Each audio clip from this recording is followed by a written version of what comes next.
über die andere Person hat. Und ansonsten hilft meiner Meinung nach Awareness auch unglaublich. Also zu wissen, dass Stalking ein Problem ist und im Zweifelsfall auch anderen Menschen zu erklären, dass es ein Problem ist, wenn sie da irgendwie sehr unbedacht sind.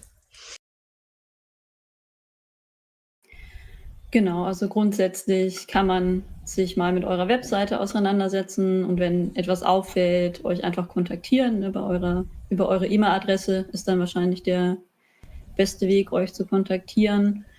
Und genau, wie du schon gesagt hast, wenn man die Möglichkeit hat, vielleicht Kontakt aufbauen mit der örtlichen Frauenberatungsstelle oder auch einfach nur spenden. Grundsätzlich können alle Frauen- und Gewaltberatungsstellen in diesem Land jede Unterstützung gebrauchen, die es gibt, die sie bekommen können.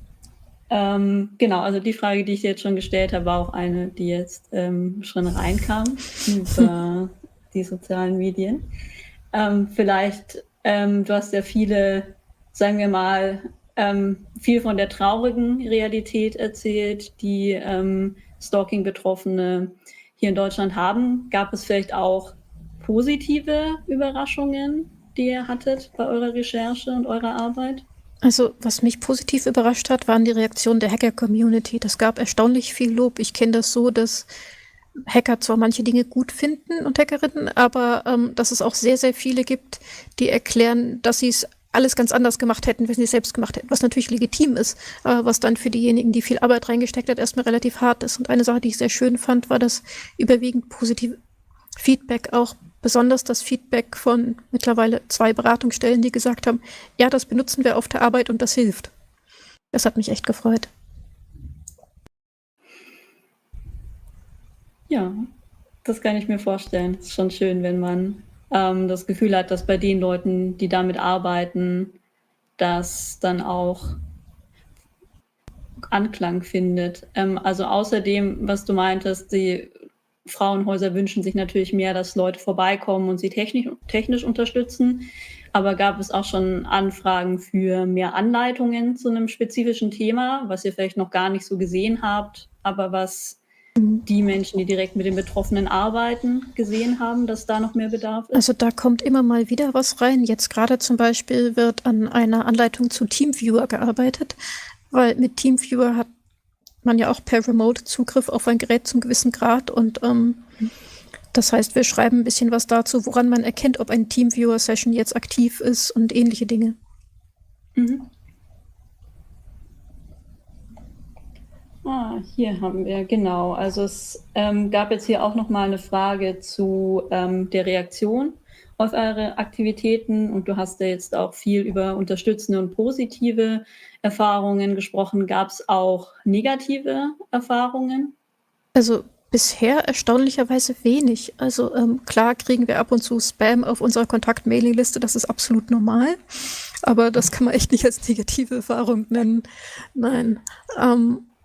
Bisher hat sich davon scheinbar noch niemand sehr auf die Füße getreten gefühlt, was ich sehr angenehm finde. Und ich bin mal gespannt, ob das so bleibt. Ja, das hoffe ich auf jeden Fall, weil ihr habt ja so schon genug Arbeit. Da muss man nicht noch mit der emotionalen Belastung durch so Angriffe Was umgehen. ich dazu noch sagen kann, ist, dass es mich überrascht hat, dass manche der Personen, die sich bei uns melden, die Personen sind, die kein technisches Problem hatten, die ich in dem Talk erwähnt hatte. Also Personen, die sich sehr große Sorgen machen und ein legitimes Problem haben, keine Frage. Aber ihr Problem ist halt eher in Technikverständnis oder in anderen gesundheitlichen Problemen als in der Tatsache, dass sie tatsächlich verfolgt werden. Das hatte mich ehrlich gesagt überrascht. Also du hast das Gefühl, dass es an sich noch eine Anlaufstelle geben sollte für andere Probleme als Nein, Stalking? ich Oder? denke, an sich gibt es diese Anlaufstellen schon, aber die Betroffenen möchten da nicht so gerne hin, weil, wie soll ich das freundlich und fair formulieren? Manche hoffen, dass wir beweisen können, dass wirklich jemand hinter ihnen her ist und dass sie sich nicht unbegründet Sorgen machen und dass sie nicht vielleicht langsam etwas weiter entfernt von der Lebensrealität aller anderen Menschen sind. Okay, verstehe. Ja, das kann ich mir auch vorstellen, dass es nicht einfach ist, damit umzugehen. Wie geht ihr da intern im Team damit um? Also wir besprechen natürlich jede Mail, die wir kriegen im Team und wir nehmen jeden Menschen ernst, egal was das Problem ist. Und wir sagen Menschen halt sanft, dass wir erstmal alle technischen Probleme ausschließen müssen. Und ansonsten bitten wir dann Personen, ob sie sich vielleicht Hilfe für die Belastung in der Situation suchen können. Mhm. Genau, aber für euch selber in Bezug auf Umgang mit den Belastungen, die das möglicherweise hat, habt ihr da schon irgendwie Ideen? Also im Prinzip hilft es mir zumindest immer ungemein, mit den anderen im Projekt zu reden. Ich hoffe, das geht den anderen auch so. Ja.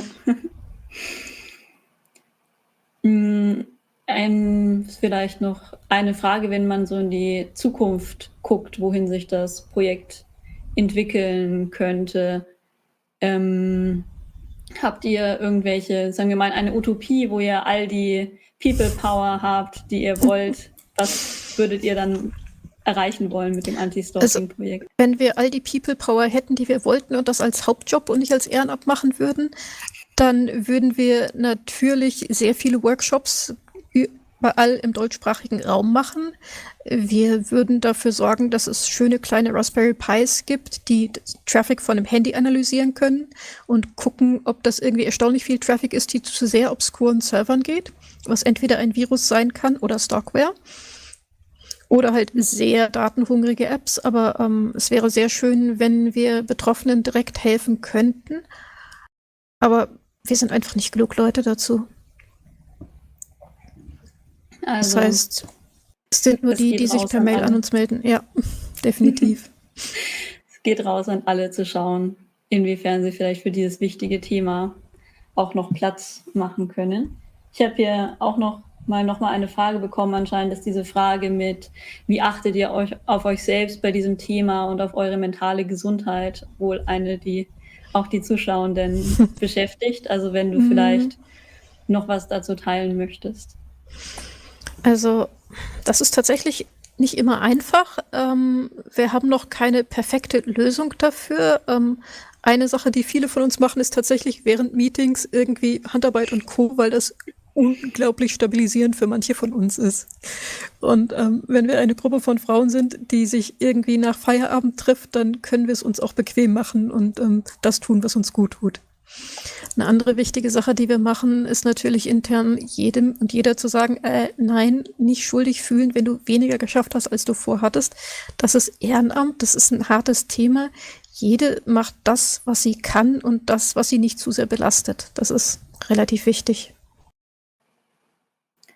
Genau, also auf eine gute Atmosphäre achten und darauf achten, dass sich Menschen nicht überarbeiten bei einem Thema, was ihnen natürlich sehr am Herzen liegt, aber dass sie halt nicht, dem sie einfach nicht die ganze Kraft in ihrem Leben widmen können.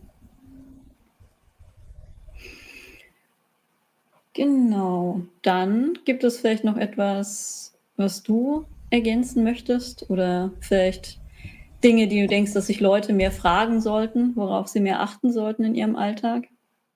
Ich denke, viele Menschen sollten ein bisschen mehr darauf achten, wo sie Daten hinterlassen, wie viele Daten sie hinterlassen und generell mal gucken, ob sie irgendwelche sehr datenhungrigen Apps haben oder sehr viele Daten auf einer Webseite lassen und das vielleicht nicht tun müssen. Ansonsten bin ich ein riesiger Fan von sicheren Passwörtern und Pins, auch auf dem Handy und auf dem Rechner. Und das würde ich sehr vielen Menschen raten, weil dann hätten wir nur noch die Hälfte aller Probleme. Eine andere Sache, die ich allen Menschen raten würde, auch wenn ich da wahrscheinlich zu dem falschen Publikum spreche, ist, beschäftigt euch zumindest grundlegend mit Technik. Also wenn jemand anderes euch das Handy einrichten muss, weil ihr das selbst nicht könnt und ihr der anderen Person dann nicht mehr traut, dann kann das sein, dass ihr ein echtes Problem habt. Deswegen traut euch mit Technik zu befassen. Viel davon ist selbsterklärend. Es gibt viele Anleitungen online und wenn man nicht weiterkommt, kann man fragen. Aber traut euch selbst, euch mit Technik zu befassen. Macht euch da nicht abhängig von jemandem, der euch vielleicht nicht wohlgesonnen ist. Ja, ich glaube, das ist ja schon mal ein schönes Abschlusswort Plädoyer. Vielen Dank nochmal an dich, Wi-Fi-Cable, für den Vortrag, dass du uns da Einblick gewährt hast und dir nochmal die Zeit genommen hast, unsere Fragen zu beantworten. Wenn noch Interesse besteht, weitere Fragen zu stellen, findet ihr uns auf jeden Fall noch für ein paar Minuten dann im Big Blue Button Raum. Der Link wird dann noch eingeblendet.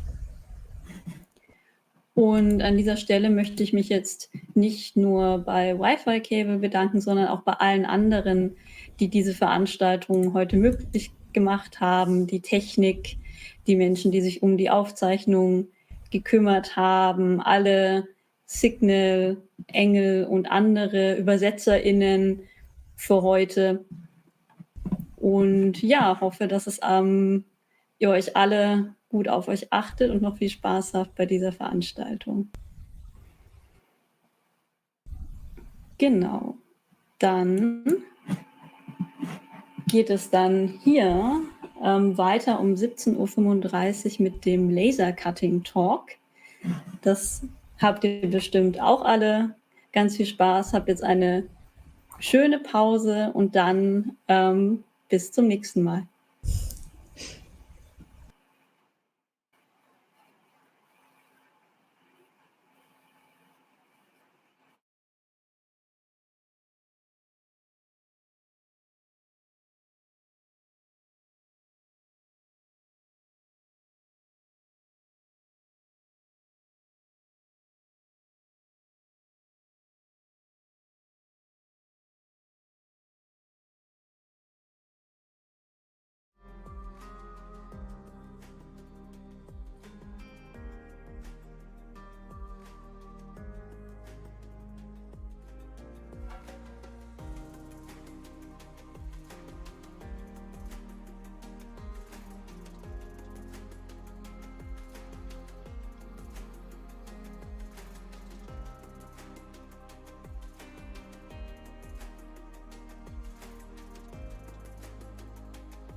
Hello, I'm Buchspriet and I'm your herald for this coming talk. And this talk will be held for the year's end event Fireshonks. It's about how to prepare laser files for laser cutting. You can ask your questions on the IRC channel, on Twitter, on Mastodon with the hashtags Fireshonks. This talk will be held by Marlene. She has a lot of fun working with hardware, experimenting with creating files for laser cutting, and she will take you into the world of how to create correct files, how to avoid mistakes, and you will learn a lot if you want to prepare things with laser cutting by yourself. And now the talk with Marlene begins.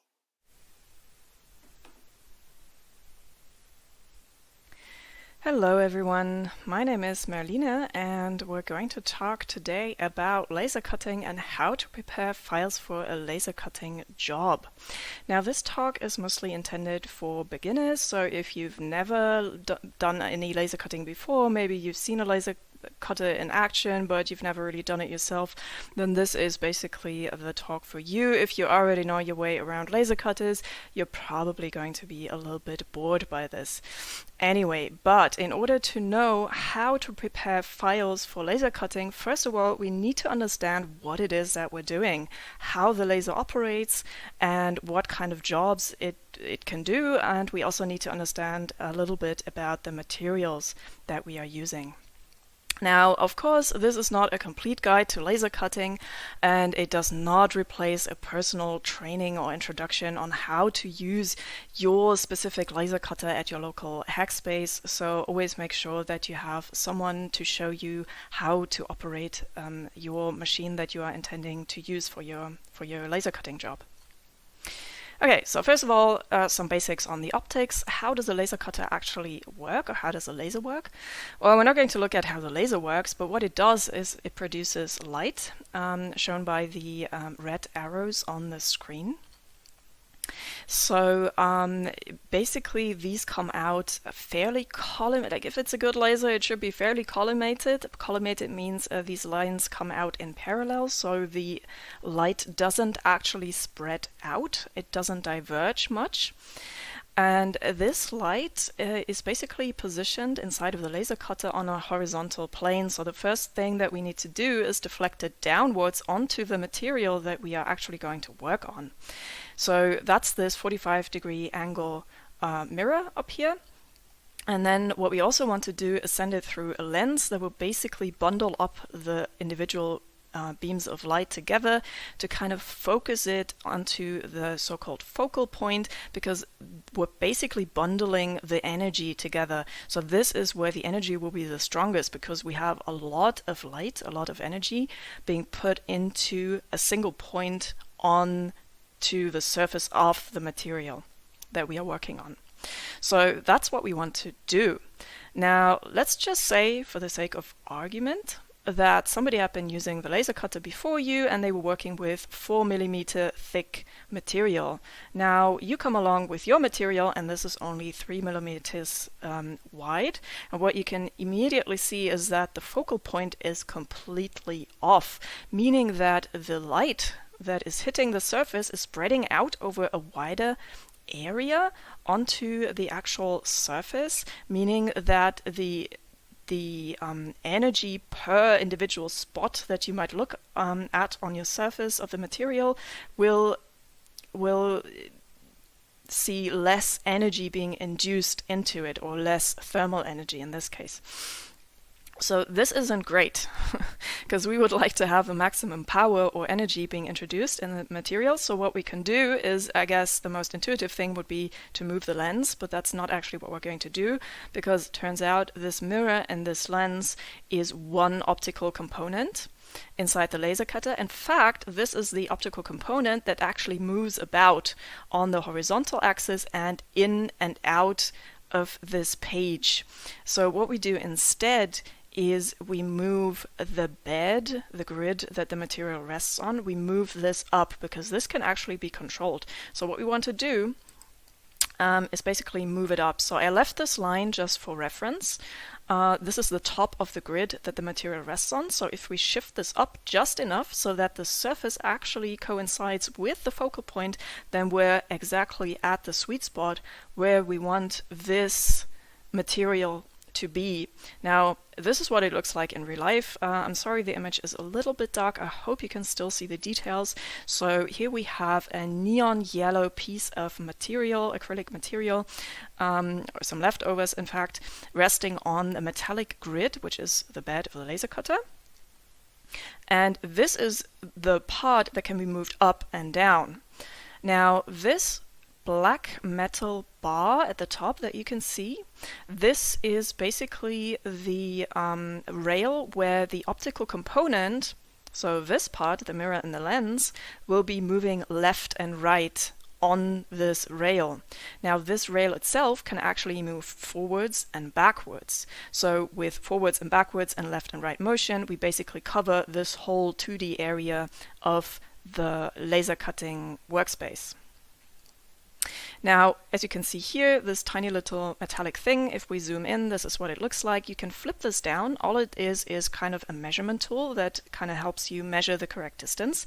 And what you want to do is you want to move this material up just enough such that the tip of this little measurement tool just barely touches the surface of your material. This basically means that now your piece of material that you're working with, in this case acrylic, is in the exact sweet spot in the focal point where you would like the material to be in order to get a very clean result.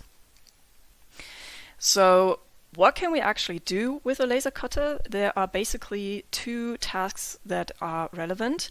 One is engraving and the other one is cutting. So you want to be able to cut an outline, or maybe even on the inside. If you're using, I don't know, something like a keychain, you might want to have a little hole inside of it as well. But usually it's a matter of cutting around the outer edge of an object. And what you want to do is introduce enough heat for the material to actually melt or burn away to actually create a tiny little bit of a gap. Now, obviously, none of these images are to scale, so these are highly exaggerated. This is not what it looks like in real life. But yes, it is a subtractive process, abtragendes Verfahren in German, meaning that you are taking away a little bit of material here. Now, in real life, this laser beam is obviously, I don't know, super small. It's like as wide as, I don't know, a hair or something, you know. So this gap is not this wide. It is barely visible with the eye. Sometimes these edges are actually so close together that you need a little bit of pressure with your fingers to actually push the inner object out of its surroundings, especially depending on the settings of the laser. If you didn't fully cut through and maybe there's just a tiny little piece of material left at the very back.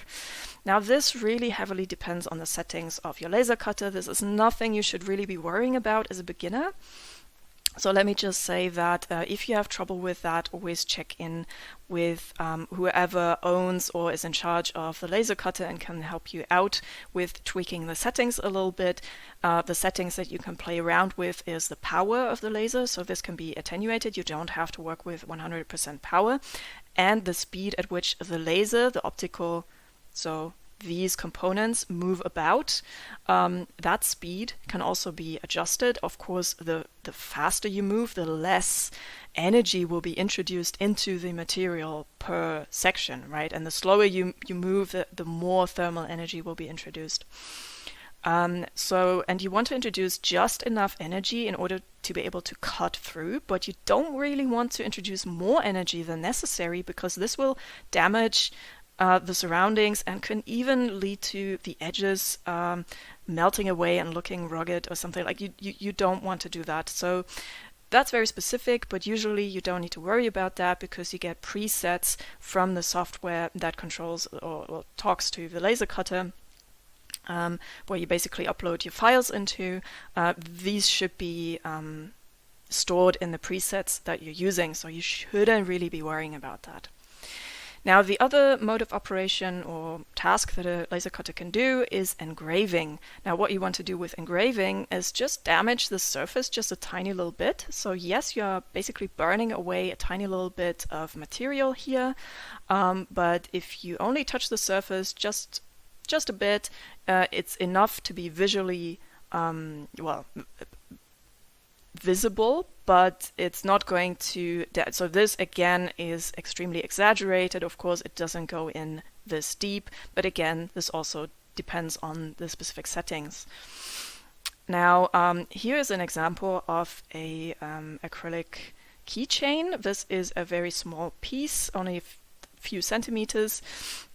So this is heavily zoomed in, and what you can see here is the cutting the outer edge, and this is actually a good example because it's not a very good clean job that has been done here. So the settings weren't perfect in this case, which kind of makes this great for demonstration purposes.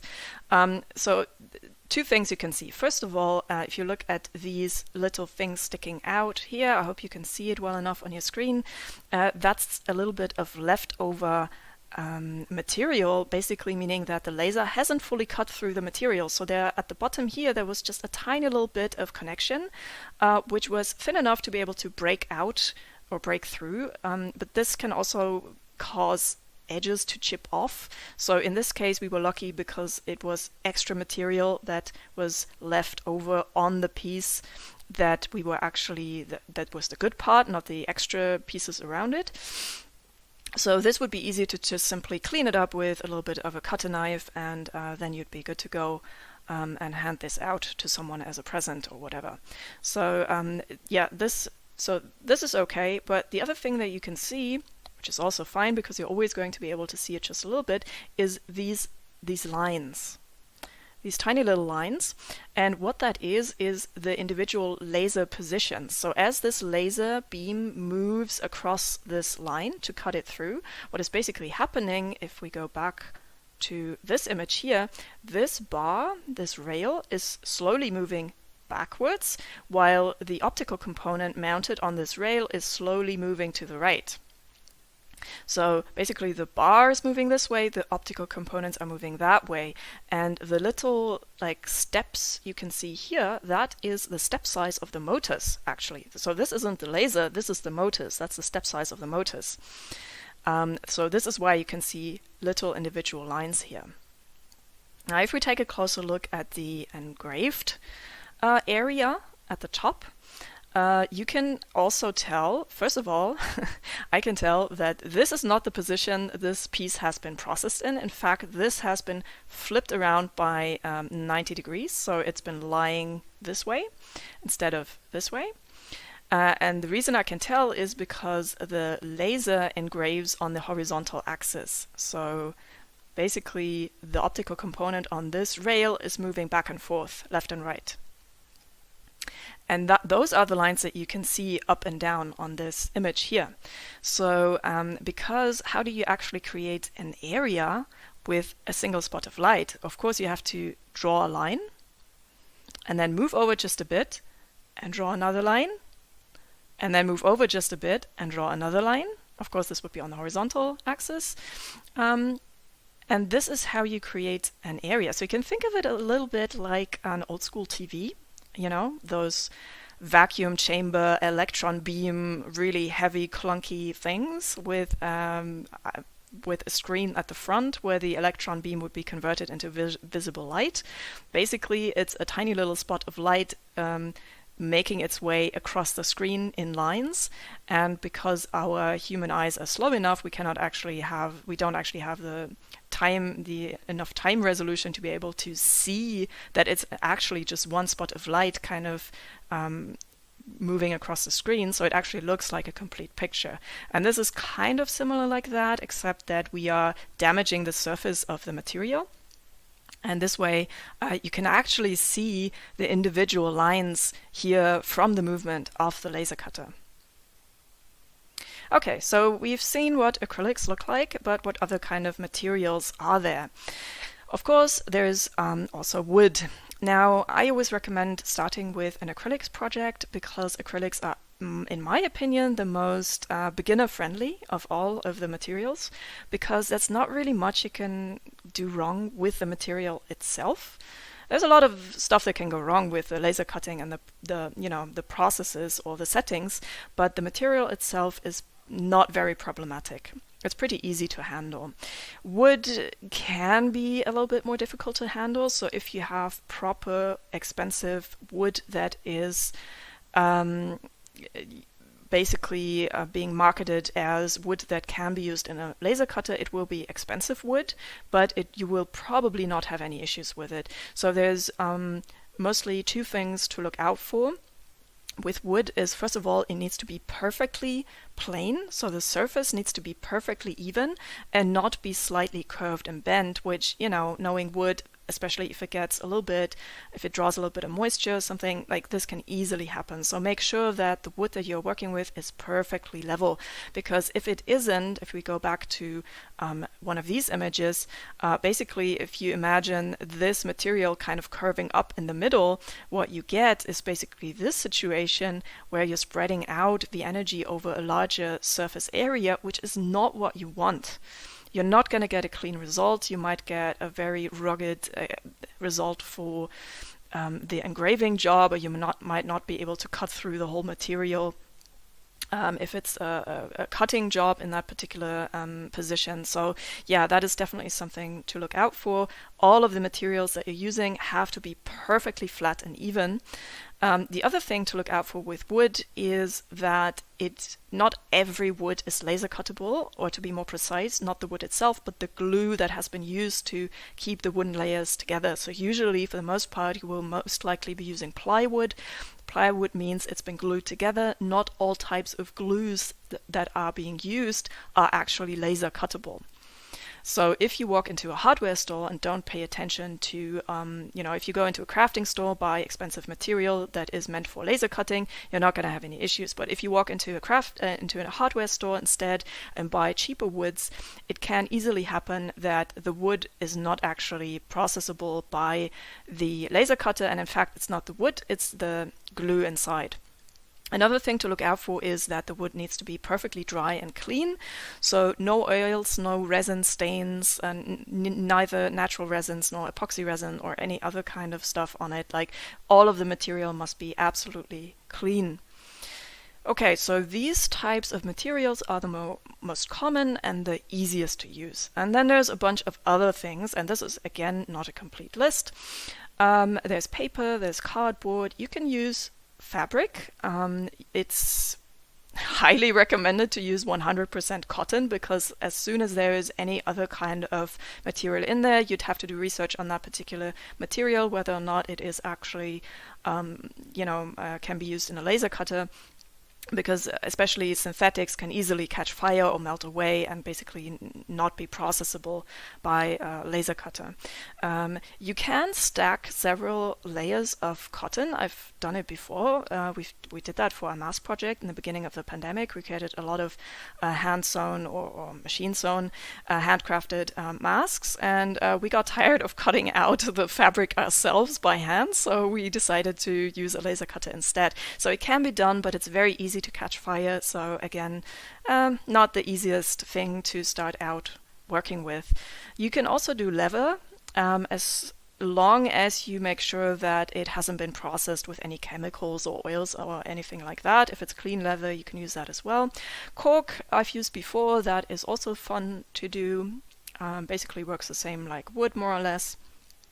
Rubber for stamps, the only thing I can say here is, yeah, it's a lot of fun to make your own custom-made stamps, but it has to be rubber that is actually processable by a laser cutter, because the regular stamp rubber that you can buy in crafting stores will be made of PVC, also known as vinyl, which you may not use in a laser cutter. Don't do it. And then there's a few more fancier materials like glass. Depending on your specific laser cutter, you might be able to do some engraving on glass. Metals are even a little bit more tricky, so you have to do some research on what your laser cutter can actually do.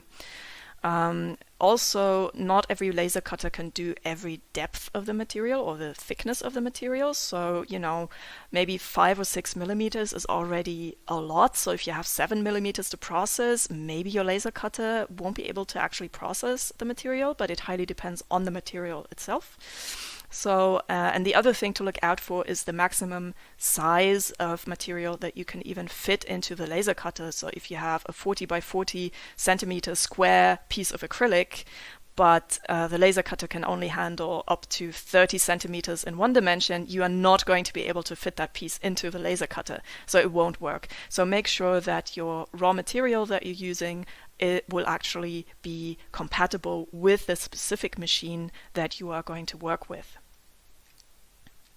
Here are some examples of what acrylic can look like. So they come in all kinds of different colors. They come in opaque colors like the blue, the green, the yellow, the black to the left, but they also come in slightly transparent, like for instance this black grayish looking semi-translucent kind of acrylic. So, and the one to the right, these are actually two different pieces. One is white acrylic, the other one is transparent acrylic, but there's a white protective layer sheet stuck onto it. That's why it looks white. This is actually transparent. The top left is neon colored, so unfortunately this doesn't really show up well on camera, but this is the neon yellow that you've seen before in these images. It shows a little bit more neonish here on these images, but yeah, it's really difficult to capture by camera, and this is a neon orange type of color. Now, the one in the middle, this is actually a lot more interesting because this is a mirrored acrylics, which means that it's clear, transparent acrylic with a layer of like metallic coating on the back. So basically like a regular mirror made of glass, where you have a coating on the back. If you've ever seen a damaged mirror or scratched the surface, you will notice that the property of mirroring and deflecting the light actually disappears and it turns into just regular plain old glass. And this can actually be used pretty neatly with laser cutting. And this is what it's going to look like. So the part on the left, these are keychains I made for a friend a couple of years ago. And this piece on the left, you can tell that this is the mirrored area. And the milky white area, this is the area that has been engraved by the laser cutters. So basically what you do is you process it from the back and you remove the mirror coating. Here's another fun project. This was a stamp I made from laser cuttable stamp material. This is also kind of expensive, but it was a lot of fun to fiddle around with. And yeah, speaking of which, there's a couple of things that I'd like to mention just because I've seen people do it in hackspaces, and you really shouldn't be doing this kind of thing. So first of all, even if you think you know your way around a laser cutter, don't walk away during a laser cutting job. I know it can take a long time. Sometimes if you have a bigger project or if you have a lot of area that you need to engrave, it can take 20, 30 minutes for a single job to get done. This doesn't mean that you can simply walk out and grab some lunch, because by the time you get back, the fire brigade might be greeting you at the entrance door because you created a fire. So yeah, this has happened before. If the motors, for instance, fail inside the laser cutter machine, the laser will think it is moving while it is not, and it will be introducing a lot of heat on the same spot of the material. It will eventually catch fire, then the machine will catch fire, and essentially the room will be on fire. You really don't want this kind of thing to happen. So even if you think you're safe, you might not be. So just keep that in mind. Never walk away for more than 2 or 3 minutes from a laser cutting job. Always make sure you check back regularly. Also, do not just use any material in the machine by simply trying out if it works. Like this is, like I said before, if you use wood from a hardware store, you don't really know what kind of material is inside of the plywood, what kind of glue they've been using. So it's generally not a good idea to do that. Some people do it in hackspaces. I wouldn't really recommend it, but if you want to save some money, it is doable. But either way, just make sure that any of the materials that you're using is definitely not PVC or vinyl, like for instance, a typical stamp rubber that you can buy in crafting stores, like the cheap ones you can basically handcraft. Those are not safe for laser cutting. Why? Because they release some gases that can actually corrode the laser, usually chlorine gas, and some of the materials can easily catch fire that are not meant to be used inside of a laser cutter, so just be aware of that. So on top of not using PVC, leather might have been treated with unknown chemicals, be aware of that. Fabric that isn't 100% cotton is probably not a good idea to be using, or materials that are covered with epoxy resin, like for instance I had some leftover acrylic pieces from an older job. I took the box apart and wanted to reuse the pieces. I made sure not to hit the epoxy resin because that was the glue that I used to glue the pieces together, and there were some stains on it. I made sure not to laser over it, but something went wrong with the reference point or something, so I did laser over a little bit of epoxy resin. I immediately stopped the job, of course, but you could immediately smell that just from the fumes coming from that stuff. Like, this is not healthy and you really shouldn't be doing this. And like I said before, make sure that wood doesn't contain any oils or natural resins, because this can also easily catch fire. Again, this is an incomplete list. There's a lot more things that you shouldn't be doing with a laser cutter, but this is not what this talk is about. So yeah, get your introduction from your local hackspace and make sure they teach you everything that you need to know. And if in doubt, read the manual. It's really no excuse saying that, oh, I didn't know this. Just read it up, do your research. It's not a big deal. Okay, so now to the fun part. Preparing files for laser cutting. So how do I actually create files that can be read by the machine, or to be more precise, the computer that talks to the laser cutter and sends the file over? So usually what you will have is a computer running a software, like for instance VisiCut. In this talk I'm only ever going to mention free and open source software, so VisiCut is one of them. File extensions that this particular program can read is the vector graphics SVG file. It can also understand EPS, DXF, and a specific VisiCut file. So how do you create these files? Well, there's multiple ways how to get there. One way is, if you already know, if you're an engineering type of person, or you've used CAD software before, like for instance FreeCAD or some other tool, you can easily do that to design your pieces and then simply export the drawings to a DXF format. And this will actually be readable by a laser cutter or by the software processing the files for the laser cutter.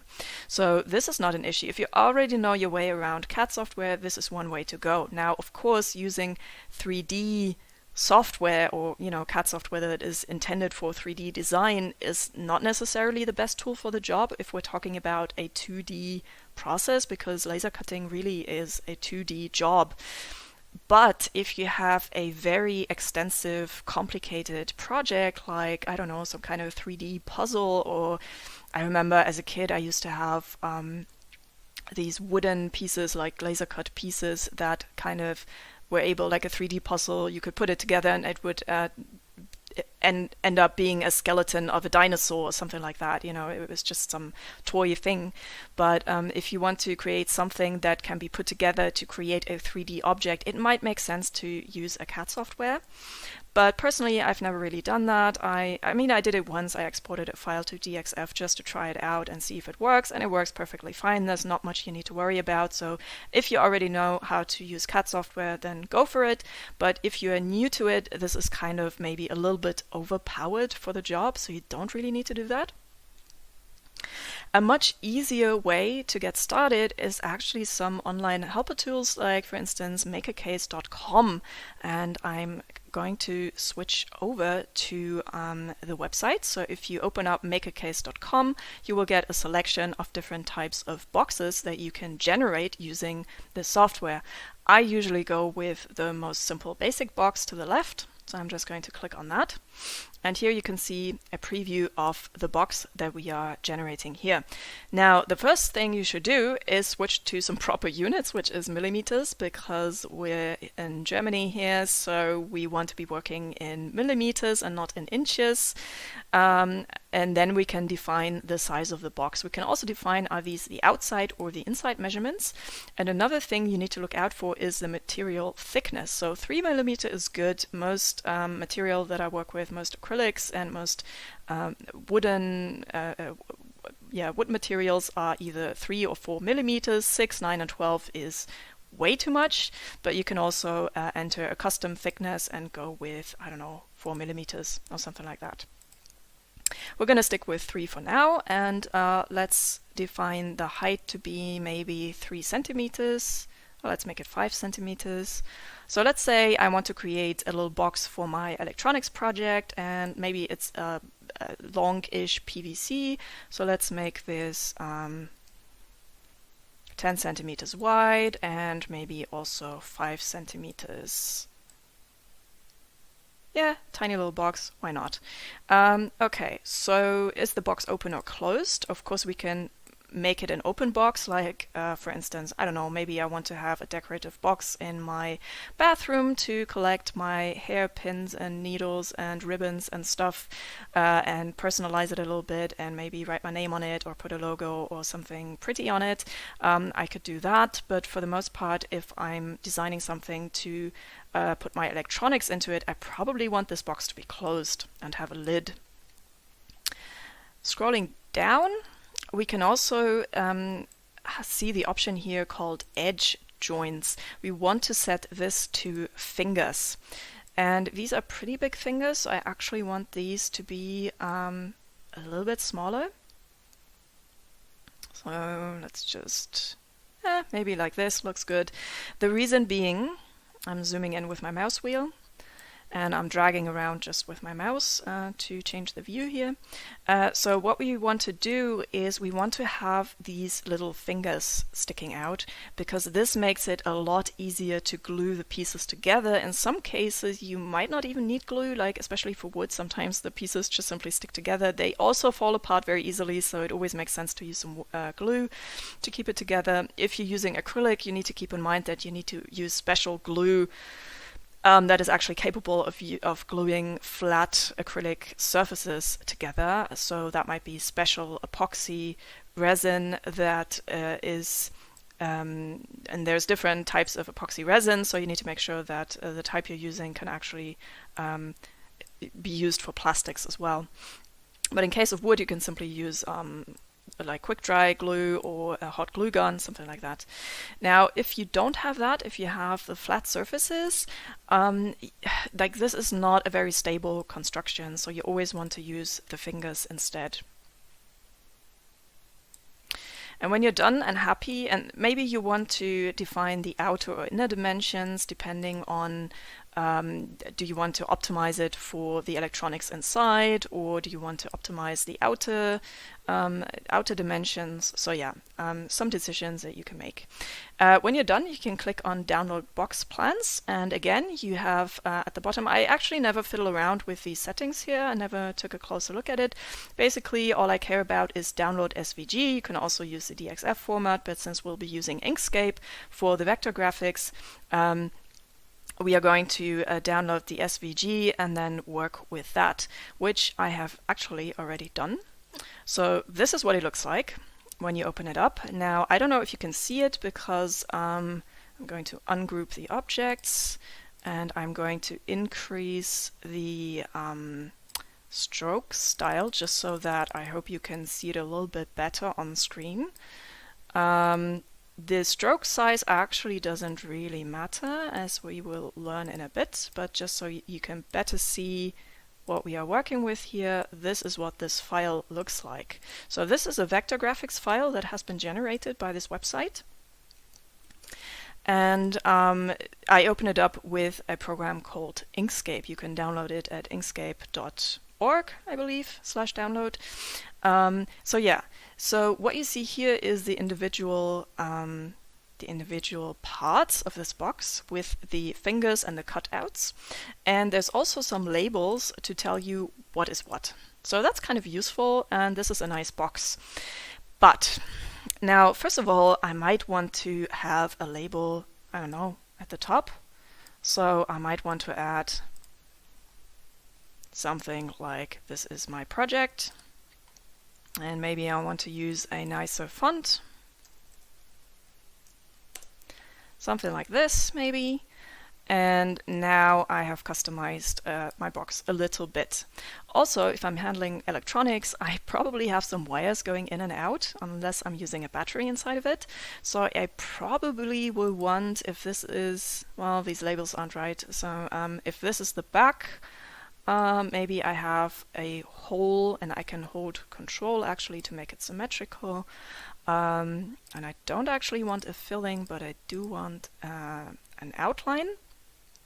And let's make this full opacity and also red, in fact. So let's copy this color over to this object to make it red. And the stroke thickness, the width, doesn't actually matter. But so here I could define, okay, I might want to have basically drill a hole into it that is, again, we are working in millimeters here because that's the units we selected when we generated the file. And here with the height and the width, I can define, okay, maybe I want an 8 by 8 millimeter diameter hole drilled into it just to get some cables in and out of the box. So maybe I want to position it a little bit nicer, maybe I want it in the center, depending on what my electronics look like, but this is a really neat and easy way to do things. Now I could save this and upload it or copy it over to the machine that talks to the laser cutter and almost be done with it, but really not quite, actually. Because one thing we need to look out for is that this is a text object and this is a circle object. This is not yet a so-called path. So here is a bit where you need to start learning about what vector graphics are and how it works. I cannot give you a complete introduction and tutorial on Inkscape and vector graphics in this talk, but just be aware that there are different types of objects, but what you want to be working with is basically paths. So right now this is a circle object, so we need to select object to path, and we need to do the same with this text, because right now it's a text object, so we need to create object to path.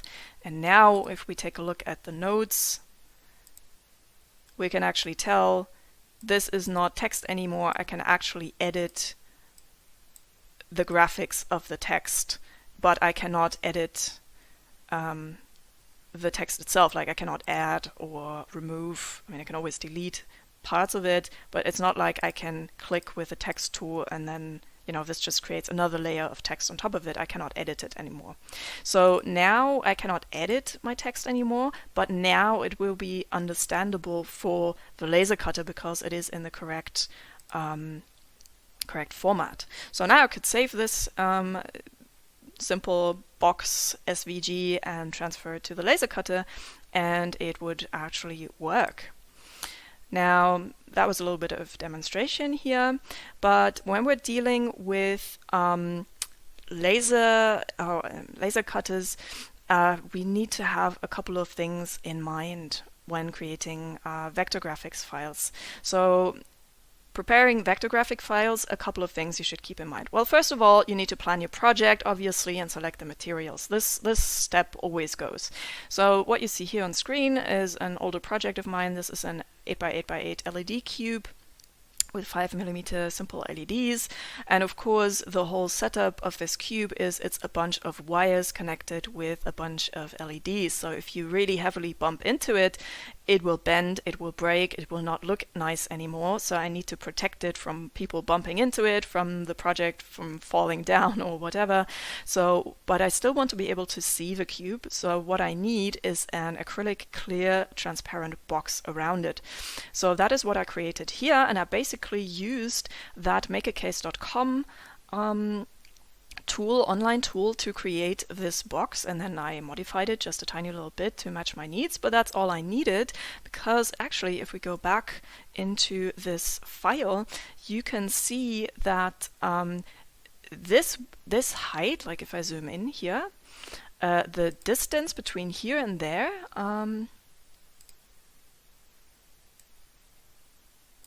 as you can see, is, well, 2.9 millimeters. So it's basically, that's because I didn't position this correctly, but this is basically 3 millimeters wide. So you need to have in mind, I hope you can see, it's a very tiny number here, but so you need to have in mind that depending on what material you use, these box settings will actually change. So you cannot do 2 millimeters or 4 millimeters with this kind of layout, because it won't match, it won't fit.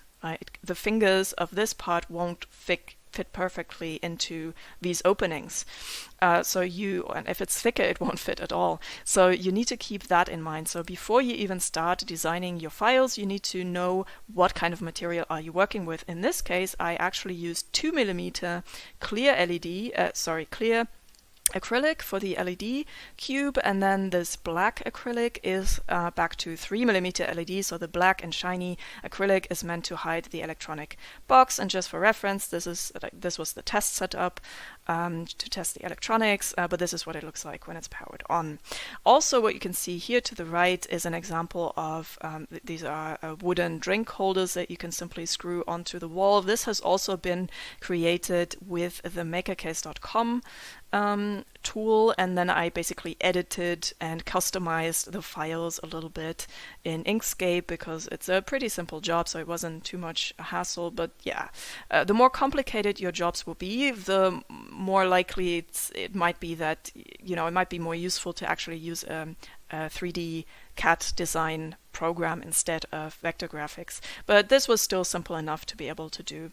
And another thing I want to point out with the black bottom part here, with the LED cube, which is positioned upside down here, obviously, but this is the bottom of the cube, and what you can see is 1 millimeter thick wires sticking out. And this pattern of holes, I basically drilled, quote unquote, these holes into the acrylic by laser cutting them into it. So all I did was create a square and then a bunch of circles inside, and obviously made sure that they had the correct size and the correct positions and stuff like that. And that's how I created this plate here. And the nice thing about it is you can work, this is very high precision. So the holes are just slightly bigger. I don't know if the wires were 0.9 millimeters or if they're 1 millimeter, and then the holes were 1 millimeter or 1.1 millimeter. So I didn't really give it much tolerance here, but it fit just perfectly. It was really nice to work with. So this is the amount of precision that you can do when laser cutting. So you can do a lot more fancier things with 3D prints, but on the other hand, you're not going to get such a shiny result. And also, depending on your printer, you might not get the level of precision, because when you're 3D printing, the material gets heated up, and as it cools down, it will actually contract just a tiny little bit, which can actually create, little differences, and a little bit of tolerance should always be considered, whereas with a laser cutter, you can get extremely precise results. All right, so you need to know about the machine. We already covered that. You need to be able to know what type of materials can your laser cutter handle. Not all laser cutters can do the same materials. Metals, for instance, can be done by very big, expensive, and professional machines, but not necessarily by the type of laser cutter that you will find in your local hackspace. You need to check that the maximum thickness of different materials is, within the range of what the laser cutter can do. And then, of course, the maximum size. So, if you want to fit a 40 by 40 centimeter square acrylic plate into a laser cutter that can only do 30 centimeters, then that's not going to work. So, read up about the basic settings of the machine, or what can be done and what cannot be done with the specific machine that you're working with. Of course, you also need to understand the material itself that you're working with. So one thing to consider is that if you're working with acrylics and you want to engrave the surface, it will turn milky white, so it will turn lighter, right? So if you have transparent acrylics, it will turn milky white. If you have black acrylics, it will turn sort of very light gray type of color. Of course, if you have red acrylics, it will turn light red, that sort of thing. So it will turn lighter. It's the opposite for wood. If you burn the surface, it obviously looks a little bit burnt, so it gets a little bit darker, and depending on your specific settings, you can actually create different types of burn marks. So when I worked with these the labels that says drinks on the front here, I actually had to tweak the settings a little bit because I wanted it to look way more, like have more contrast. So I wanted the letters to be as dark as they are now, because the initial settings actually were very sort of light. Yeah, just like you could barely read it, basically. So sometimes you need to tweak the settings a little bit. And when we're working with the plastic mirrors that I showed you before, there's a couple of things that you need to consider. First of all, this time you're not working on the top layer, but you're working on the back layer of the acrylic, because the mirror, the reflective coating is actually on the back side of the acrylic. So you need to turn it upside down. If you're working from the back, this also means you need to mirror your design, because if you don't mirror the design, especially if you have a non-symmetrical logo, or if you have letters on, writing on it, text, this will be this will be flipped around. This will be mirrored. So you need to mirror it in order for you to, when you swap it back around the right way around, that it will actually read correctly. Right? So you need to mirror the design. And on top of that, you also need to negate your design. So because what you do with engraving is you're kind of emphasizing the area that you're engraving. And this is true for acrylics and also wood, even though one turns lighter and the other one turns darker. But when you're working with reflective coatings, what you're doing is you are removing the mirror properties in specific areas, but the areas that will look emphasized are the mirrored parts, right? So what you want to do is you want to remove the inverse. So if we go back to this image here, actually, this is a bad example, because I think here I actually forgot to do it the other way around. So as you can see, the area in this case, actually it doesn't really matter because it's kind of a flame, but really it should have been the other way around. So you really want to be able to engrave this area and leave the other bits out. So depending on your design, you might want to do that or not. So just consider you need to mirror the design in order for letters to be showing up the right way around. And you also want to negate your design if you want the emphasized areas to actually be the shiny reflective ones. Okay, and now you also need to kind of understand how you are in the end actually going to load the file in order to be able to prepare the file accordingly. So once you load this vector graphics file into the laser cutter control software, like for instance VisiCut, this file can be interpreted in different ways. So one way is to simply treat all objects equally. So for instance, if we go back to this example here, what we have is that we have a bunch of things that we probably don't want to be processed, and that is all of these basically comments. Like I don't want the bottom of my box to read bottom, and I don't want top right next to the letters of my project, right? I don't really want that. So I don't really want to, but I might want to keep these just for reference so I know that what's what. But I might not actually want to engrave or laser cut these things. So if you treat every single object, if you simply process every single object, these will also be processed. I actually do this quite often, that I, especially for more complicated projects, that I might put comments into it, why I did something a specific way, or what I need to adjust in order to adjust for something else, or something like that. So all of these are just notes to myself that I don't really want to be laser cut or engraved into my project. So simply loading the file and treating everything that you've got in there might not be the best option. If you have a very simple file, of course you can do that. But I actually prefer sorting the file by color. So, and this is, I feel like, is the most intuitive way. So what I usually do is I actually don't use black. What I tend to do is I use something like, can we go to RGB maybe? Makes more sense. Let's pick this one. Okay, so let's go blue. So what I usually do is I take red and blue. Like I usually tend to use, just because I'm used to these generated files, so I usually use red for the lines that are to be laser cut, and I use blue or green or some other color for the areas that are meant to be engraved. Now I'll know that this is red, so this will be cut, right? And this blue area is meant to be engraved and not cut out. And what I usually do as well is I create a tiny little, that's not what I wanted. I want a square box. And I'm actually going to change the colors of it. So let's use, I don't know, yellow.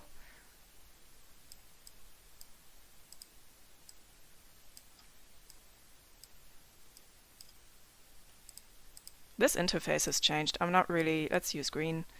Let's zoom in as well. So we have green on the outside, and the filling, let's make it, I don't know, pink. So now we have different colors that are different from the red and the blue over here. And what I usually do is I set this to 10 by 10 millimeters.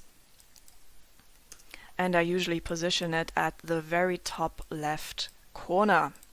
So now I not only have a little bit of a reference in terms of size, but also I have a little bit of a test object. So what I usually do when I load my file into the laser cutting software is I tend to process this one first, because I actually want to test the material. So I tend to find a corner or make space at the top left corner, because this is actually a really good reference point, because this will also be the reference point of your actual laser cutter, like the home position of the laser itself. Once you, like, that's something you need to adjust, but somebody will show you how to do that on the laser cutter, but this is basically your point of reference. So if you want to start over where you left off last time, this is actually really good to have this corner here defined on your material, because there might be an offset, like the material itself might be a little bit bigger, and you might decide if the edges aren't clean or something like that, or a little bit dirty or something, I don't know, scratched. You might want to decide to move everything in a little bit.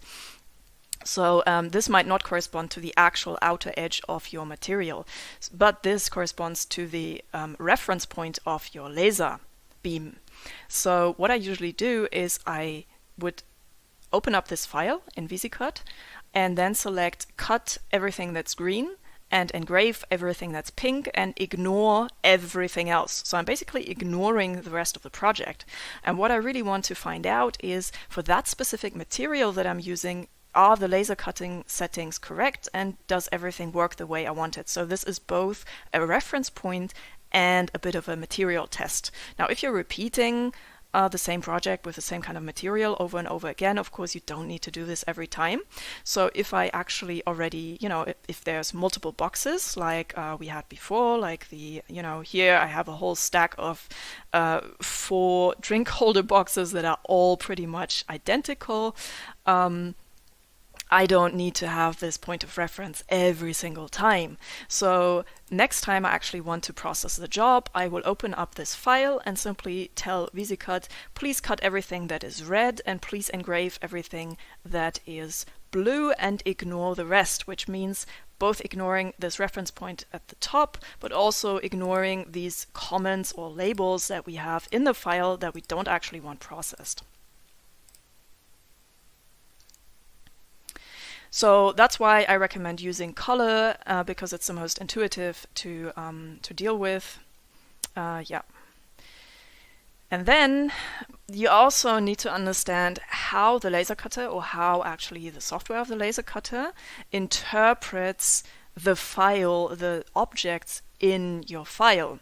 So these are the really important things to look out for. So basically, what I said before, I already spoiled it a little bit.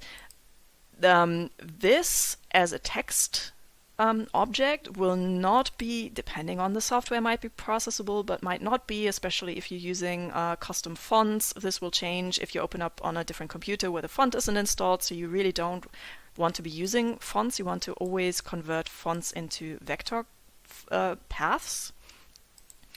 But another thing to look out for is that, like I said before, the thickness of a line doesn't matter. So if I look at the definition of this, I can see that there are 4 path nodes defined for this path. And they obviously have a magnitude, because otherwise it wouldn't be a vector, it would only be coordinates. So yeah. This is what it actually looks like, and then there is one setting that basically tells you the stroke width, and I can change this, but the path itself is this. It's a single line that goes around in a circle. So what the laser cutter does is the laser itself does not have variable width. It has one specific width, which is extremely tiny. So in other words, if you want to engrave this, for instance, instead of cutting it, you would okay, let's create something else here. Let's say we want to have this again. Let's get rid of the filling, and let's pick a different color here, and let's make it a lot thicker. So let's say you want to create a logo that looks something like this, and maybe you're putting, I don't know, a letter inside of it or something to make it look nice, something like this. And maybe this is something you want to engrave. Now, here's the thing though. This is not how it will be interpreted, because what this really is it's a definition of a circle. So the first thing we need to do is we need to create object to path. So now we have, just like this one, we have a circle defined by 4 points that has a stroke thickness. If I was to engrave this, you would not get an area like you would see on screen. This is not what is going to be processed. What is going to be processed is the actual path itself, which actually looks like this. So what the laser is going to do, it's going to engrave a single tiny little line that is going to look like you scratched the surface of your material, because it's really, really thin, and that is the line. The thickness of the line, the definition of the thickness doesn't matter. So you can even set this to 0. It would still be processed as a single line. It doesn't matter what this looks like. So what you see on screen is not the result that you get. You always need to understand how this particular object has been defined and what it actually is. So even if it looks like a filling, like we had before, right? So here it looks like this is an area that is filled out. In fact, it is not. If you want this to be an area, you have to create it a different way. So lines really aren't for engraving, but what they are good for is for cutting the outline. So for instance, basically like here, the green area out here, this would be the outline of the square, and this would perfectly work. Actually, I think I forgot to convert this. So this I also need to convert to a path. So now it is defined by 4 spots, or nodes actually. See, it's really easy to make mistakes and forget about things, and then stuff doesn't work the way you want it to. So always double check that all of your objects are paths and not any other type of object, like a square, a circle, a star, a spiral.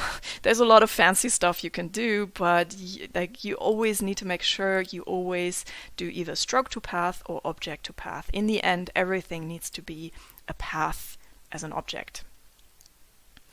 Another thing to look, so yeah, let's stick to lines first. So lines are really there for being processed by cutting. So like I said here, the stroke thickness is irrelevant. Each line will be as thick as the diameter of the laser beam, and that is pretty tiny.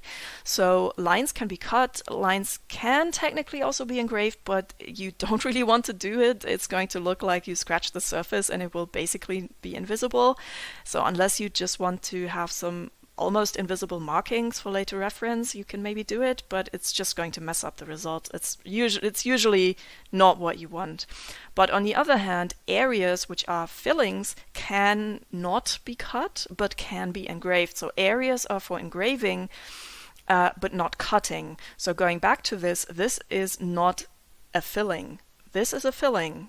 This is not a filling. This is a line thickness. So always make sure that just because it looks like it's an area, it doesn't technically have to be one, because if you look at the settings here, this is the stroke color, and filling isn't even active. If I was to fill this in, this is the actual filling. This I could not laser cut. This I could engrave, but it would not be cuttable. But the outer blue area, that is not, you cannot engrave that. I mean, you can, but it's going to be one thin line. Okay, so that is something to keep in mind. Like I said before, what you see on screen is not what you get. Another typical mistake to make is to layer objects. So for instance, to have this kind of result, like let's say you want this area, you want to create this circle with as an area, right? So what you could do instead is create another circle with a filling and not a stroke paint. So now we have a pink circle. Let's actually make it look the same. We're going to pick this color. And now we are going to create a second circle that is smaller. And we're going to turn it white. And I'm going to move it into the center. And there's some neat little tricks with arranging things where you can actually center objects to one another. And now I could even group the object. So now when I pick it and drag it around, it looks like it's one object, just like this one is one object, right? I could, like if you're looking for the group on group options, you can find those here. Group and ungroup, I always use the shortcuts, because if you work a lot with VisiCut, it's a lot faster to simply use the shortcuts. So ungrouping, you will see that there are two outlines. These are two separate objects, and this is simply placed on top of the other one. What this means is that even though, let's just make this one a tiny bit smaller. And center it. So now it looks almost the same, but you can already tell, you can see through this one, right? Because you can see the red line behind it, whereas here you cannot see the red line behind it, because this is not a cutout. If you have a clear background, you will not be able to tell the difference, right? This looks exactly the same, but it isn't. So neither one is actually going to do what you want it to do, because in this case what the laser cutter will do, it will interpret the blue area, engrave the full area, which continues behind this white circle, and then it will process the white area. And if you tell it to do nothing, nothing will happen. So what you will actually get as a result is this, because the white area is ignored. Or you could tell it to also process the white area, in which case it would engrave on top of the already engraved material, so you get a double engraving in the center. In each case, you will be able to tell the difference, but it will not be unengraved, because you processed it, and you processed it twice. So again, this is not what you were going for. So if you actually wanted this outer ring to be processed, you would have to subtract one object from the other one. And now, only now, you can tell that this is one object and it actually ends here, and this is the filling. So only this object here will actually give you the result that you were going for. And then, of course, you can choose to put another letter in there, and then choose, I don't know, probably if you want to engrave it, you would have to also convert it to a path, and then also change the filling to this blue. So yeah, that's already good. Let's get rid of this one because we don't really want that. So this would be your very simple logo. These two things. This would work. Like you could put this maybe at the, let's get rid of this. Maybe I have a label. This is my project and this is my logo. So there you go. Pretty little box. Or maybe. So yeah, so this is just an example of things to look out for. So basically what you see on screen is not what you get. This is not graphics design. If you were to export these two blue circles as a graphics file, as a PNG or JPEG, both would look exactly the same on screen. You would not be able to tell the difference in terms of graphics design, but the laser cutter will actually read the technical information that is stored inside of the vector graphics file, so it doesn't really care about what it looks like on screen. It will actually process the individual objects. So layering objects is a really bad idea. Don't do it. Or invisible objects will also be processed if you have, if you turn the transparency down, or if you have really thin lines that are basically invisible. You might get really funny things happening in your layout that you won't be able to see on screen, but you will see it later on the laser cut file. When I started out laser cutting, it took me quite a while to figure all this stuff out because nobody told me so. And figuring it out, like, you need to start with a super clean file, and if you are like editing a file that already exists, you really need to take your time to clean up a logo or anything that you are processing. You really need to clean that file up because graphics designers do a lot of little things that are not really meant to be used for laser cutting. So you really need to watch out for that. Another mistake that I made before is to have too much detail in the definition of the file. So of course these aren't very complicated objects. So let's just zoom in here and do something, I don't know, super complicated here. And there we go. And if we look at the definition of it, if we take a look at the nodes, let's actually change this a little bit to a lighter setting so we can see better. So if we look at the nodes, it's fine. It's not too many. Like, this is a little bit crowded, right? So that's a lot of spots right next to each other. So this, I guess, would be fine. But if you zoom out, it's quite a bit of detail. And you can actually, if your file looks like this, right, then it's way too much detail. There is a function to simplify a path, and you can see now from this that I went a step back, now I'm going forward, it simplified it enormously, right? So all of this extra information is actually, if you look at it, it's not going to make, like, it doesn't, I'm going back and forth now, you can barely tell any difference at all. So let's just take a circle again, just for another example. So this one is defined by 4 spots, and that is actually enough.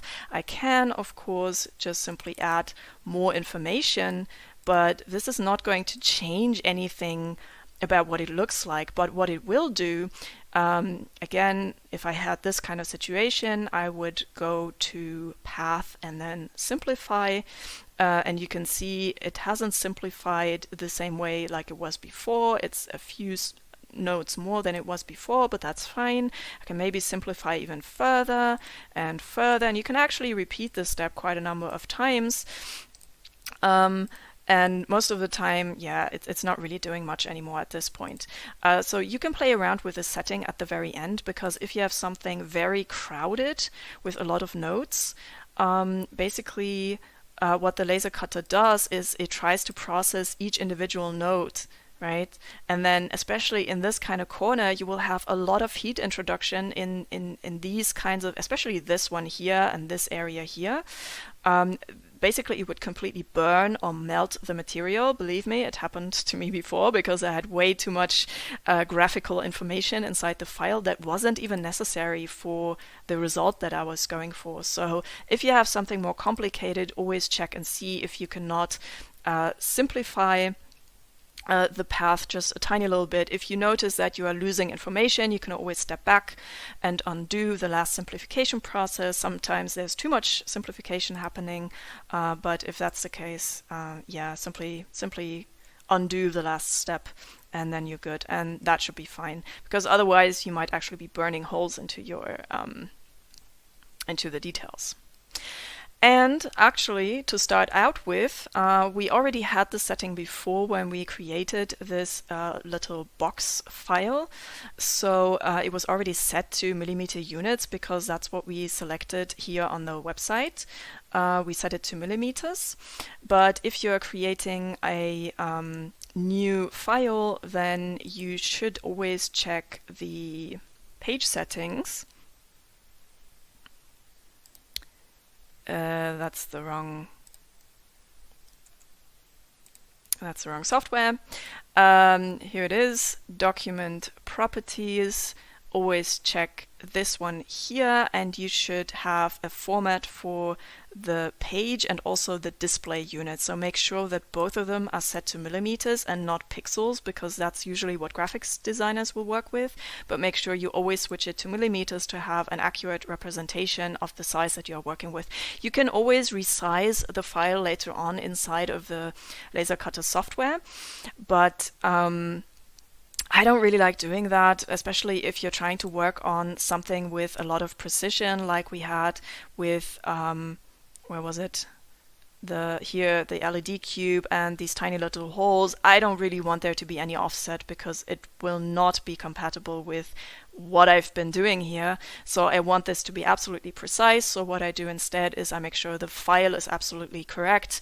And when I load it into the laser cutting software like VisiCut or something, I make sure that there will be no rescaling happening and it will be processed exactly the way that I created it. So if you have clean files, you will get clean results. So yeah, make sure, point 13, set the settings to millimeters, not pixels, just especially if you are working with something where you need precision. Like I already mentioned, if you put a tiny little square, it doesn't have to be 10 by 10 millimeters. It could also be 5 by 5 millimeters, but this is super useful to have as a reference point, and especially if something goes wrong, that you can always reset your reference point and have a clear definition of a reference. This is especially useful if you are working with round objects. So if you were to not have this box, which obviously is very square or quadratic, but instead you were working with this thing over here, and let's get rid of all of the rest, you would actually have this corner left over. Now maybe, you know, this is probably going to be bigger. This, like, where do you set your reference point for the laser cutter, the zero coordinate of the system? Like, this is really difficult to do if you have a rounded edge at the edge and not a clear corner like here. If you have that, of course it's not necessary, but like I said before, it's always a good idea to check the presets that you're using at the laser cutter, where you need to select the type of material that you're using and also the thickness of the material. So are you using wood? Which type of wood are you using? And what's the thickness of the material? And then just process this tiny little square and make sure that with that particular preset that you've loaded from the software, that it will actually be able to cut through the material and not only just halfway or something like that. And this way you only messed up just a tiny little corner of your piece and not the whole thing, because if you immediately jump into processing your maybe much bigger elaborate file, you may have already messed up your material, and if it's a bigger project, this can be very expensive and very annoying. So yeah, those are my tips. This is only the kind of basic information that we are going to look at in a little more detail in the more interactive workshop that will follow this talk. This workshop session will not be recorded, so if you are watching this talk in the future as a recording, I'm sorry you missed it. You can download Inkscape at inkscape.org/download to try and figure out all the things that I've shown you here today. If some of it wasn't very clear enough, then we can talk about it in the live workshop. Same goes for the Q&A session, will also be happening in the workshop. If you are watching the recording in the future, you can always also get in touch with me by email. Send me an email at merline@posteo.de. All right, so please, if you want to join the workshop, download Inkscape, install it before you join the session, and the link will be provided to you, and see you in a bit. Thanks, bye.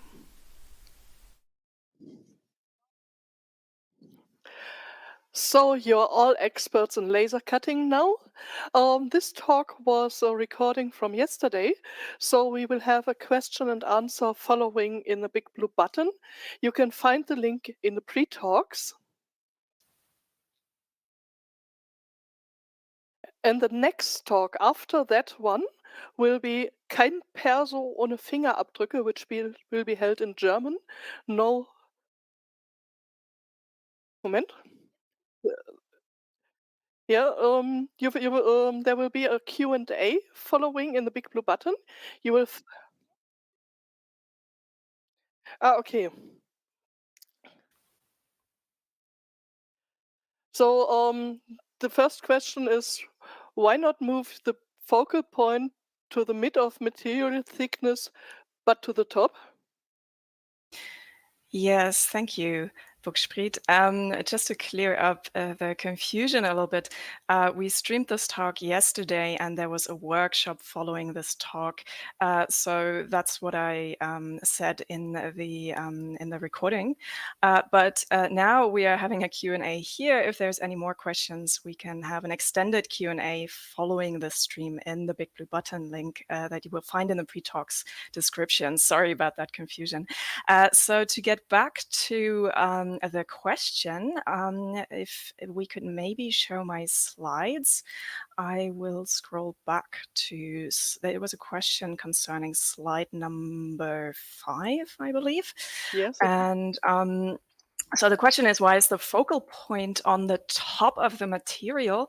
Actually, I wasn't entirely sure about this because most documents, manuals, and such that you will find will not actually give you this kind of information.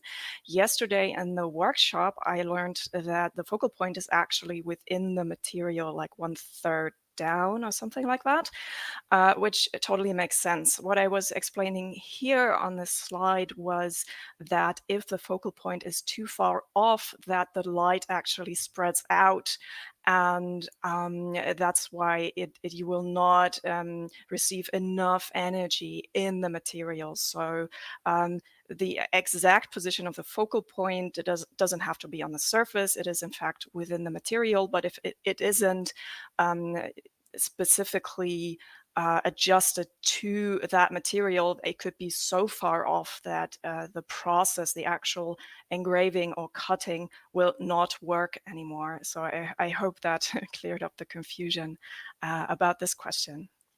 Yeah, the next question is from a person who has no hack space in his region. Can you recommend an online service for laser cutting? No, I cannot, because I don't actually have any experience myself. With online services, because I always use the laser cutter that was locally available to me, and it's also a lot of fun, figuring out how to use the machine, which of course I haven't at all covered in this talk.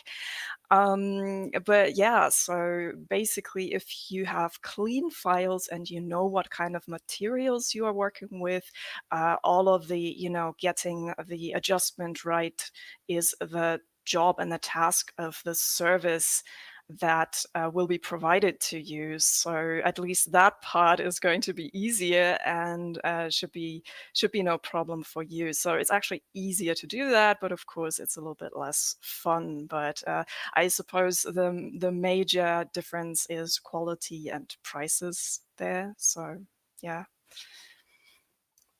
There's one question from IRC. Can you recommend certain projects for beginners to gain or get familiar with all of the topics, so not to start overcomplicated? Yeah, totally. So I had a lot of fun creating keychains, which I think you could see during the talk because there were a lot of keychains that I showed. Like I said in the talk, I recommend starting with acrylics instead of wood because it tends to be easier to work with because there is less variation with the material, and then start with something small like personalized keychains or maybe something you could wear around your neck like a necklace, something like that, something small, something easy. Maybe find a logo or like a, let's say a shark, for instance, right? Find an SVG online, or that you can modify and edit and personalize and put your name on it, or just draw it yourself by hand, and then just simply put a red ring around it, which is your laser cutting outline. And remember that you need a hole for the actual keyring to go into, and then just figure out the size by looking at your keychain and figuring out like, okay, so this is the size. The reason why I'm recommending this is because it's a lot of fun. It's something personalized. It's something you can always carry around with you, and also it's small enough to not require a lot of expensive material. So I would actually recommend starting small with a small project. And yeah, something easy and something 2D. So like a keychain, like I said. So a 3D box that you would like to create, of course, requires, unless you're using the makercase.com website or something like that, it requires a little bit more thinking and things to not go wrong. And then if something does go wrong, you've wasted a lot of expensive material. And often enough, if you have a local hackspace, they usually have bits and pieces of acrylics or wood lying around where a 2 or 3 centimeter diameter keychain or some small object would easily fit on. So usually you might not even have to pay for the material, or just donate something in the donation box of the hackspace if you're not a local or heavily involved in that hackspace or something like that. But so something small, something easy, that doesn't that you could basically put on just leftover material that you would find at your hackspace. Because if something goes wrong, simply grab another piece of material and try again. And for the one who are fearing to go overcomplicated, how many projects you already wrecked in the beginning? How much did you curse for not getting the result you wanted?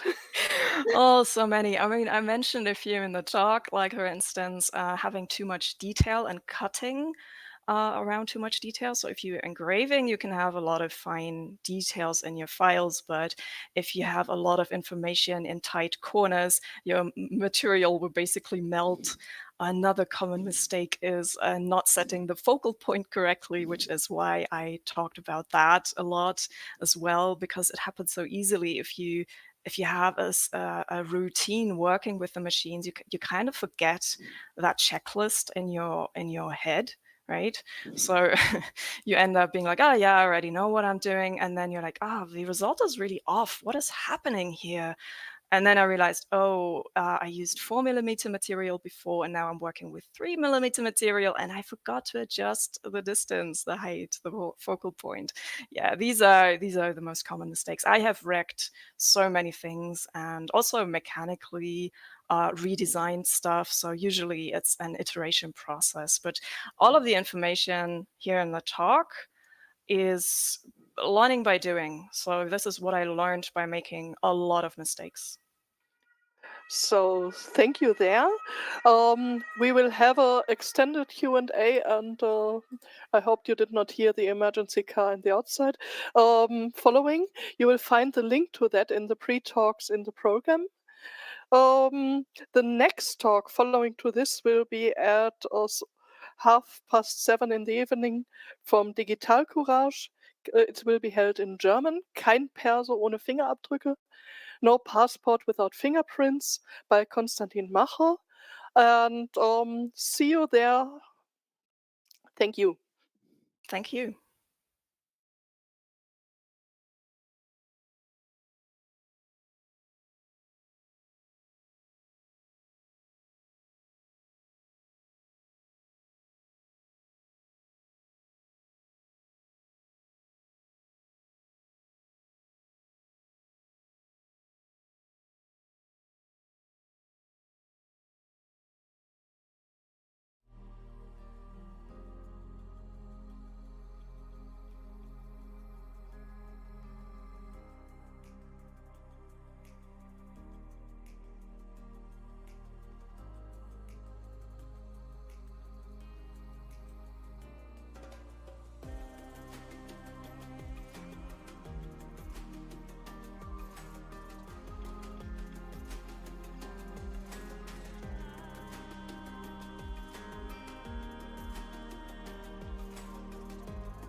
einen wunderschönen guten Abend oder was es auch immer für euch gerade ist.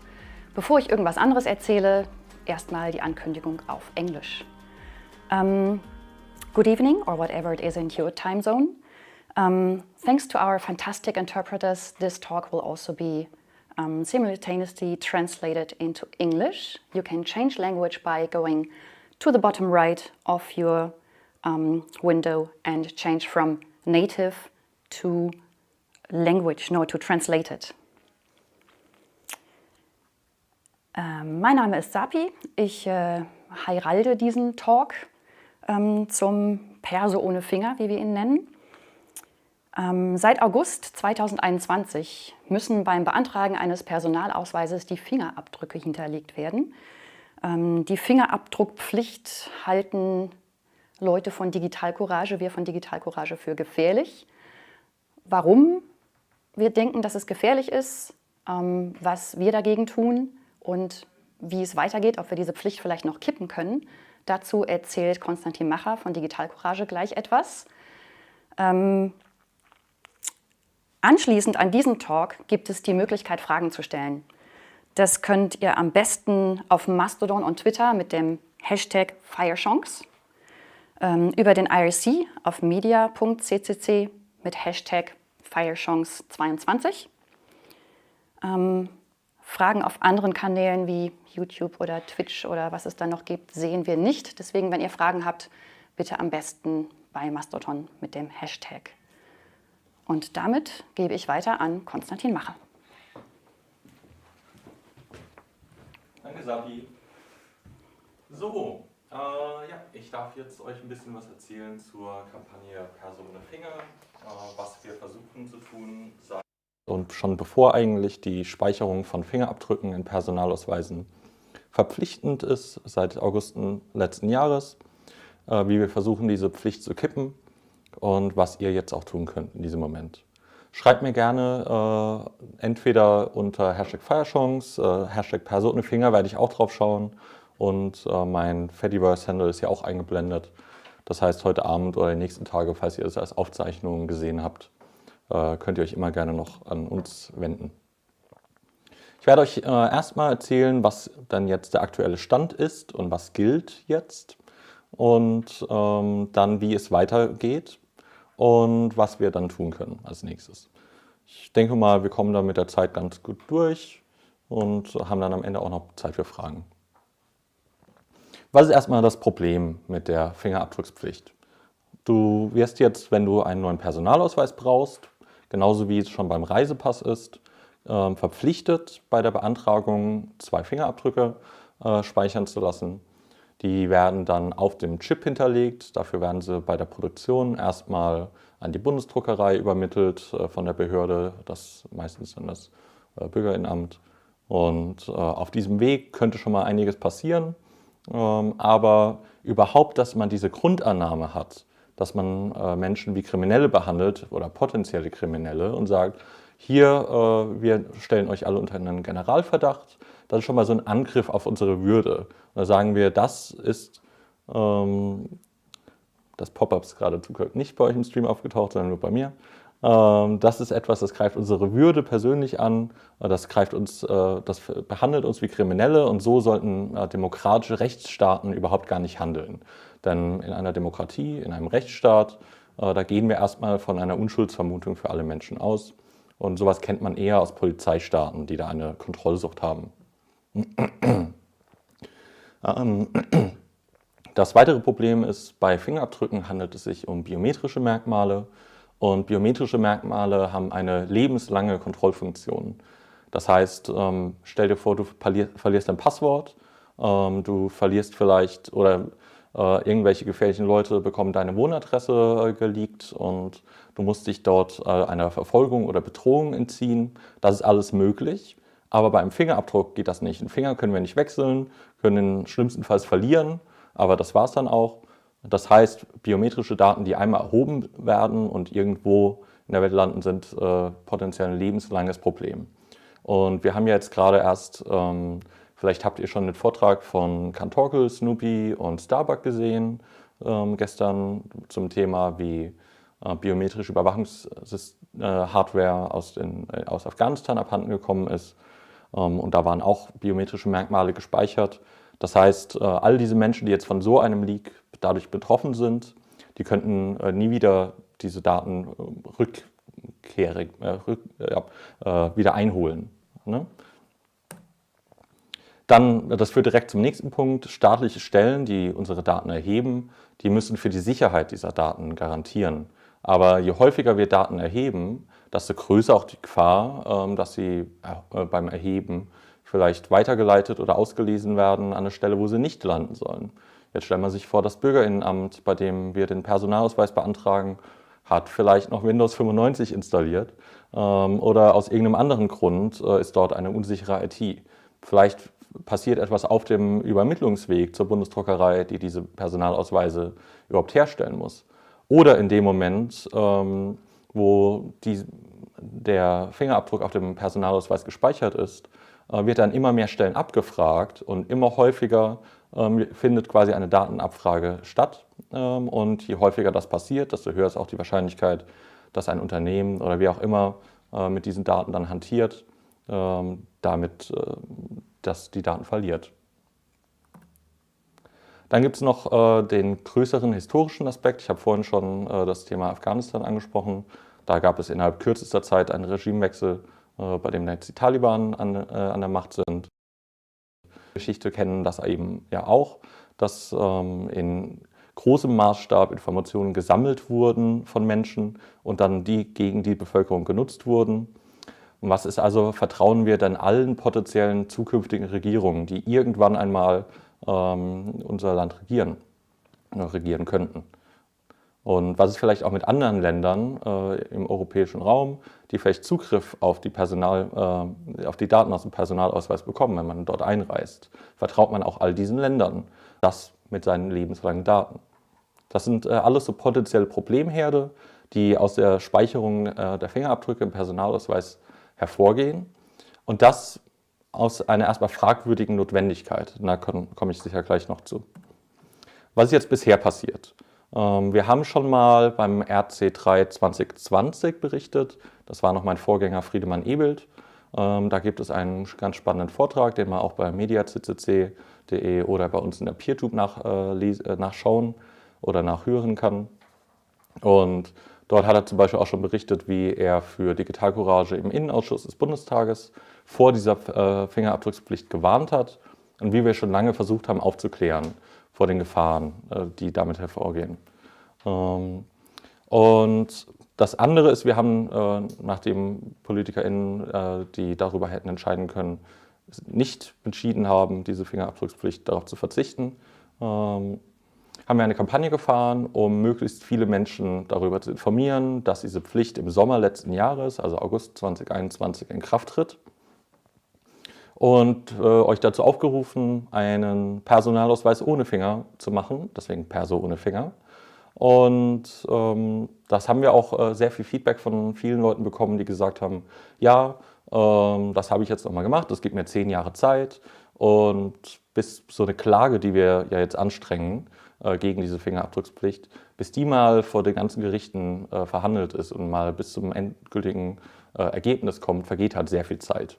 Und diese Zeit haben wir uns alle, ich habe mir auch noch mal ein Perso gemacht, kurz vorher, obwohl der noch eine Weile gültig gewesen wäre.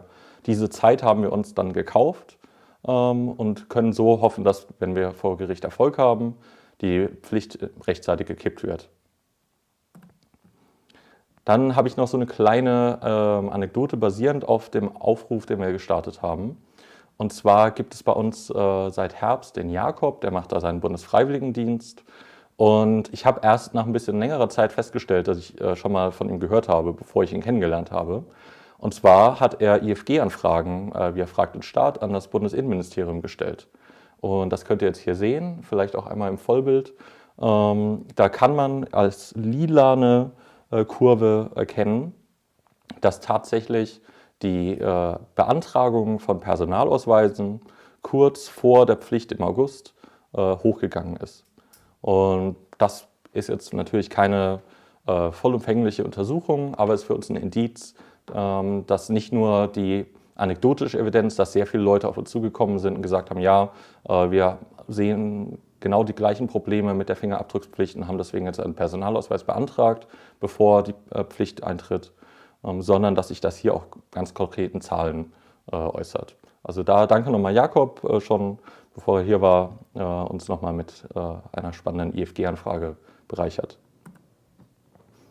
Was ist dann passiert? Am 2. August ist die Änderung vom Personalausweisgesetz, das ist Paragraph 5 Absatz 9, wen das interessiert, in Kraft getreten. Und seitdem müssen wir alle eben 2 Fingerabdrücke, beide Zeigefinger, auf dem Chip speichern lassen. Die Idee ist, dass in dem Moment, wo die Herstellung des Persos abgeschlossen ist, der nicht mehr irgendwo anders gelagert wird. Also wir sind noch nicht an einem Punkt, wo eine zentrale Speicherung von Fingerabdrücken vorgesehen wäre. Das wäre im Moment nicht zulässig. Wir kennen natürlich aber von anderen Überwachungsgesetzen, dass so eine Infrastruktur gerne mal Stück für Stück ausgeweitet wird. Und diese Gefahr besteht hier natürlich auch. Bei dem deutschen Gesetz handelt es sich um eine Umsetzung einer europäischen Verordnung. Auch da, wer so ein bisschen Lust auf den Jura-Kram hat, kann sich in Verordnung 2019/1175 einlesen. Wir haben auch noch ein paar mehr juristische Materialien für alle, die sowas spannend finden. Ich werde das heute aber nur ganz kurz anschneiden. Wir bezweifeln, dass diese Verordnung mit europäischem Recht vereinbar ist. Wir sagen, der Europäische Gerichtshof soll das juristisch prüfen. Wir hoffen, dass er jetzt dann kippen wird und dass dann in der Folge auch das deutsche darauf aufbauende Gesetz nicht mehr haltbar ist und wir so dann rechtzeitig von dieser Fingerabdruckspflicht befreit werden. Dafür haben wir den Instanzenweg eingeschlagen. Das heißt, von uns war ein Mensch beim Amt, hat gesagt, er möchte gerne einen Personalausweis. Die Person im Amt hat gesagt, ja, okay, bitte Fingerabdrücke abgeben. Er hat gesagt, nein, das will er nicht. Ich brauche aber trotzdem den Ausweis. Das Amt hat gesagt, nein, neues Gesetz, kriegen Sie nicht. Und zack, fertig, haben wir einen Verwaltungsakt, gegen den sich klagen lässt. Und somit haben wir unsere Klage eingereicht. Und seitdem, das war dann das Verwaltungsgericht Wiesbaden, wurde dort geprüft, was unsere juristische Argumentation ist. Die findet man auch auf unserer Webseite und kann die da schön ausführlich nachlesen. Und das werden wir auch weiterhin in der Zukunft so machen, dass wir natürlich so viel Transparenz wie möglich herstellen auf der Webseite, damit ihr die einzelnen Schritte mitbekommt und das per Newsletter oder eben im Blog sehen könnt, wie die Klage vorankommt. Ich habe heute auch ein exklusives Update, das steht noch nicht im Blog, aber das kann ich euch exklusiv prämieren heute. Was dann als nächstes passiert ist, das Verwaltungsgericht hat gesagt, ja, die Bedenken finden wir plausibel und wir legen das dem Europäischen Gerichtshof vor. Sehr viel schneller, als wir das erwartet haben. Und das ist ein sehr gutes Zeichen. Also, dass wir da so im Schnellverfahren durchkommen, zeigt auch, dass die Gerichte sagen, wir sehen das als ein relevantes Problem an, das behandelt werden muss. Wir argumentieren nun, dass diese Verordnung mit höherrangigem Recht der EU, also andere Rechtsnormen, die über diesem einen Gesetz stehen, nicht haltbar sind und dass es auch fehlerhaft zustande gekommen ist und dass die Aufnahme dieser Fingerabdrücke per se erstmal eine unverhältnismäßige Maßnahme ist.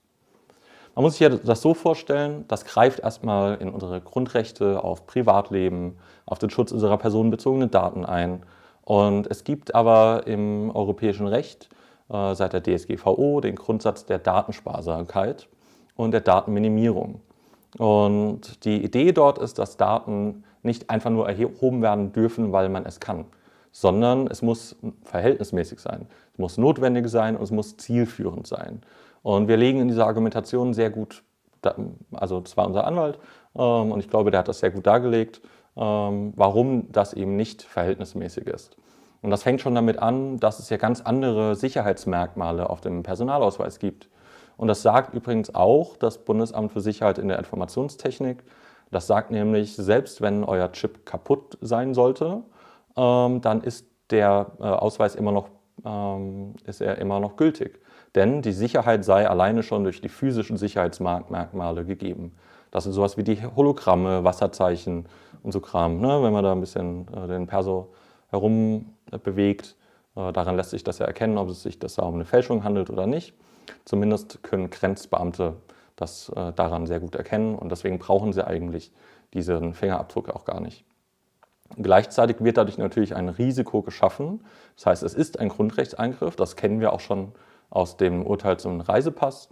Im Reisepass gilt ja auch schon eine Fingerabdruckpflicht. Das heißt, mit einer Ausweispflicht, die es gibt, kommt man gar nicht mehr drum herum, irgendwo den Fingerabdruck speichern lassen zu müssen. Vorher hatte man noch die Chance zu sagen, gut, Reisepass will ich nicht, mir reicht der Perso oder so. Aber da kommt man auch nicht mehr drum herum. Und das macht es auch nochmal umso gravierender. Jetzt hat die Ampelkoalition irgendwann mal angekündigt, sie möchte gerne eine ganz neue Kultur pflegen. Sie möchte gemeinsam mit der Zivilgesellschaft digitale BürgerInnenrechte stärken und eine neue Kultur der Zusammenarbeit schaffen. Und bei unserer Klage, die jetzt vor dem EuGH gelandet ist, weil das Verwaltungsgericht Wiesbaden es dorthin überwiesen hat, können wir nochmal Stellung nehmen, das haben wir auch getan. Und dort können auch Regierungen der EU-Mitgliedstaaten, die Europäische Kommission, das Parlament, der EU-Rat Stellung nehmen, wenn ein Gesetz angegriffen wird, so wie wir das machen. Und da haben wir die neue deutsche Bundesregierung, die Ampelkoalition, aufgefordert, sich dennoch bitte vor dem EuGH im Sinne der BürgerInnenrechte zu äußern und auf die Bedenken der Zivilgesellschaft zu hören. Immerhin haben über 13.000 Leute eine Petition auch unterschrieben, die wir gestartet haben, um eben auch dieser Klage mehr Gewicht zu verleihen, und haben das an die Bundesregierung so vermittelt. Also wir haben sie darüber informiert und sie aufgefordert, auch zu einem Gespräch, um unsere Bedenken zu äußern. Und wir hatten die Hoffnung, dass in diesem neuen Sinne der Zusammenarbeit einer neuen Bundesregierung dort auch darauf gehört wird. Naja, ihr hört vielleicht schon, ich bin nicht ganz so begeistert von dem, was als nächstes kommt. Jetzt habe ich ein Schreiben, und das war die Antwort auf unsere Bitte um das Gespräch. Und da heißt es dann drin, ich mache das mal ein bisschen größer für die relevanten Stellen: Ja, vielen Dank, das Bundesministerium des Inneren ist verantwortlich für dieses Gesetz. Wir prüfen das gerade und Sie können uns auch gerne eine Stellungnahme bis zum 10. Mai übermitteln. Okay, war noch ein Monat vor der Frist für den EuGH, bis wann diese Stellungnahmen dort übermittelt werden müssen. Ist ja erstmal alles ganz gut. Das hier ist der Brief, der an uns dafür übermittelt wurde. Und das wird jetzt vielleicht noch nicht direkt sichtbar. Ich kläre euch das einmal ganz gleich. Und zwar an dieser rot markierten Stelle seht ihr den Poststempel. Wir hatten eine Frist bis zum 10. Mai. Und der Poststempel ist vom 11. Mai. Ist so eine Sache. Also wir sind zwar manchmal auch ganz fit und schnell damit, Dinge zu bearbeiten, auch mal am Wochenende oder wie auch immer, aber in der Zeit zurückreisen können wir auch nicht. Und ich kenne ja so Geschichten, dass wenn irgendwelche Gesetzgebungsverfahren stattfinden, dass die Zivilgesellschaft am Freitagabend irgendwie ein Schreiben bekommt, können Sie bitte zu dem komplexen Sachverhalt bis Montag eine Stellungnahme abgeben. Aber das war mir jetzt auch neu. Also so viel vielleicht zu der beschworenen Kultur der Zusammenarbeit mit der Zivilgesellschaft im BMI. Ich darf leider nicht aus den Stellungnahmen, die die Regierungen an den EuGH übermittelt haben, zitieren. Ich kann mir vorstellen, dass es früher oder später im Laufe des Verfahrens dann der EuGH selber veröffentlichen wird. Das weiß ich aber gerade noch nicht. Aber ja, auch hier, was ich sagen kann, BMI, genauso wie bei Vorratsdatenspeicherung und Chatkontrolle, hat mich noch nicht so überzeugt. Wir müssen uns da wohl mit Argumenten bei dem Gericht durchsetzen, und im Innenministerium ist man noch nicht so weit weg von der Politik der Vorgänger oder des Vorgängers. Tja, was kann man jetzt machen? Also wir liegen ja vor dem Gericht und das dauert jetzt noch ein bisschen. Was ich schon verraten darf, ist, und das ist jetzt die exklusive Nachricht, wir haben eine mündliche Anhörung vom EuGH bekommen vor der Großen Kammer des Europäischen Gerichtshofs. Das bedeutet, wir können dort noch einmal auf bestimmte Fragen des EuGHs eingehen. Das bedeutet wiederum, dass der EuGH tatsächlich sich mit dieser Frage tiefergehend beschäftigt. Die Große Kammer des EuGH bedeutet immer besonders bedeutsame und komplexe Gesetze. Und das ist für uns ein sehr starkes Signal, dass der EuGH dieses Anliegen ernst nimmt und unsere Argumente dort anhören wird. Das ist natürlich noch keine Garantie, dass das Urteil am Ende in unserem Sinne ausfällt, aber das macht mich doch sehr optimistisch, dass wir da vorankommen und hoffentlich gehen wir dann im März mit eine gute Anhörung dort hinein. Und dann kann es aber noch mal ein bisschen dauern, bis tatsächlich der EuGH diese Stellungnahmen vor Ort dann auch ausgewertet hat. Ne? Dann kennen das von anderen Urteilen, das kann sich ja über Jahre hinziehen. Auch wenn wir bisher da im Schnellverfahren sehr gut durchkommen. Was kann man jetzt also machen bis dorthin, weil sich das ja doch ein bisschen strecken kann? Ich habe da so einen Tipp ausgekramt, ist nicht von mir, sondern der Chaos Computer Club hat da mal was gemacht. Ich empfehle natürlich auch nicht explizites Nachmachen, aber was damals gemacht wurde beim Reisepass, war den RFID-Chip mal auf einen Induktionsherd zu legen. Und hier in dem Video sieht man quasi, wie ein Hacker oder eine Hackerin aus dem CCC dann quasi getestet hat, ob der RFID-Chip vorher und nachher anspringt. Und was man dann sieht, ist, dass das eben dann nicht mehr der Fall ist. Macht mit der Information, was ihr wollt. Der Ausweis Perso ist ja auch ohne funktionierenden Chip gültig. Was kann man sonst noch tun? Im Moment ist es einfach nicht möglich, einen eigenen Personalausweis zu beantragen oder einen Reisepass ohne Fingerabdrücke abgeben zu müssen. Das heißt, die Alternative ist entweder sich zu fragen, kann ich damit noch abwarten? Kann ich damit leben, dass meine Fingerabdrücke dort erfasst werden? Es gibt die theoretische Option, einen temporären Reisepass oder temporären Personalausweis zu beantragen, wenn ihr zum Beispiel verreisen müsst für 3 Wochen ins Ausland und dort ein gültiges Reisedokument braucht, um zu fliegen oder wie auch immer über eine Grenze zu kommen, dann könnte das eine Option sein. Die sind aber nur 3 Monate oder so gültig, vergleichsweise teuer, das ist also kein Dauerzustand und löst auch nicht das Problem, dass ihr eigentlich ja in der Lage sein müsst, euch an gewissen Stellen auszuweisen. Das ist für manche Gruppen schlimmer als für andere, wenn sie kein aktuell gültiges Ausweisdokument haben. Da müsst ihr also selber für euch die Entscheidung treffen, was ihr damit machen wollt. Eigene Klagen jetzt noch anzustrengen, halten wir ehrlich gesagt nicht für sinnvoll. Wir haben jetzt hier diesen Weg der strategischen Prozessführung eingeschlagen und wir sind damit schon sehr schnell sehr weit gekommen.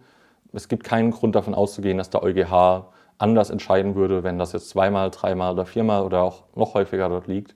Eher ist die Gefahr, dass man sich zugespammt fühlt mit so einer Antragsflut, dass das dann eher noch den Prozess aufhält, als dass es schneller geht. Entsprechend werden wir diese Klage weiterführen, so gut wir können. Unser Anwalt arbeitet schon die Argumentation und die Stellungnahme für die Anhörung im März aus. Und wir werden euch darüber natürlich auf dem Laufenden halten. Wir hoffen, dass das so schnell geht wie möglich.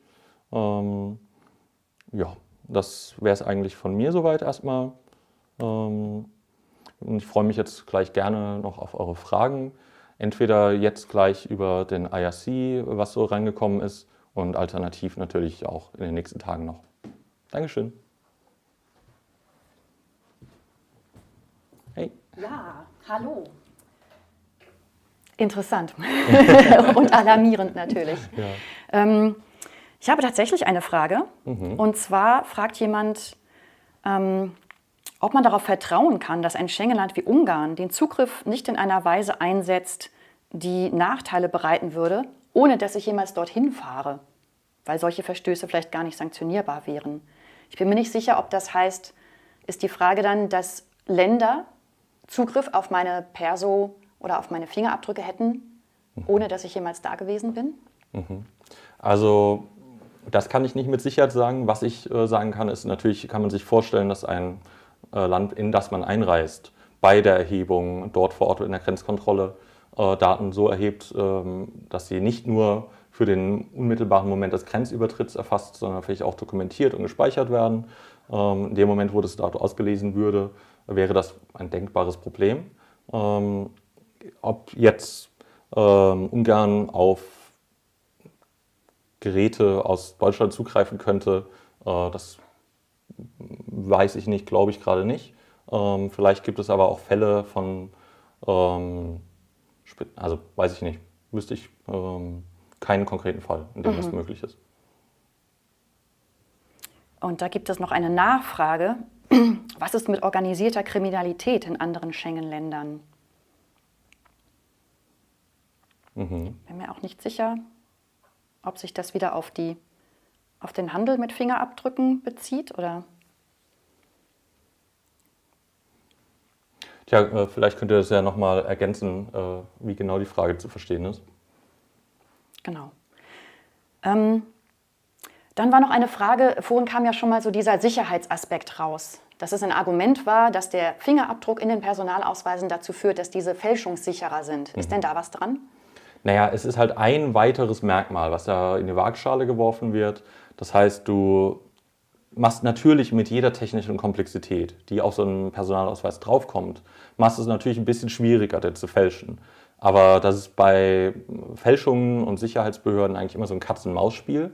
Das heißt, das ist nur eine Frage der Zeit, bis du da auf deine Art und Weise auch einen Fingerabdruck hinterlegen kannst. Und was in dem Moment passiert, ist ja nicht, dass eindeutig gesagt wird, weil bei dieser Grenzkontrolle, so wie das verwendet werden soll, das steht auch bei uns in der Argumentation ein bisschen ausführlicher, das soll eine Verifikation sein, dass quasi die Person, die ihren Fingerabdruck dort vorlegt, auch wirklich die Person ist, die gerade vor dir steht, indem quasi dein Fingerabdruck live mit dem verglichen wird, der auf dem Chip gespeichert ist. Das bedeutet aber, wenn FälscherInnen in der Lage sind, den Chip einfach selber zu beschreiben und dort einen eigenen Fingerabdruck zu hinterlegen, dann ist dieser gesamte Sicherheitsaspekt auch genauso wieder kaputt.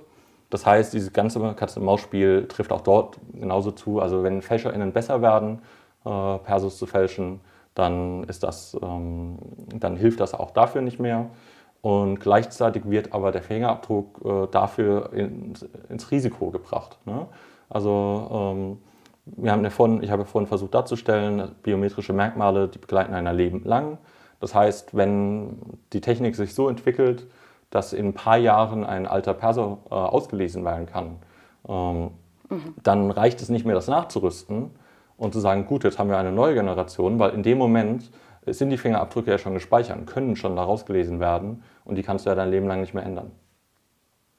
Ja, jetzt sind hier noch ein paar Sachen, die auch wieder darauf abzielen. Ich glaube, vorhin war das ja auch schon im Vortrag, dass man den Fingerabdruck zerstören könnte oder die Zerstörung des Chips. Nämlich auch die Frage, ist die Zerstörung des Chips eine mögliche Option? Da wurde ja schon drauf eingegangen in dem kleinen... Kein Kommentar. Also ich kann mir vorstellen, dass es Menschen gibt, die das machen. Ich würde aber nicht dazu aufrufen, das zu machen. Aber also die Argumentation, die ich höre, ist der aktuelle Rechtsstand, ist ja, dass die nur dezentral auf dem Chip gespeichert werden dürfen. Und wenn dem wirklich so ist und die nicht irgendwo zwischendurch abgeflossen sind, was nicht rechtens wäre, dann würde es natürlich dem Szenario helfen, zu verhindern, dass der Chip ausgelesen werden kann, weil der Perso ja weiterhin gültig ist. Aber dazu rufe ich nicht auf, das zu machen. eine weitere Frage in der Richtung ist, ob es hilft, seinen Fingerabdruck mit Glitter und einem zweiten Kleber unlesbar zu machen. Ja, da gab es schon Anwendungsfälle. Ich glaube, beim Thema Reisepass war das dann zu sagen, mit Sekundenkleber und so weiter damit zu hantieren. Ist natürlich die Frage, wofür soll das dann helfen? Soll das helfen, in dem Moment einer Kontrolle zu verhindern, dass der eine Fingerabdruck zum anderen zugeordnet werden kann? Soll das verhindern, dass beim Registrieren des Fingerabdrucks im Amt, also beim Beantragen des Persos, der Fingerabdruck richtig gespeichert wird? Für das Szenario kommt es wahrscheinlich ein bisschen drauf an. Wenn der einfach nur unlesbar ist, dann ist die Wahrscheinlichkeit recht hoch, dass das System anspringt und sagt, Moment mal, das ist aber kein valides Muster. Aber es kommt vielleicht auch ein bisschen aufs Glück an. Aber das wäre wahrscheinlich auch nicht ganz rechtens und dabei erwischt zu werden, könnte potenziell auch strafbar sein. Aber da will ich jetzt nicht spekulieren, ich bin kein Anwalt. Eine weitere Frage ist, ob die Fingerabdrücke komplett als 3D-Scan gespeichert werden oder nur Auszüge davon. Genau, das ist auch eine Argumentation, warum wir sagen, das ist ein Gesetz, das ist so nicht rechtens, weil hier nicht datenminimierend gearbeitet wird. Tatsächlich werden keine Hashes gespeichert, sondern richtige Abbilder vom Fingerabdruck.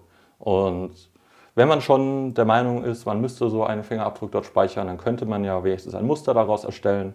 Und dann könnte man den nicht so einfach reproduzieren am Ende, aber hier sind tatsächlich die richtigen Fingerabdrücke drauf. Die Fragen strömen so rein. Ich muss mal eben einen Blick auf die Uhr werfen. Das geht noch. Dann geht es weiter mit, das dachte ich auch schon. Reicht es nicht aus, ein alternatives Ausweisdokument zu haben? Also eventuell ein Ausweisdokument aus einem anderen Land, die nicht biometrisch mit biometrischen Daten gespickt sind? Ja, das Problem ist ja, es handelt sich ja hier um eine europäische Verordnung und die ganzen anderen Länder müssen das eigentlich auch umsetzen. Also als Nachtrag dazu vielleicht noch, viele Länder stellen Ausweise für Nichtstaatsbürger aus. Aha, spannende Idee. Gerne mal das Prozedere, wie das funktioniert, per E-Mail schicken. Vielleicht, wenn das ein gangbarer Weg ist, teilen wir die Idee natürlich gerne. Kann ich jetzt aber nichts Qualifiziertes zu sagen. Also wenn es dazu mehr Ideen gibt, dann einfach an konstantin.macher@digitalcourage.de schicken. Genau, die Daten findet man auch auf der Team-Webseite von digitalcourage.de. Genau, und ihr könnt uns auch immer an mail@digitalcourage.de schreiben. Im Zweifelsfall leiten wir das untereinander auch weiter. Es sind ja mehrere Leute bei uns im Team, die solche Themen beackern. Und dann findet sich schon jemand, der das dann prüft. Dazu ist mir dann noch eingefallen, also wenn jetzt eine Person 2021 den Ausweis nochmal bekommen hat, ohne Fingerabdrücke, und hier ist auch schon eine andere Frage, die fragt, wie lange das Gerichtsverfahren denn eventuell noch laufen wird. Aber es gibt ja zum Beispiel auch sowas wie den Lichtbildausweis. Was könnte denn damit gemacht werden oder inwieweit wäre das ein Ersatz eventuell? Die Lichtbildausweise, du meinst die netten kleinen Ausweise, die Digitalcourage einem zur Verfügung stellt. Man kann sich ja bei uns im Shop quasi einfach mit dem Namen und Bild der eigenen Wahl einen Lichtbildausweis ausstellen lassen. Können ja auch Bibliotheken und so weiter einem Ausweise stellen. Das ist dann kein Personalausweis, auch kein Reisepass. Wir fälschen keine Dokumente, wir stellen nur ein Ausweisdokument in dem Moment zur Verfügung. Das kann natürlich für viele Anwendungsfälle helfen, aber bei einem offiziellen Grenzübertritt, ich habe schon Geschichten gehört, dass es auch funktioniert hätte, auch das würde ich aber mich nicht darauf verlassen, aber vielleicht für den Disco-Besuch oder für, ich habe auch schon gehört von irgendwelchen Schwimmbädern, die anfangen, Ausweisdokumente einlesen zu wollen. Also wo man sich auch denkt, wofür brauchen die denn meinen Ausweis jetzt? Ich gebe denen ja schon Geld, dass ich da schwimmen gehen darf. In vielen solcher Fälle wäre das vielleicht der bessere Weg. Und davor hat es noch einen Teil einer Frage. Ja, das bezog sich auf die Länge des Gerichtsverfahrens. Du hast ja schon angedeutet, dass es länger dauern könnte. Das kann sich über Jahre ziehen. Und so ein Perso ist ja 10 Jahre gültig. Das heißt, wer den vorher gemacht hat, das sollte reichen. Also wenn es 10 Jahre dauern würde, da würde ich mich jetzt sehr wundern. Aber ob das jetzt 1 Jahr dauert oder ob das 3 Jahre dauert oder wer weiß, das kann niemand genau vorhersehen. Beim Thema Vorratsdatenspeicherung hat das ja auch eine Weile gedauert, bis da mal das Urteil kam. Also man kann es nicht genau vorhersehen. Es ging bisher sehr schnell, hoffen wir mal, aber keine Garantien. Dann gibt es noch was zum Gefährdungspotenzial, beziehungsweise welches Missbrauchspotenzial gibt es mit Fingerabdrücken, die beispielsweise bei einem Datenbreach abhanden kommen? Eine riesige Gefahr ist natürlich in dem Moment, wo Menschen immer mehr auf eine Authentifizierung durch Fingerabdrücke setzen, dass dann auch eine andere Person diesen Fingerabdruck verwenden könnte, um einen Identitätsdiebstahl zu begehen und sich als eine Person ausgibt, um dort irgendwo einen Online-Kauf oder sei es irgendetwas anderes zu verifizieren, weil Händler und Händlerinnen plötzlich sagen, ja, da gibt es auch einen Fingerabdruck und dann kann man das damit prüfen und dann glauben wir schon, dass es stimmt. Und in dem Moment besteht eben diese Gefahr, dass wenn an immer mehr Stellen Fingerabdrücke als Verifikationsmerkmal akzeptiert werden, dass sie dort eben auch für den Identitätsdiebstahl genutzt werden können. Genauso kann man natürlich sich auch vorstellen, dass eine Person Ausweisdokumente dann irgendwann fälscht mit einem Fingerabdruck, der hinterlegt wurde. Oder eben auch, dass Menschen mit Stalking vielleicht dann damit Probleme haben. Also Das Problem mit Datendiebstahl ist, da gibt es eine ganze Reihe von unschönen Anwendungsvorstellungen. Und wenn so ein Fingerabdruck dann halt mal weg ist, dann ist er halt für immer weg. Und die Wahrscheinlichkeit, dass das passiert, ist ja natürlich sehr groß. Die nimmt halt auch mit im Laufe der Zeit, je länger Daten gleich bleiben und relevant sind, immer weiter zu. Und Fingerabdruck, ne? Also dass man sich im Endeffekt auch sowas wie einen Fingerabdruck oder biometrische Daten Schwarzmarkt vorstellen kann, wo dann Datensätze einfach durchverkauft werden und Ja, und halt vielleicht irgendwelche Ausweis- und Reisedokumente hergestellt werden mit gefälschten Fingerabdrücken oder einen echten Fingerabdruck aus einer solchen Datenbank, wo vielleicht eine Person auch mit deinem Namen am Ende sich ausweist beim Grenzübertritt und dann kommt diese Person aber mit irgendwelchen Ermittlungen in Kontakt und dann heißt es aber plötzlich, ach, das warst ja du, weil die Person hat sich ja mit deinem Namen an dieser Grenze ausgewiesen oder so. Also genau, weil das eben auch nie wieder veränderbar ist. Genau. Einmal passiert. Ja. Dann habe ich hier noch eine sehr spezifische Frage. Die USA haben doch schon bei einigen Schengen-Ländern die Herausgabe der Fingerabdrücke an die Weiterführung des ESTA-Verfahrens gebunden. Wenn Deutschland jetzt beim Ende des biometrischen Passes, wäre Deutschland dann automatisch vom ESTA ausgeschlossen? Das wird man natürlich mal gucken müssen, wie die Verhandlungen da ausgehen. Aber das ist meines Wissens nach noch nicht zu Ende verhandelt. Da korrigiert mich, wenn ich mich täusche. Deswegen will ich nicht spekulieren. Aber klar, in dem Moment, wo Daten einfach erhebbar sind, kommen die Begehrlichkeiten natürlich immer. Und gerade die USA wollen das natürlich dann auch haben. Wir sind jetzt erstmal durch mit ziemlich vielen Fragen hier. Wie gesagt, bei weiteren Fragen gerne nochmal auf Hashtag Fireshonks auf Mastodon, Twitter und Hashtag Fireshonks22 auf dem IRC-Channel. Und ansonsten gerne direkt an Konstantin. Ja, danke schön. Danke für eure Aufmerksamkeit und danke dir, dass du die ganzen Fragen übermittelt hast. Und auch nochmal ganz herzlichen Dank überhaupt an Leute, die Fragen gestellt haben und Grüße nach Wülfrath und danke an Fireshonks für diese wunderbare Möglichkeit, uns auch hier einzubringen. Ja, mega. Dankeschön.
Willkommen im Fireshonks-Stream am zweiten Tag dieses Events. Da gab es bisher so viele tolle Sachen zu erleben bei die Haecksen und es ist noch lange nicht vorbei. Wenn ihr Fragen oder Kommentare zu diesem Talk haben, könnt ihr den Hashtag Fireshonks auf Twitter und auf Mastodon benutzen. Ihr könnt Fragen auf Englisch oder auf Deutsch schreiben. Das Talk wird heute übersetzt auf Englisch. Ihr könnt das finden auf dem media.ccc Stream. Ich hoffe, ihr seid bereit für diesen Talk von JN, Hacking a Set Receiver. Wir werden heute einen Einblick in die Firmware-Hacking bekommen. Es geht um Firmware-Formate, Frame-Buffer, Eigenheiten der MIPS-Architektur und Linux.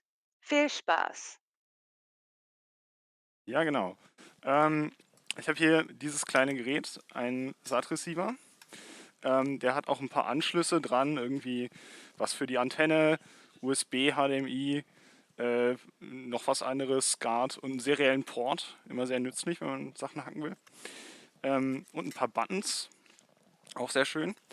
Und wenn man reinschaut, sieht man irgendwie ein bisschen Flash, das sieht man jetzt im Bild nicht ganz so gut, aber das ist dieses kleine Bauteil. Und hier unter dem Kühler einen ziemlich obskuren Chip mit MIPS-Prozessoren drin. Um da jetzt irgendwas drüber rauszufinden, habe ich den Flash ausgelesen und mal reingeschaut und dann diese Struktur gefunden. Da sind so ein paar Namen, die sind irgendwie lesbar. Das AV, CPU, IMG, Demo, weiter unten Resource und Logo. Sieht ja schon mal interessant aus. Es stellt sich dann heraus, es ist mehr oder weniger eine Partitionstabelle, die sagt, wo im Flash welche Daten liegen.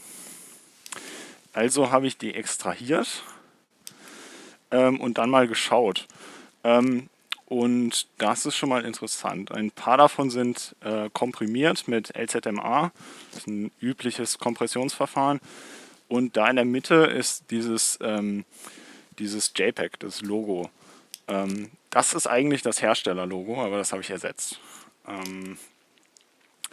Und diese Partition Demo, die da relativ weit oben in der Liste ist, das ist MIPS-Code, wenn man das dekomprimiert und in den Disassembler wirft. Hier sieht man jetzt irgendwie, da werden Dinge initialisiert. Das ist halt der Anfang von der Firmware, von der Fernsehanwendung, die da normalerweise drauf läuft. So, wie bringe ich jetzt eigentlich meinen eigenen Code da rein? Naja, ich habe erstmal das Minimum geschrieben, was man an halbwegs nützlichem Code haben kann. Eine kleine Schleife, die den Buchstaben A aus dem seriellen Port rauswirft. So oft wie möglich. Das dann installiert und nach ein bisschen Fluchen, weil das nicht alles so war wie erwartet, hat das dann funktioniert. Ich habe den Buchstaben A rausgekriegt aus dem seriellen Port, der ja freundlicherweise verbaut wurde. Aber das ist natürlich nicht besonders nützlich, dieses Programm. Also habe ich ein anderes Programm da reingeschrieben in den Flash, das so ein bisschen Peek und Poke erlaubt. Also Speicher und Register von der Peripherie lesen und schreiben, um damit interaktiver mit der Hardware umgehen zu können. Die nächste Frage war, wo ist eigentlich mein Frame-Buffer? Denn hier aus diesem HDMI-Port kommt ja ein Bild raus und das würde ich gerne beeinflussen können. Da hilft natürlich, dass nach dem Starten schon dieses Logo angezeigt wurde. Also habe ich mir so ein kleines Stückchen Code geschrieben, was das Programm auf dem dieses Monitorprogramm fernsteuert und durch den RAM durchgeht und hier jetzt alle 4 Kilobyte jeweils die ersten 32 Bit anzeigt. Das seht ihr rechts im Bild Und das ist so ein Bereich, der ganz interessant aussieht, dass oben passiert nichts und in der Mitte passiert so ein bisschen und unten passiert wieder nichts. Das scheint ja dem Bild zu entsprechen, dem Bild von einem Hai. Wenn man dann genauer hinguckt, sieht man die einzelnen Zeilen, wo anfängt was zu passieren, die sind genau 1920 lang. Also eine Rasterzeile, kann man sich denken. Das ist hier HDMI auf 1920 Pixel mal 1080. Also dachte ich mir, wenn ich den Framebuffer anscheinend habe, kann ich den ja mal verschieben und gucken, was passiert. Ich würde jetzt erwarten, dass der Hai sich hoch verschiebt. Aber das hat nicht so ganz funktioniert. Es hat sich nur die Farbe verschoben, nicht die Helligkeit. Das ist ja interessant. Aber woanders, an einer anderen Stelle, konnte ich dann die Helligkeit unabhängig von der Farbe beeinflussen. Das heißt, wir haben eigentlich nicht einen Framebuffer, sondern 2 Stück. Einmal für den Farbton und einmal für die Helligkeit. Mit etwas mehr herumprobieren zeigte sich dann, dass der Farbraum aus diesen 3 Komponenten hier so aussieht. Also dieses YCBCR, das ist Helligkeit oder Luma und Farbwert in Blau und in Rotrichtung, also Chroma Blue und Chroma Red.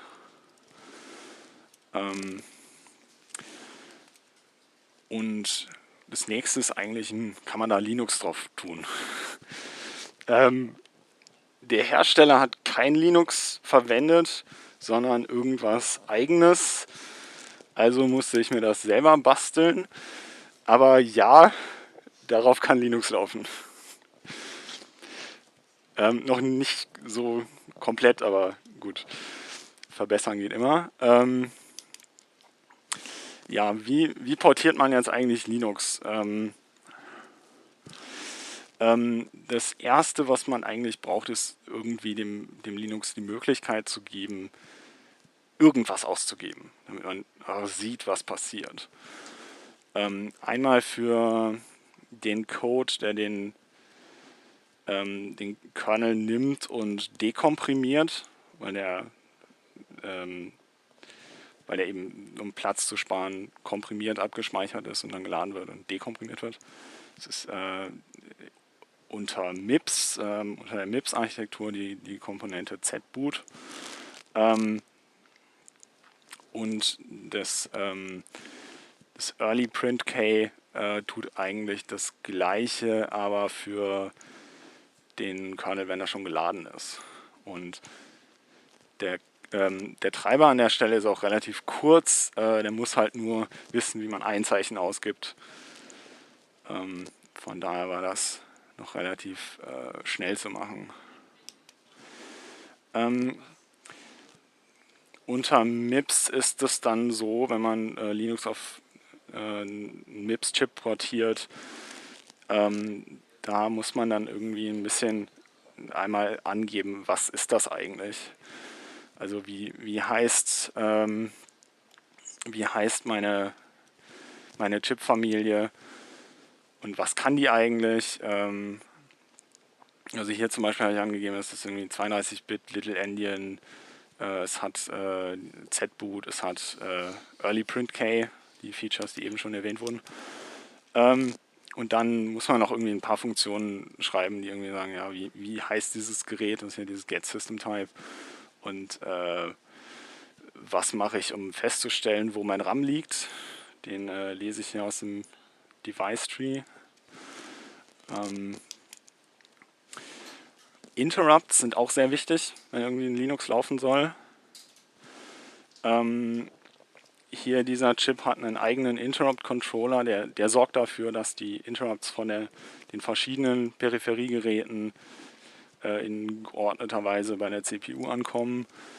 Da muss man so ein paar Sachen schreiben, irgendwie wie demaskiere ich einen Interrupt, also dass der auch durchkommt. wie sage ich dem Interrupt-Controller, dass ich jetzt fertig bin und dass der nächste Interrupt bald laufen kann. Und dann deklariere ich im Device Tree auf der rechten Seite, wo dieser Interrupt-Controller ist. Und hier sind jetzt 2 Interrupt-Controller eingetragen. Das erste ist dieser CPU-Interrupt-Controller. Das ist eine Standardkomponente von MIPS. Und der untere ist der, wofür ich den eigenen Treiber geschrieben habe. Die sind hintereinander geschaltet. Es hat dann noch nicht so ganz funktioniert. Und das Linux hat sich relativ schnell aufgehängt. An der Stelle, wo Interrupts bis zur CPU durchgelassen werden. Also das ist die Funktion Local IRQ Enable in Linux Source Code. Das war seltsam. Es stellte sich dann heraus, im Handbuch von dem speziellen MIPS-Prozessor-Core, der da drin ist in diesem Chip, im MIPS 24K, ist dokumentiert, es gibt so einen Vectored Interrupt Mode. Und wenn ich meinem Linux nicht sage, dass der benutzt werden soll, dann geht alles furchtbar schief. Ja, also das kann man irgendwie nur durch blind rumstochern rausfinden oder so. Als nächstes will ich irgendwie meinen seriellen Port komplett benutzen. Also vorher hatte ich ja nur einen sehr kleinen Treiber geschrieben, der Zeichen ausgeben kann, aber reicht noch nicht, wenn ich darüber irgendwie jetzt mit Bash interagieren will und Befehle eingeben. Das Linux Subsystem für serielle Ports und andere Sachen, allgemeiner für TTYs, steht auch für Teletype, also alle Arten Terminals. Das Linux Subsystem dafür ist ein bisschen schwierig und selten modernisiert. Deshalb waren das jetzt irgendwie 350 Zeilen für grundlegende Funktionalität, die nötig ist für diesen Treiber für den seriellen Port. Naja, aber am Ende hat es funktioniert. USB wäre auch ganz cool. Es sind ja USB-Ports am Gerät. Da ist auch eigentlich ein Standard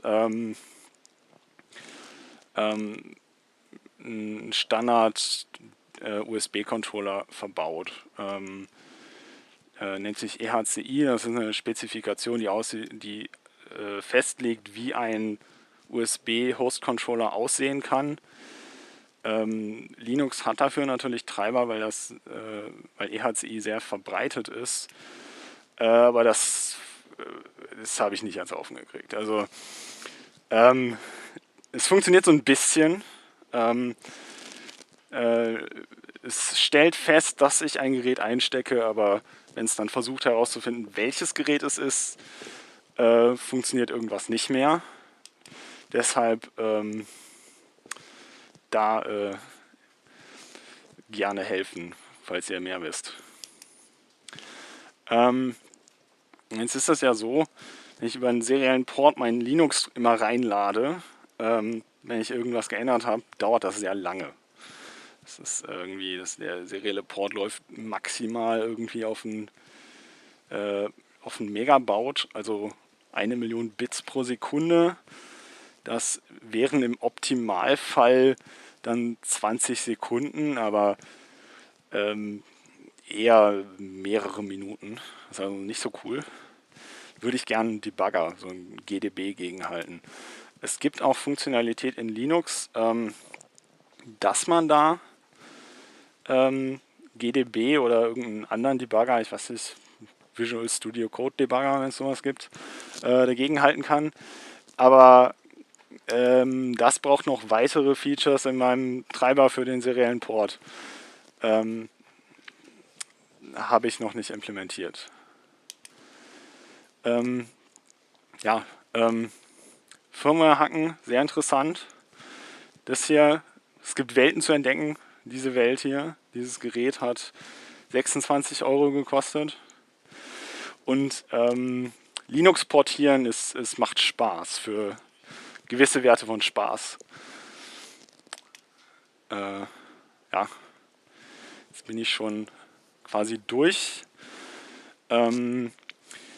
Weitere Informationen zum Projekt findet ihr auf GitHub auf neuschäfer/m88cs8001. Das ist einmal der Name von dem Chip, der da verbaut ist. Und jetzt gerne Fragen. Vielen Dank für den spannenden Talk. Es hörte sich an wie eine bessere Verwendung für so ein Gerät, als damit Fernsehen zu gucken. Ja, genau. Fernsehen ist das Normale, aber das ist ja zu langweilig. Das ist auf jeden Fall viel spannender. Ja. Ich habe jetzt hier eine Frage Mhm. und das war, wenn du Geräte kaufst, um die zu hacken, welche Merkmal beachtest du so? Welche Einzelheiten können angeben, dass ein Gerät zugänglich ist? Hier in dem Fall ist jetzt dieser serielle Port sehr nützlich. Denn das ist ein relativ einfacher Weg, sowohl auf Hardware-Ebene als auch auf Software-Ebene, um Daten in ein Gerät und wieder rauszukriegen und dafür auch interaktive Software zu schreiben, dass man mit Tastatur und Bildschirm darauf interagieren kann. Kommt das noch häufig vor mit Serial Ports? Nicht so häufig. Ich war überrascht, dass dieses Gerät so ein Ding hat. Oft muss man auf dem Mainboard dann sehr genau suchen, bis man einen seriellen Port findet, oder man findet gar keinen. Was anderes ist hier dieser Flash, diese kleinen hier 4x5 mm oder so. Das ist ein SOIC 8 Chip SOIC 8. Die sind gut, weil man damit relativ einfach dran kann mit so einer speziellen Klammer, um den Flash auszulesen und neu zu schreiben. Mhm, alles klar. Guck mal, habt ihr noch in die Zeit Fragen reinbekommen? Leider keine anderen. Aber ja, vielen Dank nochmal. Und wir bedanken uns bei allen, dass es möglich haben, bei alle Engel, Elfen, Zeugen und alle, die hinter den Kameras stehen heute Abend. Ja, sehr schön. Ich bedanke mich auch. So, Dankeschön, dass ihr da wart. Hier gibt es auf jeden Fall noch 2 Sachen im Programm heute Abend. Der Code of Conduct, Bausatz für eine gute Miteinander, ein Austausch, ist ein Workshop. Das fängt um 9 Uhr an. Und Operation Mindfuck Volume 6 findet am 9:30 heute Abend im Stream statt. Alles Gute!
Herzlich willkommen zu Fireshonks, der Veranstaltung von den Haecksen und R3S RemoteRheinRuhrStage kuratierten Jahresendveranstaltung.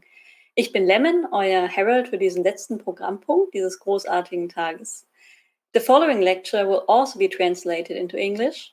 In the player on mediaccc.de, you can change the settings from native to translated. Dies war die Übersetzungsankündigung für diejenigen, die den Vortrag lieber auf Englisch verfolgen möchten. Leider wird es nach diesem Vortrag keine Fragerunde geben.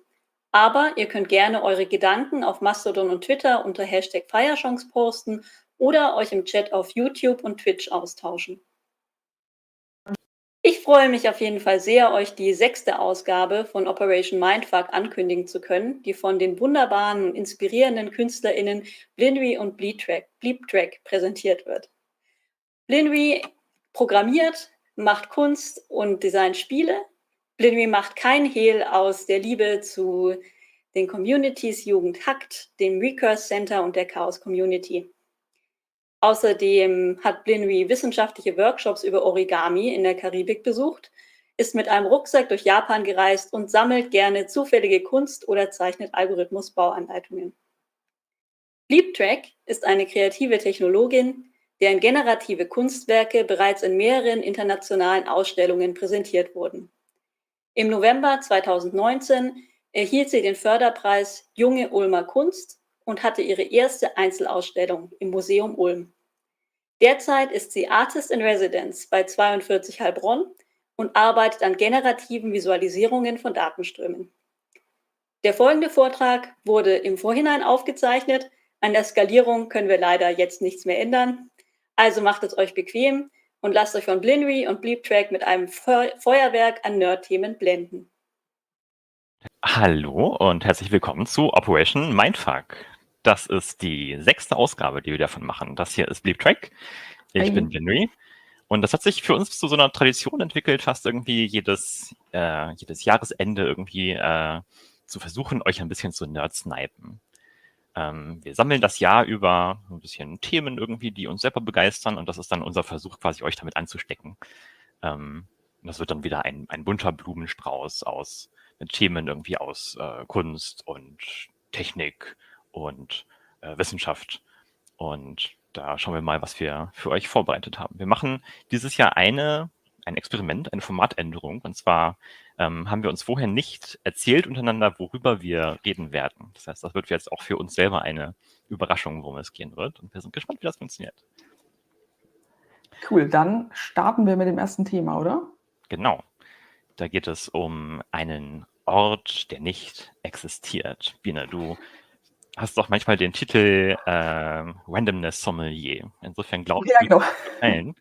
Library of Babel, das ist ein Buch ursprünglich gewesen, in dem geht es, um eine große Bibliothek mit so hexagonalen Räumen. Das sieht dann so aus, die Struktur, wie sie in dem Buch beschrieben wird. Da sind so kleine Räume, haben irgendwie, jeder Raum hat so 4 Wände voll mit Büchern quasi.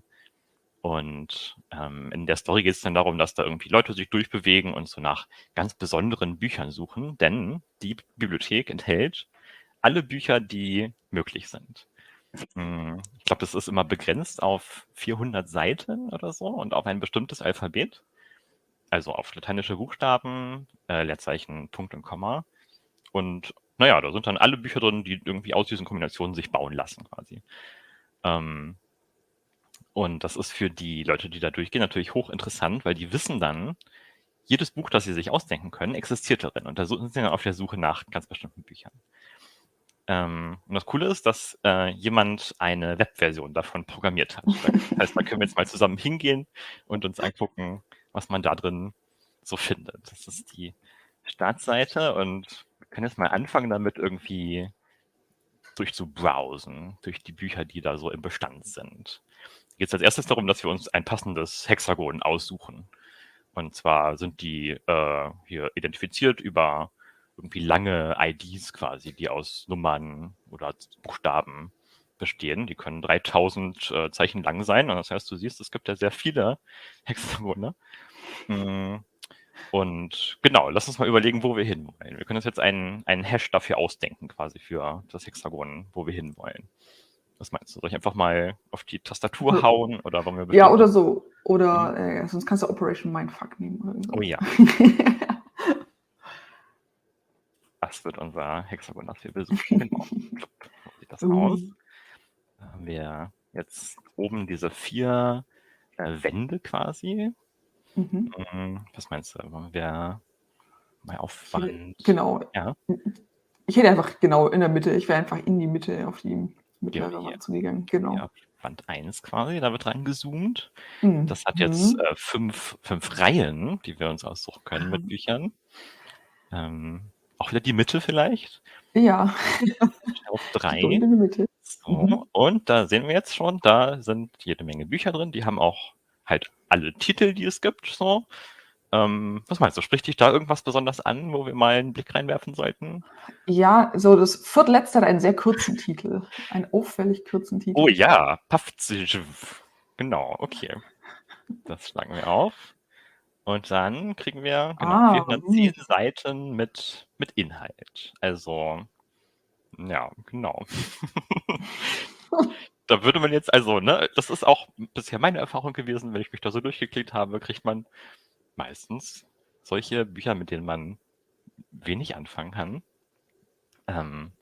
Aber wir wissen halt, dass in der Bibliothek auch alles andere zu finden ist. Wir können jetzt nochmal zurückgehen und da gibt es eine Suchfunktion. Das heißt, wenn wir tatsächlich auf der Suche sind nach bestimmten Inhalten oder sowas, dann werden wir das darin finden. Könnten wir jetzt auch nochmal Operation Mindfuck oder so reintun.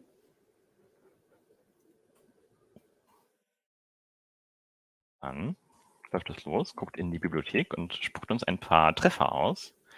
Zum Beispiel ein Buch, wo irgendwo in der Mitte der Seite Operation Mindfuck vorkommt. Das sieht dann so aus. Genau. Es ist umgeben von Quatsch oder zumindest Dingen, die wir nicht so gut verstehen oder parsen können. Aber Operation Mindfuck ist auf jeden Fall Teil davon. Und genauso gibt es, ich nochmal diese Suche anschmeiße, auch Ergebnisse, wo dieser Suchbegriff umgeben ist mit Random English Words. Also das ist jetzt auch ein Buch, wo offenbar unsere Wörter auftauchen, weil existieren halt. Und da drum ist jetzt Sundari, Operation Mindfuck, Evade, Kalenderred, Gurgling, Grizzler, Ramp, Rabbit Brush. Obviously. Naja. Und ich finde, immer wenn ich drüber nachdenke, das hat halt so coole Implikationen, ne? Dass irgendwie alle Bücher da drin enthalten sind. Das sind dann halt auch alle echten Bücher, die jemals geschrieben wurden, zumindest die ersten 410 Seiten oder so. Und auch alle Varianten davon, mit allen möglichen Tippfehlern darin. Auch irgendwo in dieser Bibliothek. Oder es gibt zum Beispiel Untertitel für diesen Talk, den wir gerade halten, in allen Sprachen, die sich mit lateinischen Buchstaben darstellen lassen. Oder Vorhersagen der Zukunft irgendwie. Da ist auf jeden Fall die korrekte Vorhersage dabei, aber auch alle inkorrekten. Wenn man zu faul ist, Hausaufgaben zu machen, vielleicht kommt man auf die Idee, in dieser Bibliothek nach den Antworten zu suchen. Ist die Frage, ob das schneller geht, als sie selber zu machen. Genau, irgendwie wissenschaftliche Paper. Da ist auch das Problem, da sind alle richtigen drin, was auch immer das heißt, und auch alle mit allen Denkfehlern, die man machen kann. Ja. Und ein bisschen verbunden ist diese Bibliothek mit einem anderen Konstrukt. Ich weiß nicht, ob du davon schon mal gehört hast, das Infinite Monkey Theorem. Nicht sicher. Dass, wenn du einen Affen vor eine Schreibmaschine setzt und den unendlich lange darauf rumtippen lässt, dann wird der alle Werke von Shakespeare produzieren. Ja, okay. Wikipedia hat da einen sehr spezifischen Fachausdruck und sagt, es ist fast sicher, dass das passieren wird. Und das ist ein sehr definierter Begriff, der heißt, das passiert mit von 1. Genau, aber braucht halt unter Umständen sehr, sehr lange. Und tatsächlich haben Leute zu gucken, ob sie irgendwie, wenn sie Affen auf Tastaturen tippen lassen, was sie da so erzeugen können, haben irgendwie eine Computertastatur in ein Affengehege gepackt und das dann ein paar Monate gelassen. War dann, naja, irgendwie, die Affen haben 5 Seiten insgesamt erzeugt, hauptsächlich aus dem Buchstaben S. Irgendwann haben sie angefangen, das damit Steinen drauf zu hauen und packen. Insofern, Ja. also, war jetzt nicht so gut reproduzierbar, wie man sich das vielleicht erhofft hätte. Wünscht wurde, ja. Okay. Und Sehr damit schön. ich über zu deinem ersten Sehr Theorie. cool. Der Babelfisch aus Hitchhiker's Guide to the Galaxy leitet sich von der Library of Babel ab, oder? Vom Namen. Oder Oder wo liegt der beide von zusammen? Turmbau. Achso, Turm zu Babel. Ach so. Ne, wo es irgendwie Ja. was ist das? Irgendwie Leute sprechen, weißt du noch, worum es da geht? Die bauen einen Nee. sehr hohen Turm. Und dann zerfällt alles in verschiedene Sprachen zur Strafe Gottes oder so ähnlich. Ja, macht Sinn. Okay. Stimmt. Ja, es ist eigentlich schön, dass wir gerade bei Sprachen sind. Ich gehe ein bisschen weiter. Ich gehe in die Typografie. Und ich habe einen Schriftfont mitgebracht. Das ist der FF Beowulf. Und ganz spannend, das ist eine Schriftart, die wurde 2011 in das Museum of Modern Art in New York übernommen in die permanente Ausstellung, also in die permanente Sammlung. Genau. Und die ist ganz spannend, finde ich. Wenn man sich da mal ein bisschen was anguckt, dann sieht es so aus. Ist schon, fragt man sich, warum bewegt sich da so viel? Und warum ist überhaupt eine Schriftart in einer Museumssammlung gelandet? Und das ist eine schöne, witzige Geschichte. Da hat mich jemand auf Mastodon draufgebracht. Ich kriege den Nickname leider gerade nicht mehr zusammen. Die Schrift nutzt eine Hacky-Lücke in PostScript aus beim Drucken und versetzt da beim Drucken, also im Druckprozess, im Druckertreiber praktisch, immer die Punkte der Außenlinie der Schrift. Das heißt, jedes Mal, wenn ein Buchstabe gesetzt wird, dann sieht der halt ein bisschen anders aus. Und da sieht man jetzt hier so ein bisschen unterschiedliche Varianten. Und das hat auch irgendwie so ein bisschen Diskussionen unter Typografen ausgelöst, wie das überhaupt ist und mit Computern. Und das verändert alles und irgendwie alles ist ein bisschen böse. Und man muss ja auch ehrlicherweise sagen, Druckertreiber sind ja auch irgendwie so ein bisschen schlimme Magie. Und ich fand es ganz spannend, dass das passiert ist. Was ein bisschen schade ist, leider funktioniert das heutzutage nicht mehr so richtig. Also man sieht jetzt hier nochmal ein Beispiel, aber eigentlich alle Bilder, die ich dabei habe, sind von einer modernen Abwandlung aus OpenType. Weil das Problem ist, dass diese Lücke ehrlicherweise kenne ich mich mit Druckertreiber nicht gut genug aus, um mit PostScript, um das jetzt gut genug erklären zu können, was da ausgenutzt wurde. Aber das Problem ist, das funktioniert so heute nicht mehr und man hat es dann halt versucht, mit OpenType nachzubilden und OpenType hat in der Definition Möglichkeiten, alternative Symbole zu setzen. Also ich kann mehrere kleine E's hinterlegen, die dann zufällig gewählt werden oder auch in zufälligen Kombinationen, also in bestimmten Kombinationen anders gewählt werden. Damit kann man es dann halt so ein bisschen nachbauen. Das ist nicht ganz so cool, aber trotzdem. Genau, es ist echt nicht ganz so cool, aber man sieht zumindest die Optik irgendwie noch. Genau, und hier sind jetzt praktisch überlagert 3 Varianten von Better. Und wenn man sich die Schriftart heute, wenn man die noch benutzen will, kann man auch runterladen, kann man auch kaufen. Dann gibt es diese 5 Varianten mit zunehmendem Jitter-Faktor praktisch, die nachgebaut sind eben als Alternativvarianten da drin. Das wäre schön, wenn Genau. es jedes Mal, wenn man es scannt oder ausdruckt oder sowas, irgendwie so ein bisschen mehr verfällt, irgendwie wird abgenutzt quasi die Buchstaben.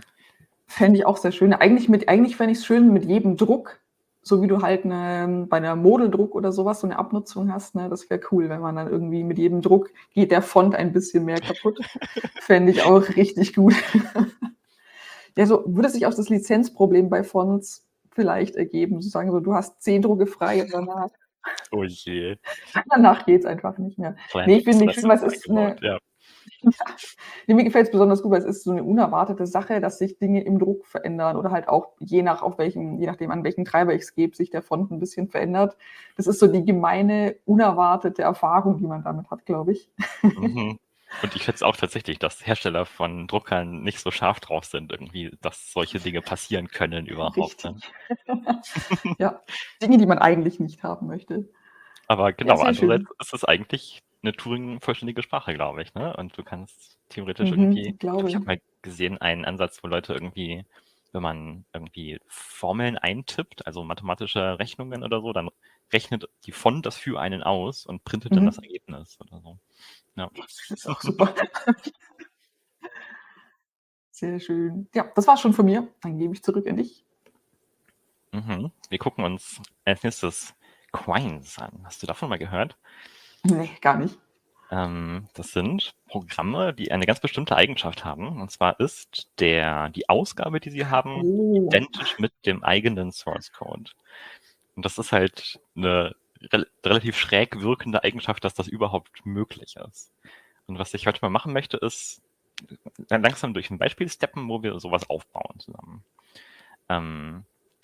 Output ist gleich Source Code. Man könnte jetzt, wenn man das sehr weit fasst, sagen, okay, was ist denn mit dem leeren Programm? Also ich habe hier ein Beispiel mitgebracht, das ist in Python, das ist der Dateiname und die Beispiele sind immer so aufgebaut, das ist quasi so eine Kommandozeilenansicht hier. Ne? Cat plus Dateiname gibt einem den Inhalt aus quasi zum nächsten Dollarzeichen, was so der Prompt der Kommandozeile ist. Das heißt, wenn hier nichts ausgegeben wird, ist offenbar die Datei leer. Und das Zweite ist dann, dass man das mit Python zum Beispiel ausführen kann, dieses Programm. Und da ist dann auch die Ausgabe leer. Und kann man jetzt sagen, haha, ist identisch, ist ein Quine. Aber üblicherweise wird das halt, man sagt, das ist zu trivial, zu uninteressant. Okay. Deshalb ist das dann so der Fall, der verboten wird quasi. Okay. Da gibt es noch Quines, die ein bisschen schummeln. Das hier ist ein Cheating Quine zum Beispiel. Ne, das ist ein Python-Programm, das guckt sich seinen eigenen Dateinamen an, öffnet die Datei, liest dann diese Datei ein und gibt dann aus, was da drin ist. Also das ist so ein bisschen, das nutzt so aus, dass es irgendwie auf sich selbst zugreifen kann. Und da ist dann tatsächlich, wenn man es ausführt, halt die Ausgabe auch identisch zum eigenen Source Code. Aber es hat, so Datei-IO gemacht. Und auch das ist dann üblicherweise ein Fall, den man verbietet, wenn man sagt, wenn man das machen darf, ist das zu leicht. Das kann man irgendwie auch in vielen Programmiersprachen machen. Wir wollen das schwerer. Hier ist noch ein schöner Cheating-Quine. Du kennst vielleicht, wenn man Shell-Skripte schreibt, dann kann man ganz oben in die erste Zeile so eine spezielle Syntax schreiben, die sagt, mit welchem Programm dieses Skript jetzt ausgeführt werden soll. Üblicherweise ist das dann so bin bash oder sowas, um irgendwie eine echte Kommandozeilen-Shell für die folgenden Befehle auszuführen. Aber wenn man da jetzt das Programm cat selber reinschreibt, also das ist halt das Programm auf der Kommandozeile, was Dateien ausliest, so wie wir es hier auch benutzt haben, um es anzuzeigen. Wenn man dann dieses Skript ausführbar macht und ausführt, dann passiert Folgendes, dann guckt irgendwie das Betriebssystem, okay, was steht da in der ersten Zeile, womit soll ich jetzt dieses Programm ausführen? Oh, cat, okay, ich lasse den Inhalt ausgeben und dann hat man es auch wieder reproduziert. Auch ein Cheating Quine, weil das greift auf den eigenen Inhalt zu, aber ich finde es sehr cool, dass das geht. Okay, und wir bauen jetzt einen echten Quine, der nicht diese Workarounds ist. Ja, auch wieder in Python. Wenn wir den eigenen Source Code ausgeben wollen, dann müssen wir auf jeden Fall irgendwie was ausgeben. Das heißt, mit so einem Print anzufangen oder so ist schon mal ein ganz guter Start. So, hier haben wir jetzt ein Print-Fragezeichen quasi, das gibt den String-Fragezeichen aus. Wenn man das ausführt, dann ist das erstmal nur dieses Fragezeichen und so richtig wissen wir jetzt auch noch nicht, was da rein soll und können darüber nachdenken. Und dann könnte man sagen, wir wollen ja den eigenen Quelltext reproduzieren. Das heißt, das, was wir ausgeben müssen, ist irgendwie was mit Print da drin. So. Das heißt, der nächste Schritt, den wir machen, könnte sein zu sagen, okay, wir ersetzen mal den Inhalt dieses Strings durch irgendwie Print mit einem Fragezeichen vielleicht so. Und das auszugeben, okay, das gibt dann definitiv Print-Fragezeichen aus, aber es fehlt jetzt halt, also dadurch, dass wir das in den String geschrieben haben, ist jetzt diese Doppelung hier drin. Ne? Wir haben 2 Prints, aber nur eins davon ausgegeben. Das heißt, es ist auch noch nicht so richtig identisch in was wir wollen. Und dann ist üblicherweise ein Schritt, den man machen kann, das irgendwie mit einer Hilfsvariable zu lösen. Dass wir jetzt sagen, okay, wir definieren uns mal eine Variable namens s, die enthält irgendeinen String und den geben wir dann aus. Das ist jetzt hier wieder das Ergebnis wie im ersten Beispiel mit einem Fragezeichen, aber da können wir jetzt auch anfangen zu sagen, okay, dieser String darf jetzt irgendwie andere Sachen enthalten. Und wir machen den jetzt schon mal so ähnlich wie möglich zu dem eigenen Quelltext, den wir hier haben. Das heißt, wir nehmen jetzt da kein Fragezeichen rein, sondern wir schreiben da rein S gleich irgendwas, Okay, ja. Print S. Das ist jetzt auch wieder so. Das ist jetzt in sich selbst gewickelt quasi. Ne? Außen ist so diese Struktur, die wir brauchen, um das auszugeben. Und in dem String ist im Grunde auch die ähnliche Struktur schon mal angelegt. Wenn wir das ausführen, dann kriegen wir den Inhalt dieses Strings. Und das Fragezeichen ist halt noch da. Und auch da fehlt uns jetzt ein bisschen diese Doppelung, dass das Innere des Strings so ähnlich ist wie das Äußere. Genau, gefühlt hat man noch nicht viel gewonnen aktuell sozusagen. Ne? Aber hast du eine Idee, was wir da jetzt machen könnten? Da sind wir irgendwie an so einem Schritt, wo man irgendwie eine Lösung bräuchte für diese Doppelung. Ja. Also, Ja, ich frage mich, ob man irgendwie so witzige String-Magie machen kann. mhm. Was im String hat, was man komisch escaped oder so. Ja. Genau sowas ist die Richtung. Ne? Also es gibt in Python diese Art und Weise, so Format-Strings zu schreiben. Dass du irgendwie so einen Platzhalter drin hast und den dann später durch irgendwas ersetzt.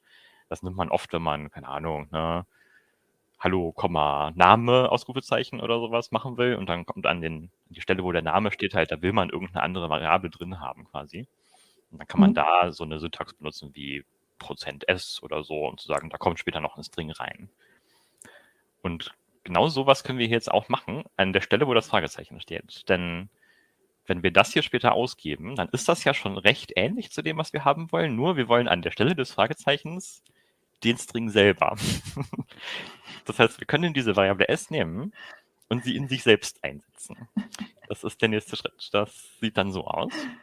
Also da steht jetzt s gleich, Anführungszeichen, %s, ne, um zu sagen, da kommt später noch was rein, Anführungszeichen. Die müssen jetzt escaped werden, damit das in diesem großen String funktioniert. Und dann springe ich mal ganz ans Ende erstmal. Da ist jetzt die Variable s und wir setzen sie in sich selbst ein. Das ist die Syntax in Python, um das zu machen. Dass man sagt, vorne ist so das Template und hinten kommt dann was rein, was wir da jetzt reinsetzen wollen. Und naja, um später es so ähnlich wie möglich in der Ausgabe zu machen, machen wir das auch hier in dem String schon mal, dass wir das vorsehen. So s, %s, da muss man jetzt 2% schreiben, damit das auch sich selbst escaped, damit dieses Formatieren nicht denkt, da muss man jetzt noch irgendwas tun. Sonst crasht das halt. Aber wenn wir das machen, dann ist die Ausgabe schon ziemlich ähnlich zu unserem eigenen Source Code. Wir haben den String in sich selbst eingesetzt. Und siehst du noch den Unterschied, der jetzt existiert? Der entsteht in diesem Escaping hier. Ja, genau. Ja, da fehlen Also das die ist jetzt ein Backslashes, bisschen ja, das Problem. So. Und wenn wir das escaped haben, dann ist halt in dem String, der ausgewertet wird, eigentlich nur noch ein faires Anführungszeichen drin und das wird dann da eingesetzt. Das heißt, da fehlen uns diese Backslashes noch. Sonst ist es quasi gut, aber die Backslashes sind ein dickes Problem, weil da könnte man jetzt schon hergehen und irgendwie sagen, okay, wir machen uns von dem String 2 Varianten und der eine, da packen wir nochmal extra Backslashes rein oder so und das ist dann das, was wir da einsetzen. Aber das wird wirklich kompliziert.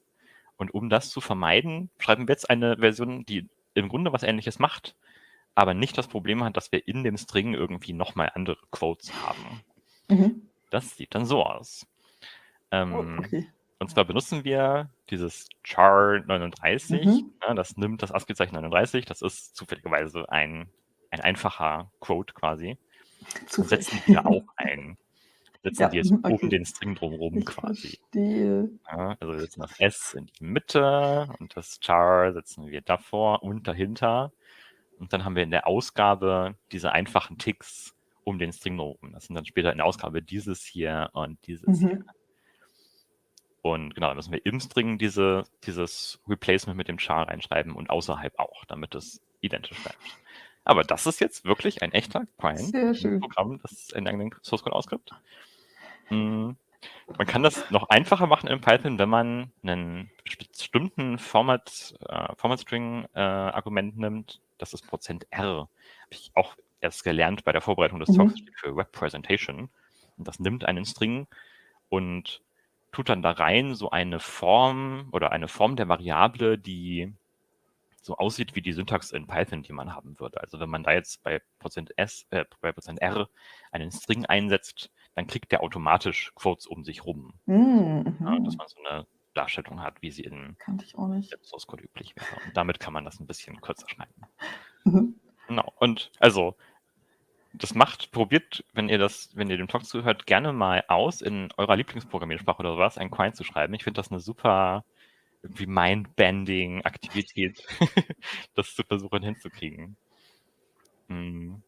Ich habe noch mitgebracht ein Ding, das ist eher so aus der Mathematik, eine selbstreplizierende Formel, die hat sich mal jemand ausgedacht. Die sieht so aus, die ist definiert irgendwie auf den Variablen x und y, also auf so einem Gitter von Pixeln quasi. Und wenn man die auswertet, dann guckt man immer, ob an der Stelle xy, wo der Pixel ist, ob das, was man hier rechts ausrechnet, größer ist als 1,5. Und wenn das größer ist als 1,5, dann macht man einen schwarzen Pixel und sonst einen weißen. Und wenn man das dann plottet, kriegt man dieses Bild. Und ich konnte das erst kaum fassen, weil da ist ja unten so sieht viel viel zu simpel aus, ja. Ne? Mhm. Genau. Als man das alles encoden könnte. Und es ist auch eigentlich ein bestimmter Hack hier angewandt. Und zwar ist die Frage, welchen Pixelbereich haben wir hier geplottet? Auf X gehen wir irgendwie von 0 bis 110 oder sowas. Aber auf der Y-Achse siehst du dieses mysteriöse K. Es geht von K bis K plus 17. Und das ist dann der Bereich, der die Formel selbst enthält. Und soll ich dir mal zeigen, was K ist? Ja. Okay, oh nein. Das heißt, in dem Bereich quasi ist rein gecodet irgendwie, welches Bild man da haben will. Wenn man ein anderes K auswählt, kann man da eigentlich beliebige andere Formeln auch anzeigen. Trotzdem ist das ein schöner Taschenspielertrick irgendwie. Ja, sehr. Und dann gibt es noch Clients, die nicht nur von einer Sprache in sich selbst zurückgehen, sondern die so eine andere Sprache ausgeben. Das ist relativ faszinierend. Also in diesem Fall ist es ein Ruby-Programm. Das heißt, das beginnt hier bei Ruby. Wenn man das ausführt, dann gibt es den Source-Code für ein Rust-Programm aus. Und wenn man das in Rust compilt, dann gibt es ein Scala-Programm aus und so weiter. Die sind, glaube ich, auch alle alphabetisch sortiert. Und es sind halt 128 Stück. Und wenn du den Kreis einmal gemacht hast, kommst du wieder bei Ruby raus. Und der Source-Code selbst sieht wie folgt aus. Der enthält auch ein Logo von sich selbst. Und das halt, dafür, dass das 128 Sprachen sind, finde ich doch erstaunlich kurz eigentlich. Ja. Und auch das hat mir Spaß gemacht, irgendwie mal zu versuchen, wie weit man kommt, das selber zu compilen. Also mal auf das Repo gehen. Und das hat dann irgendwie ganz gute Anleitungen, was man damit machen kann. Also man kann sich den Quelltext runterladen, eine Menge Abhängigkeiten installieren und dann kann man halt loslaufen und sagen, okay, ich compile das in Ruby, dann kommt das Programm raus und dann in Rust und so weiter. Und das Ganze 128 Mal. Oder alternativ, wenn man alle Abhängigkeiten hat, kann man auch einfach Make tippen und dann macht es das. Selbst. Soweit von mir. Richtig cool. Du hattest vorhin von Taschenspielertricks. Da mache ich ein bisschen weiter. Ich habe auch praktisch ein paar Taschenspielertricks dabei. Wir haben ja ein bisschen Erfahrung gesammelt in der Spieleentwicklung, würde ich sagen. Wir haben ja ein Lernspiel zusammengeschrieben vor mittlerweile 1,5 Jahren oder so. Und ich glaube, es war sogar um die Zeit oder noch ein bisschen früher, da ploppte mal so ein spannender Twitter-Thread auf, wo jemand andere Game Developer gefragt hatte, was für geheime Tricks habt ihr denn in Spielen eigentlich angewendet? Und ich fand das irgendwie ganz cool. Also ich gucke generell gerne hinter die Kulissen von Spielen, das finde ich immer sehr spannend. Ich habe so meine große Favoritenliste zusammen compiled mal davon praktisch. Und ein paar, also die ersten sind, glaube ich, vielleicht ein bisschen offensichtlicher. Wenn man sich in einem Kampf befindet, hier das Beispiel ist Bioshock, und man hat mehrere Gegner um sich rum, vor sich, hinter sich, dann ist es meistens so, dass Gegner von hinten entweder gar nicht angreifen oder viel langsamer unterwegs sind, weil sonst wird der Spieler überrascht und das ist echt unangenehm, man kann nicht drauf eingehen. Und was ich aber auch sehr schön fand, eine Antwort war sowas wie, wenn mehrere Gegner angreifen, dann dürfen das maximal 2 sein in unserem Spiel und die anderen, die flankieren dann einfach und schreien Flanking oder sowas, um praktisch einfach zu vertuschen, dass man gerade nicht den Spieler überrennen möchte. So, ich gehe mal zur Seite und mach so lange was anderes, bis die anderen fertig sind. Und es erinnert einen ein bisschen manchmal an so Filme wie, ich sag mal so aus wie Jackie Chan, wo so sehr durchchoreografierte Kämpfe sind, wo du halt auch siehst, da kommen nicht zu viele Menschen auf einmal, sonst funktioniert es halt einfach nicht. Und relativ ähnlich ist es, wenn man in die Shooter-Region guckt, wenn man beschossen wird, gerade aus dem Nicht-Sichtfeld, dann ist es wohl sehr oft so, dass die erste Kugel prinzipiell dich nicht trifft oder dich nur mit einer sehr geringen Wahrscheinlichkeit trifft, um eben dir den Warnschuss zu geben und zu sagen, oha, du wirst beschossen, dreh dich mal um, von hinten kommt gerade was. Meistens hat man ja dann auch eine visuelle Einblendung, von wo der Schuss gerade kam. Und da haben die Leute dann auch noch ein bisschen weiter gedacht, fand ich ganz spannend. Umgekehrt scheint es wohl so zu sein, wenn du als Spieler oder Spielerin gerade deine letzte Munitionspatrone verfeuerst, dann zieht die gerne mal oder macht die gerne mal mehr Schaden, um dich praktisch noch irgendwie zu retten. Und ähnlich ist es auch mit dem Lebensbalken zum Beispiel. Also dein letzter Lebensbalken hat meistens eigentlich mehr Punkte als die anderen, um dir praktisch das Überleben sicherzustellen. Das Oder ist super, wie man da betrogen wird. Aber es ist halt oder? auch, man möchte das halt auch eigentlich. Genau, um das Ja, schöne Spiel genau, also es macht das Erlebnis irgendwie besser. Aber ich fand es schön, weil es stand so richtig ausformuliert drin, ja, wir möchten, dass der Spieler oder die Spielerin halt das Erlebnis bekommt, oh, ich habe gerade noch überlebt, ich bin so gut, gerade noch habe ich das geschafft, und das erzeugt man dann damit, dass man da ein bisschen trickst. Den hier, wenn es um so Plattformen geht, ich glaube, den hat jeder schon gefühlt mal selber erlebt. Da gibt es die Coyote Time, hatte das ein Twitter-User genannt. Wenn man praktisch von Plattform zu Plattform springt, dann gibt es nochmal so den kurzen Moment, wo man eigentlich in der Luft steht, schon runterfallen würde, aber man kann den Sprung noch auslösen, um den Leuten halt ein bisschen zu unterstützen, ein besseres Gefühl zu geben. Sonst wäre eine Plattform einfach noch viel frustrierender, als sie einfach schon sind. Und ein Klassiker scheint da wohl Crash Bandicoot zu sein. Und falsche Richtung. Da wollte ich hin. Den kennt man, glaube ich, auch ein bisschen. In vielen Spielen hat man einen Begleiter. Hier ist Fable, da hat man einen Hund dabei. In Red Dead Redemption hat man sein Pferd dabei. Gibt es wahrscheinlich noch irgendwie 1000 andere Varianten. Aber man kennt das auch, dass die KI-Begleiter jetzt oft nicht so die klügsten sind, gerade was so Pathfinding angeht.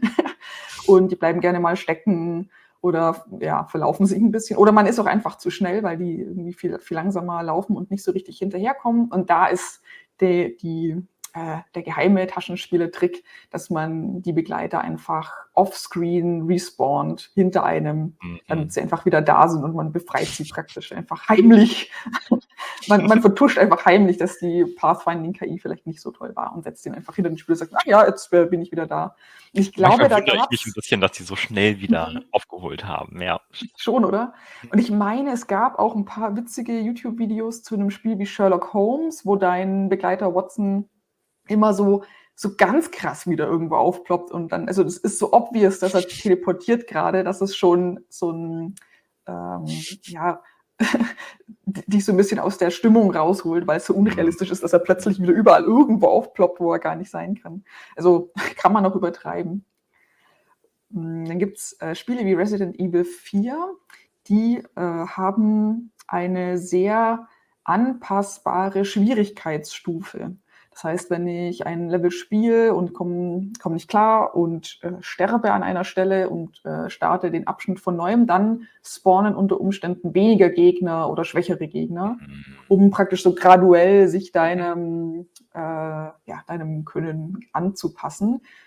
Finde ich spannend. Also bei Resident Evil 4 merkt man es auch relativ stark, und zwar sogar so sehr, dass Speedrunner das auch mal ganz gerne ausnutzen. Das heißt, die sterben absichtlich an einem bestimmten Punkt, um dann den Level neu zu starten mit weniger Gegnern, um dann eben schneller durchzukommen. Also das kann man auch taktisch klug ausnutzen in der Speedrun-Community. Ich glaube, was vielleicht auch ein bisschen in die Ecke fällt, was man auch echt kennt, ist ja bei Mario Kart, der letzte Spieler bekommt halt tendenziell immer die besseren Items beim Aufsammeln, um sich wieder nach vorne zu kämpfen. Ja, genau. Das ist jetzt leider ein bisschen kleiner Screenshot. Und ich bin mir auch nicht sicher, ob ich den aus dem richtigen Spiel genommen habe. Es geht um das Spiel Jedi Academy. Da schrieb ein Twitter-Nutzer dazu, dass man Kombos machen kann. Also hier, ich bin nicht so im Star Wars-Universum unterwegs. Hier werden Blitze geschleudert und jemand hält ein Laserschwert in der Hand. Und man kann irgendwie ganz krasse Kombos ausführen in dem Spiel. Und die Kombos sehen halt richtig spektakulär aus, wenn die stattfinden. Aber das Problem war wohl, dass die Gegner, ja, die müssen nah zusammenstehen oder irgendwie so ein bisschen in der Linie stehen, dass die Kombo da irgendwie dieser Blitz sich schön ausbreiten kann. Und es passiert halt leider dann eigentlich gar nicht so oft, wie die Entwickler sich das gewünscht hätten. Und was sie dann halt machen, ist, sie natschen die Gegner praktisch dahin, sich in die passende Formation zu stellen. Oder wenn die Kombo ausgelöst wird, dann torkeln sie so ein bisschen in die richtige Formation, dass diese Kombo maximal toll sich entfalten kann und ein schönes Gefühl von Macht für den Spieler und die Spielerin hinterlässt. Dann haben wir hier zum Beispiel Guitar Hero, fand ich auch sehr schön. Ich bin mir nicht sicher, ob es stimmt, aber ich glaube schon. Da schrieb ein Entwickler dazu, man wird ja nach dem Spielen gibt es ein Ranking, man wird bewertet in einem 5-Sterne-System. Und in Wahrheit werden aber nur Sterne von 3 bis 5 verteilt. Also man wird nie auf 1 oder auf 2 Sterne schlecht beurteilt, um kein schlechtes Gefühl zu geben, sondern man war immer schlechtestens mittelgut oder besser. Das fand ich sehr süß. Erinnert mich ein bisschen daran, wenn man so Likert-Skala-Umfragen macht, dann neigen Menschen ja auch dazu, nicht die Extremwerte zu nehmen zum Beispiel. Und so möchte man hier auch niemanden beleidigen, wenn er vielleicht nicht so gut war. Macht er immer noch mittelgut. Ich kenne das von meinem Mood-Tracking zum Beispiel, dass ich da eigentlich nie die schlechteste Option auswähle, weil ich mir immer noch so viel schlimmer vorstellen kann eigentlich. Genau. Ja. Aber dadurch nutze ich dann auch nicht die ganzen Skala aus. Ja. Das stimmt, ja. Muss man sich selber ein bisschen austricksen dabei und einfach nochmal 2 Punkte außen hinsetzen. Genau, was so ein bisschen in die Combo-Nudging-Richtung geht, ist zum Beispiel 4. Da stehen relativ viel explosive Sachen in den Levels rum. Und die Kugeln werden immer ein bisschen dahingehend gelenkt, dass sie explosive Dinge treffen, damit es spannender aussieht und Sachen explodieren. Und also das liest man tatsächlich dann in den Twitter-Kommentaren über mehrere Shooter-Spiele, dass die Kugeln gerne mal ein bisschen gelenkt werden, nochmal, um Gegner zu treffen oder um spannende Sachen zu treffen, um da ein bisschen Pufferraum zu geben einfach. Genau, aber in 4 explodiert besonders viel. Und mein allerletztes ist von Hellblade. Und hier, Spoiler, wer das noch spielen will, weiß ich nicht, macht mal kurz 20 Sekunden auf Mute oder so.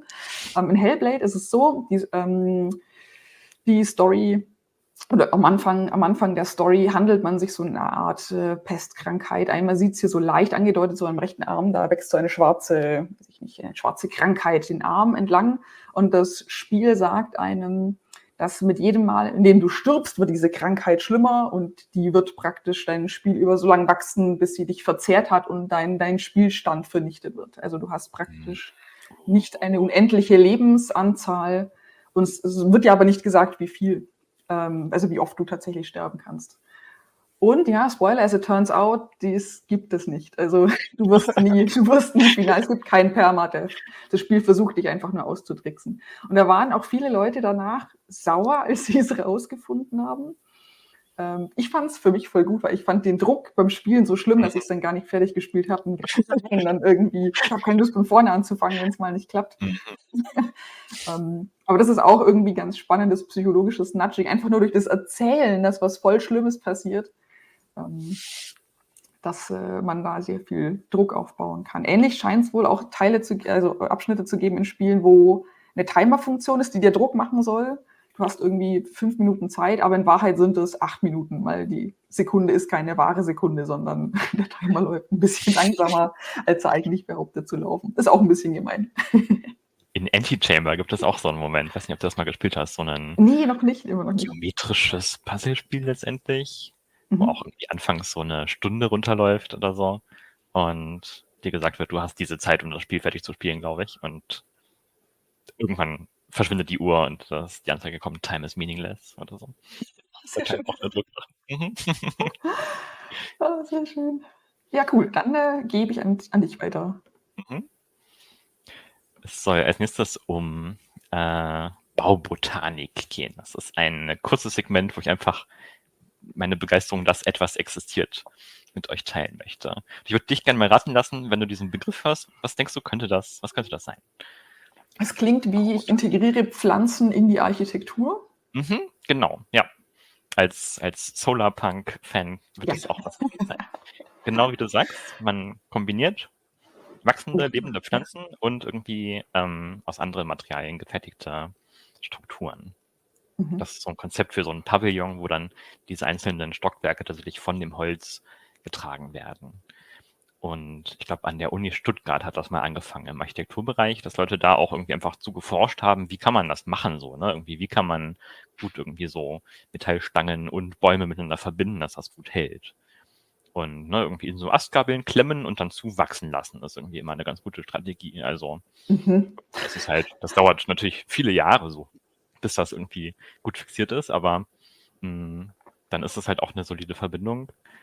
Und genau, in diese Richtung gibt es einige Konzepte und einige Forschungen. Hier geht es darum, wie machst du so eine verwobene Struktur, dass du erstmal was Einzelnes hochwachsen lässt und dann noch so zusätzliche Pflanzen quasi in eigenen Töpfen irgendwie seitlich da dran flanscht oder so. Und wenn die gut genug verwachsen sind, kannst du die Wurzeln abschneiden und dann werden die von dem Nachbarn versorgt. Mit versorgt, ja. Und dann hast du so eine Struktur, die nicht natürlich so wachsen würde, aber durch geschicktes Schneiden und irgendwie zusammentun kannst du das halt erzeugen. Gibt ein paar Prototypen, zum Beispiel hier so einen Steg, der irgendwie an der Uni mal entwickelt wurde und auch jetzt über Jahre irgendwie schon relativ schön hochgewachsen ist. Und das hier ist noch ein studentisches Projekt gewesen an der Technischen Uni in München, wo sie so einen Pavillon machen wollten, quasi so ein Dach irgendwie für diese Gruppe von Bäumen. Und ne, das haben sie gebaut. Das sieht irgendwie, als es irgendwie relativ frisch war, so aus. Und dann haben sie hier diese Grafik, wie sich das in den nächsten 40 Jahren dann entwickeln wird. Und ich finde, das ist einfach so eine schöne Zukunftsvision, irgendwie davon mehr zu haben, auch so, ne, im öffentlichen Raum irgendwie. Die Pflanzen können gut Kälte geben und Schatten. Und trotzdem hast du dann hier irgendwie ein wasserfestes Dach über dem Kopf. Und dann integrieren sich diese beiden Welten ein bisschen mehr. Cool. Und hier würde ich dich auch gerne nochmal raten lassen, was das wohl werden könnte. Das ist so ein bisschen mit dem Thema verbunden, aber geht in eine etwas andere Richtung. Ich weiß nicht, ob ich die vielleicht auch schon mal gesehen habe. Irgendwie kommt es mir bekannt vor, züchten die Stühle praktisch direkt oder irgendwie ein Möbelstück oder sowas. Ja, exakt. Das ist eine Stuhlfarm. Witzig. Wie das aussieht, nachdem du es gepflanzt hast. Du irgendwie biegst halt die einzelnen Äste in die richtige Struktur. Wirst die ja auch oben wieder miteinander verwachsen lassen quasi. Und dann finde ich die Formulierung total super. Da kannst du dann halt den Stuhl ernten nach 6 bis 9 Jahren offenbar. Und dann lässt du den nochmal ein Jahr trocknen. Und dann kann man ja ein bisschen abschleifen. Und das Ergebnis sieht dann so aus. Der Hammer. Und ist halt unheimlich schick. Braucht super viel Geduld. Aber ich finde. Ultimative generative Stuhl. Wo du dann genau so ein bisschen Randomness der Natur sogar mitbenutzen kannst, ne? Als Algorithmus. Ja, das. Wahnsinn. Hammer. Voll cool. Ich finde es gerade richtig gut, weil wir matchen so ein bisschen. Ich habe auch Dinge mit Pflanzen dabei, ein bisschen zumindest. Ich bin vor 2 Jahren auf Cyanotypie gestoßen. Das kennen ehrlicherweise wahrscheinlich voll viele Leute, aber es ist vollkommen an mir vorbeigegangen und ich finde es so toll. Und ich habe das auch noch nie gehört, glaube ich. Ja, es scheint in vielen Schulen ist das einfach auch so ein Kinderexperiment. Oder vielleicht auch eher in US-Schulen. Ja. Also ich weiß, ist total an mir vorbeigegangen. Also, was ist denn Cyanotypie? Ich habe ein Video dabei. Ich probiere mal kurz, ob ich das ein bisschen groß machen kann, dann vielleicht auch hier. Das klingt nach Farben, das habe ich auch gedacht. Genau, es geht nach Farben. Die Idee ist, ich mache praktisch so eine Art Fotoabzug mit Licht, mit UV-Licht kann ich was belichten, um dann also ein Bild davon zu erhalten. Und das Schöne ist, man kann das einfach in allen Schritten super toll selber machen und es ist nicht toxisch. Also und man muss nicht, ne, wenn man so selber überlegt, wie so Fotoabzüge funktionieren, dann braucht man 10.000 Bäder, Fixierer, es ist alles voll pingelig mit der Zeit und keine Ahnung. Genau, ein dunkler Raum und kompliziert. Und Cyanotypie ist halt die Vorstufe davon in super simpel. Und Und man kann sich selber so eine Lösung machen aus 2 Chemikalien, die kann man easy kaufen, zusammenmischen im richtigen Verhältnis, muss man halt vielleicht ein bisschen eine feinere Waage haben, dann bekommt man hier so eine gelb-grünliche Flüssigkeit und die trägt man einfach auf ein Papier auf und lässt das trocknen. Sollte man eher, wenn es geht, in einem dunkleren Raum machen, weil die Beschichtung, die man da macht, eben dann UV-sensitiv ist. Und wenn das getrocknet ist, sollte man es auf jeden Fall in einem dunklen Karton oder Folie oder sowas aufbewahren. Und wenn man das gemacht hat, dann kann man, jetzt muss ich ein bisschen hier mal reinspulen in das Video, dann kann man sich überlegen, was man denn belichten möchte. Also man kann zum Beispiel hier mit dem Inkjet-Drucker so ein Bild ausdrucken auf Folie und das dann als Negativ nehmen zum Belichten. Man kann aber auch Pflanzen dazwischen legen oder Gegenstände oder auf was man eigentlich Lust hat. Also man braucht halt irgendeine Form von Negativ, um ein schönes Muster zu kriegen, um es zu belichten. Und dann macht es meistens Sinn, das mit einer Glasscheibe irgendwie ein bisschen festzuhalten. Und die Person in dem Video, die hat sich hier so eine Belichtungskiste gebaut und macht hier so eine UV-Lampe rein. Geht natürlich auch irgendwie gut. Man kann das im Sommer aber auch easy einfach irgendwie in den Garten oder auf den Balkon legen, weil die Sonne draußen dann auf jeden Fall stark genug ist, um das zu belichten. Wenn man das im Sommer macht, dann sieht es dann vielleicht irgendwie so aus. Auch hier unter so einer Glasscheibe am besten so ein bisschen gepinnt, dass das halt möglichst flach auf dem Papier liegt. Und dann hat man so Belichtungszeiten von 5 bis 10 Minuten ungefähr in der Sommersonne bei uns. Und dann geht es natürlich noch um das Entwickeln. Also man merkt schon hier, es hat sich so ein bisschen ins Dunklere verfärbt. Dann kann man das einfach mitnehmen. Und der letzte Schritt ist eigentlich einfach nur, dass man das in Wasser gründlich auswäscht. Und die UV-sensitiven Partikel, die werden sehr blau und bleiben am Papier haften praktisch und den Rest kann man einfach auswaschen aus dem Papier. Wenn man irgendwie, also das ist auch ein unkomplizierter Prozess, wenn man gemerkt hat, man hat zu wenig ausgewaschen, kann man es einfach nochmal unter Wasser halten. Das ist nicht so schlimm, also verhaftet sich nichts. Genau, das war es auch schon für das Video.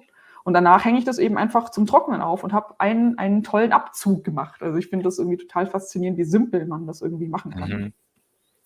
Und, meine Folien heute mögen mich nicht so gerne. Genau. Nochmal zu den Chemikalien. Jetzt habe ich natürlich hier die englischen Benennungen dabei. Die deutschen kann ich ehrlich gesagt nicht ganz auswendig. Es sind 2 Chemikalien, die man in der Apotheke kriegt oder online ganz problemlos einfach in destilliertem Wasser auflöst. Das hält sich dann nicht ewig, wenn man es mal gelöst hat. Sollte man dann gleich verarbeiten auf Papier. Also nicht unendliche Mengen anrühren und stehen lassen. Das funktioniert nicht so toll. Und man kann dann auch ein bisschen mit der Belichtungszeit spielen. Hier links, also die Belichtungszeit ist relativ lange. Ich glaube, im Hochsommer bei uns wäre das jetzt vermutlich, genau, man sieht hier Februar war das irgendwie, da ist die Sonne noch nicht so stark. Ne? Im Hochsommer braucht man nicht so lang.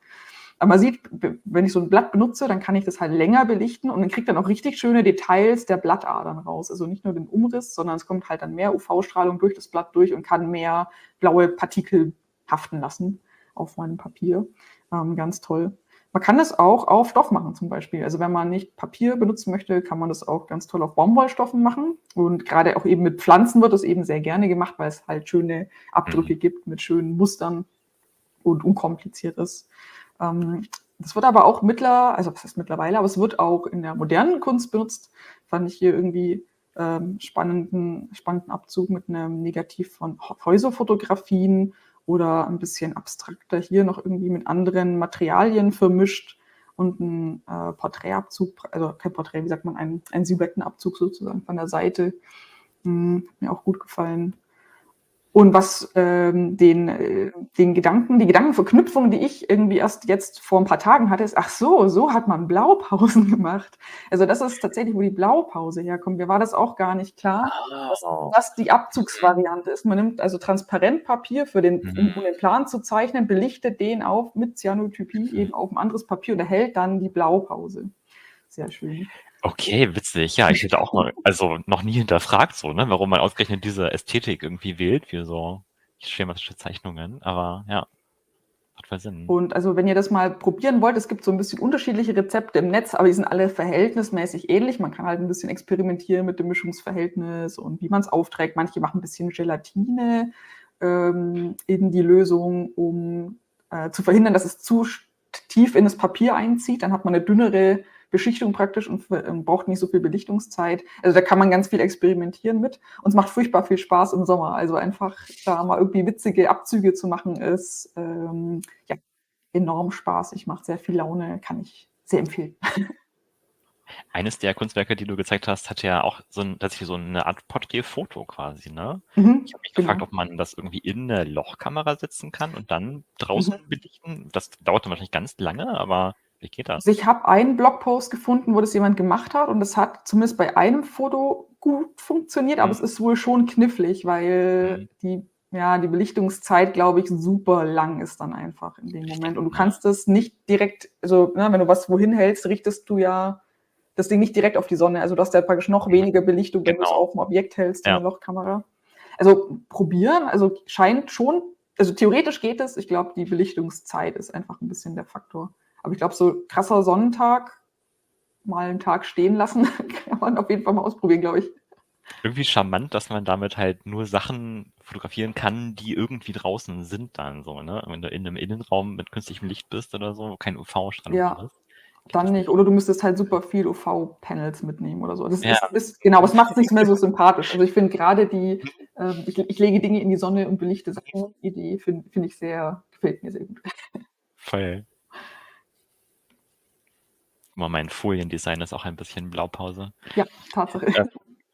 Ich möchte wieder mit Aliens reden. Ich habe das, glaube ich, in Operation Mindfuck 1 schon mal als Thema gehabt mit dieser Voyager Golden Record. Das ist so eine Schrift war mit einerseits Sounds drauf und auf der anderen Seite irgendwie Anleitungen, wie man die abspielen kann.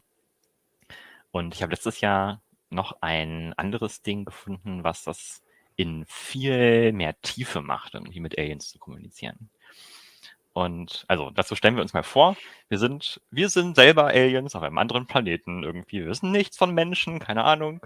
Und kriegen irgendwann, also ne, wir sind ein bisschen, haben irgendwie Elektronik entwickelt und können jetzt irgendwie mit Radioteleskopen in den Weltraum lauschen. Und eines Tages empfangen wir so eine Nachricht.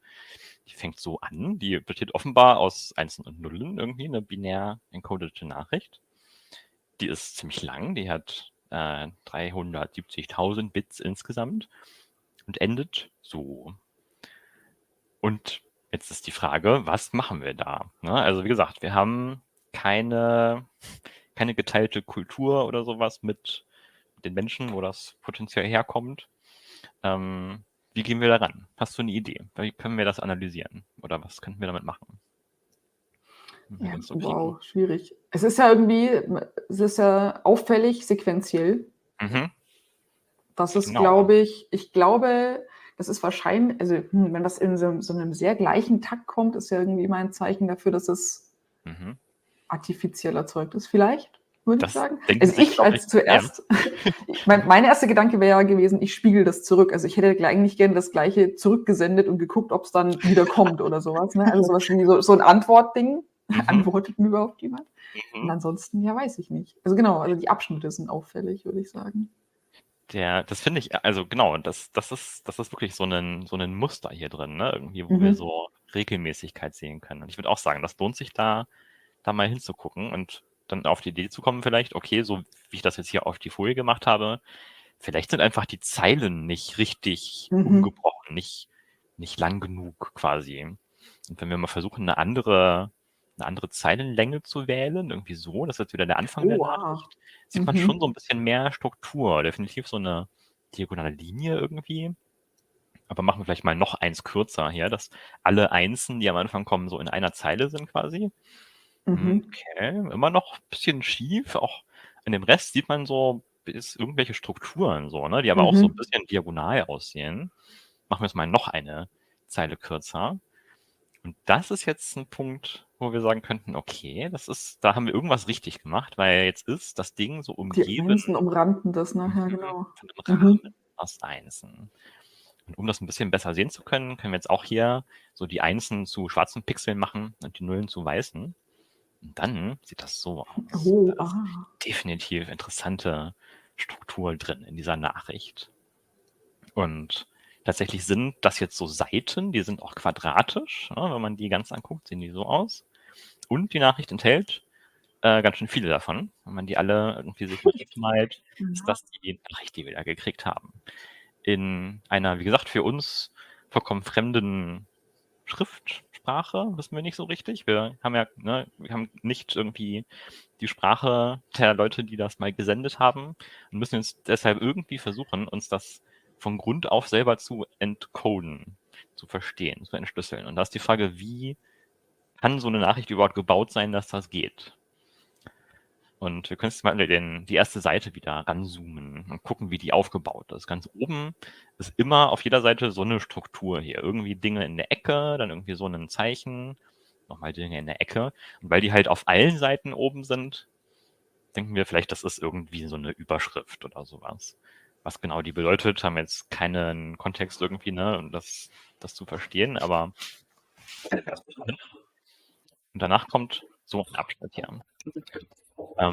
Da sind irgendwie verschiedene schwarze Quadrate drauf angeordnet zum Beispiel. Und hast du eine Idee, worum es hier bei diesem Abschnitt gehen könnte, ganz am Anfang dieser Nachricht? Ja, ist wie, also ich hätte ein Inhaltsverzeichnis vermutet. Die Punkte zählen ja hoch, genau. Ich glaube, was ich mir jetzt ganz spontan noch nicht erschließt, sind praktisch die, ich nenne sie mal Blümchen, also die vier Kreuzchen in der Mitte. Ja. Wobei, die zählen binär hoch, glaube ich. Genau. Ja, okay. Genau. Und die Symbole ganz an der Seite weiß ich auch noch nicht, was die tun. Die sind zumindest, die haben wir auch noch nie gesehen, genau. Die sind irgendwie neu für uns. Aber irgendwann kommen dann unsere Alien-WissenschaftlerInnen auf die Idee, dass es hier wohl um eine Zifferndarstellung gehen soll. Also diese schwarzen Quadrate sind, ne, da ist 0 Quadrat, da ist ein Quadrat, 2, 3, 4 und so. Und das gleiche nochmal in binär, wie du gesagt hast, irgendwie so quasi 4 0-Bits und da ist ein 1-Bit und da ist dann 1 an der zweiten Position. Und die sind immer getrennt mit so einem Zeichen hier. Das soll offenbar ja irgendwie Gleichheit symbolisieren. Und diesen beiden Dingen. Und dann kommt das nochmal und dann kommt dahinter immer so ein Zeichen. Das heißt, da denken wir, okay, das ist dann eine Zifferndarstellung, die da uns gegeben wird. Und also die Leute, die das gesendet haben, diese Menschen da draußen im Universum, vielleicht haben die auch die Zeichen so gewählt, dass die selber so ein bisschen erkennen können. Also vielleicht sieht das für die selber so ein bisschen aus wie eine 0, wie eine 1, wie eine 2 mit viel Fantasie. Ja, okay. 3 Striche, da sind so 4 Striche, ein bisschen wie eine 5 hier, ein bisschen geflippte 6, eine 7, eine 8, eine 9. Okay. Ah ja, Tatsache. Und wie geht die Seite weiter? Wie geht so weiter? Das ist jetzt ganz interessant. Bei 10 Quadraten sind es auf einmal 2 Symbole. Das heißt, die Leute, die das gesendet haben, verwenden offenbar Basis 10 und erklären uns das jetzt auch in dieser Botschaft so, dass sie das so machen. Es ist jetzt eine 1 und eine 0. Und bei 11 ist eine 1 und eine 1. Und so weiter. Und am Ende der Seite kommt diese Struktur hier. Und da kann man jetzt anfangen, so einen Lexikon sich aufzumalen, quasi, was diese einzelnen Dinge heißen. Aber das hier erkennen wir wieder als die 2. Und das ist 3, 5, 7. 7. Oh, 11 ist Primzahlen. Primzahlen, genau. Das ist dann für uns jetzt nochmal der Gegencheck quasi, dass wir das richtig verstanden haben. Weil wir, die wir jetzt unabhängig von Menschen irgendwie auch eine Mathematik entwickelt haben, haben halt festgestellt, Primzahlen entdeckt, ja. Sehr unique, genau. Dann irgendwie, weiß ich nicht, die ersten 30 Primzahlen oder sowas. Und hier ganz am Ende kommt noch irgendwas, das ist eine 2 und dann kommt so, so hochgestellt. Da können wir jetzt als Aliens nicht so richtig wissen, was das heißen soll, wenn wir das erste Mal sehen. Dann hier noch so ein Zeichen und dann eine 1. Aber ne, mit späterem Kontext werden wir dann lernen quasi, genau, da geht es um eine Potenzierung. Und das ist dann die größte Primzahl, die die Menschheit zu dem Zeitpunkt, wo die Nachricht gesendet wurde, entdeckt hat. Das heißt, da geben die so ein bisschen an oder, weiß ich nicht, erzählen auch von ihrem eigenen technischen Fortschritt so, ne? Irgendwie, wir sind übrigens so und so weit gekommen bisher.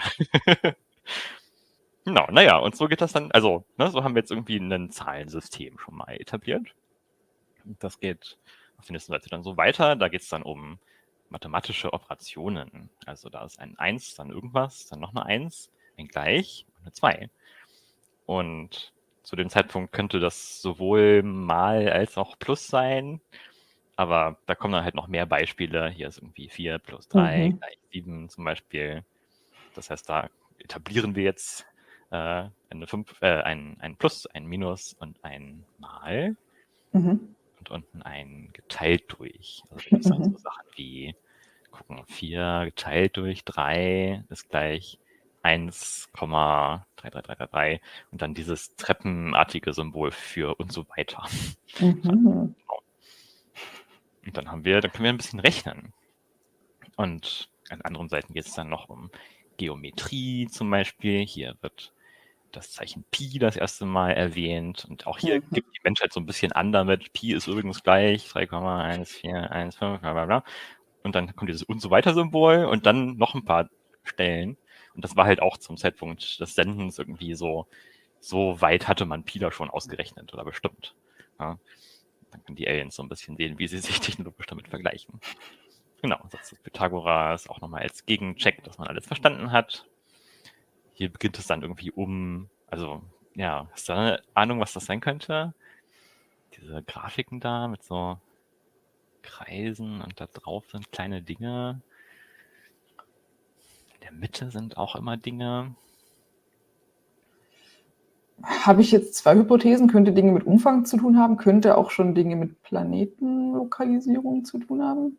Das wäre, glaube ich, auch mein erster Tipp gewesen. Irgendwie so Umlaufbahnen von Dingen. Ich glaube, zusammen mit den Zahlen, die dann hier unten vorkommen, könnten wir als Aliens dann irgendwann rausfinden, dass es da um Physik gehen soll. Also das ist hier eine Darstellung von Atomen und Elektronen, die da rumkreisen. Da geht es darum, wie schwer sind diese Atome. Darüber kann man dann so Einheiten, also Gewichtseinheiten definieren und das später wieder benutzen. Genau, das hier ist dann so eine Sonnensystemsdarstellung. Ja, die ist schön. Der Sonne aus übrigens, weiß ich nicht. Unsere Sonne hat diese und diese Masse und hier ist so ein Planet davon speziell markiert. Auch in einer späteren Nachricht drum, da kommt das Symbol oben dann wieder vor. Ne? Das heißt, das ist jetzt nochmal Detail zu diesem Planeten. Da wird ein bisschen mit den Chemiegrundlagen, die man inzwischen erarbeitet hat, erklärt, okay, unsere Luft hier besteht irgendwie aus Sauerstoff und Stickstoff und CO2 und hier unten ist H2O und hier sind Berge und woraus die sind. Und weil wir als Aliens ja nicht wissen können, wo ist eigentlich unten, hat man hier noch so ein fallendes Quadrat reingemalt, irgendwie, um zu sagen, in diese Richtung wirkt die Schwerkraft. Spannend, ja. Und hier ist auch noch witzig, hier sind so kleine Dinge, so Figürchen irgendwie, die da rumlaufen und die auch speziell markiert sind. Das Zeichen kommt auch später wieder. Und ist dann eine Darstellung offenbar der Lebewesen, die da drauf sind, inklusive Größe. Und wie deren Zellen funktionieren, wie die irgendwie Energie gewinnen und wie sie sich vervielfältigen können. Und die allerletzte Seite der Nachricht ist dann noch eine ganz spezielle. Da ist in der Mitte dieses bisschen blumenartige Symbol. Das wird auch irgendwie vorher mal eingeführt also in Gleichungen, wo eine Variable unbekannt ist, taucht das mal auf. Das heißt, es geht da irgendwie um etwas Unbekanntes, um Fragen oder so. Und das ist jetzt die Seite, wo wir als Aliens gefragt werden nach ganz vielen Sachen irgendwie so. Was sind eure Einheiten und wie schwer seid ihr als Lebewesen? Und dieses kleine Dominosteinartige Ding, das wurde mal etabliert als das Universum. Da ging es um Eigenschaften des Universums. Dann werden wir jetzt gefragt, was wisst ihr eigentlich über das Universum? Und da sollen wir offenbar antworten. Ja. Und naja, diese Nachricht heißt die Dutil Dumas Message. Die wurde 1999 mal ins All geschickt von einem großen Radioteleskop, das jetzt in der Ukraine liegt. Und war Teil so einer Bewegung namens Active SETI. SETI für Search for Extraterrestrial Intelligence. Und Active meint dann halt, wir lauschen nicht nur, ob wir irgendwas wahrnehmen von Aliens, sondern wir kommunizieren mal aktiv in den Weltraum rein und gucken, ob wir da irgendwie eine Antwort kriegen. Ich glaube, diese Nachricht ist immer noch unterwegs zu dem Stern, wo sie hingeschickt wurde. Also eine Nachricht kommt da erst, weiß ich nicht, spätestens in 50 Jahren oder sowas, wenn da hinkommt. Und das wurde auch damals heiß diskutiert, ob das überhaupt eine gute Idee ist, da so aktiv. Ja, nicht, dass man was Böses anlockt. Ne, genau. Wir machen uns kaputt. Interpretieren diese erhobene Hand der Leute als aggressive Geste. So. Tja. Aber genau, ich kann sehr empfehlen, diese Nachricht mal zu nehmen und irgendwie sich einen Nachmittag hinzusetzen und versuchen zu verstehen. Ich habe ein kleines Zine daraus gemacht im Sommer. Also ihr könnt auf diesen Cool. Link gehen und euch das ausdrucken und dann so in Zeilen schneiden, die Zickzack falten und zusammentackern. Und dann habt ihr das als mitnehmbares Büchlein. Ja, immer wenn man jemanden Neuen kennenlernt, kann man das das perfekte Kennenlerngeschenk. Je nach Super. Person, aber ja, genau. Ja, das ist ja wirklich, also allein der Gedanke, sich zu überlegen, wie kommuniziere ich so viel Wissen, also es sind ja zwei Fragen, viel Wissen auf wenig Platz und wie bereite ich das so auf, dass das jemand verstehen kann, mit dem man 0,0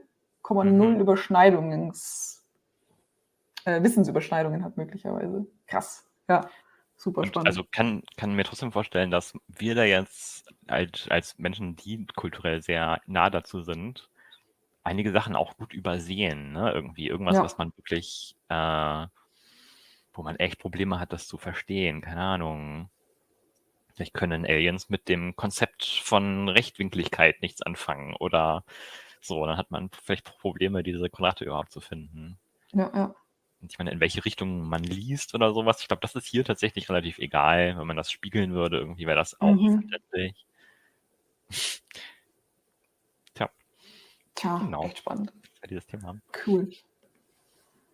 Ach, jetzt weiß ich gar nicht, wie ich überleiten soll. Was ganz völlig anderes.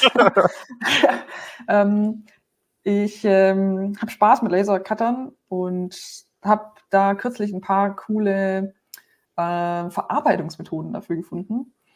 Und ich glaube, was die meisten und du vielleicht auch schon mal irgendwie gesehen haben, ist an sich schon ziemlich cool. Man kann Sperrholz in den Lasercutter legen und es in sehr feine Streifen schneiden, die aber immer noch ein bisschen Kontakt haben.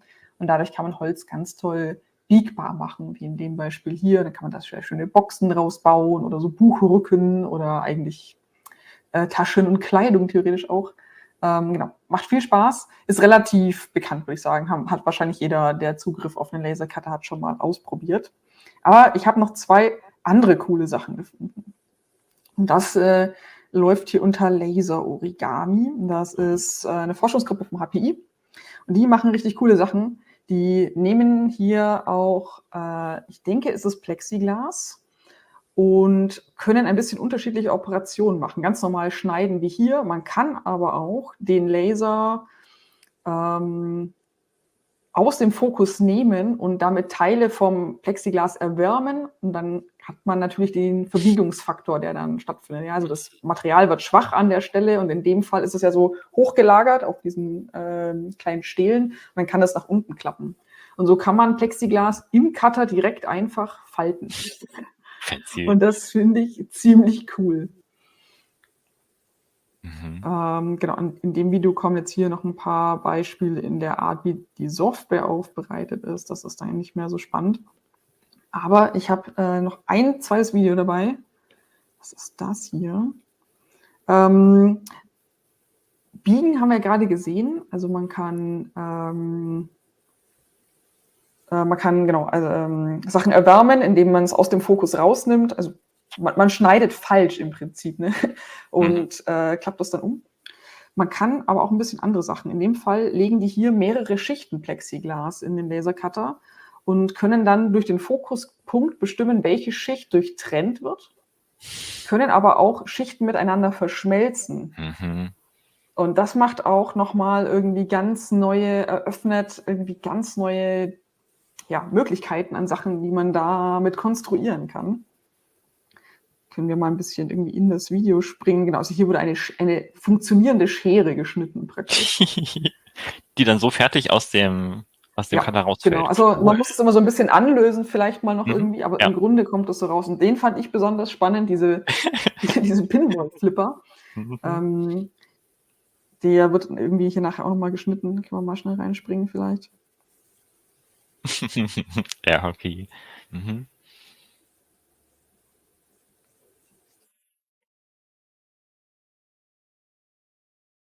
Genau. Und es ist halt also tatsächlich dann einfach nur durch also genau hier ist es irgendwie so ein Architekturmodell. Und ich finde es aber spannend, dass man auch die Schichten so verschmelzen kann, dass es halt gut genug wieder zusammenhält. Da bin ich mir noch nicht sicher, wie stabil das dann tatsächlich ist, weil man ja nur die Kante verschmilzt. Aber wenn ich mir eben das Beispiel hier mit diesem dieses Pinball-Beispiel angucke, da habe ich schon das Gefühl, es scheint ja gut zusammenzuhalten. Und bei mir ist es schade, meine Software gibt es nicht her, dass ich den Fokus selber verstellen kann, leider. Das ist bei mir ein Handrad an meinem Lasercutter. Sonst hätte ich das schon mal ausprobiert. Ja. Aber genau, gefiel mir sehr gut und war für mich ein sehr unerwarteter Einsatz für den Lasercutter. Mhm.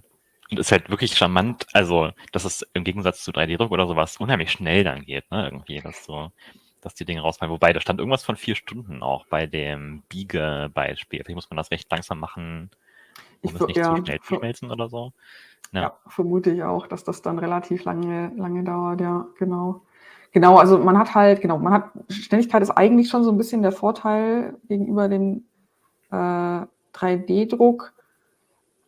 Und das Problem mit dem Lasercutter ist ja im Normalfall, ich kann keine Überhänge oder sowas machen, weil ich eben immer nur aus Platten schneide. Und dieses Verschmelzen ist dann irgendwie spannend, ja, weil ich dann irgendwie an diese Überhänge unter Umständen wieder rankommen kann, wenn ich sehr gezielt Sachen wieder fusionieren kann. Was ja jetzt auch schon geht, ist sowas wie ein Lasersinterdrucker, wo man in Pulver druckt. Da kann ich das ja auch machen. Da liegt ja alles in diesem Pulverbett praktisch. Da kann ich Wildformen drucken.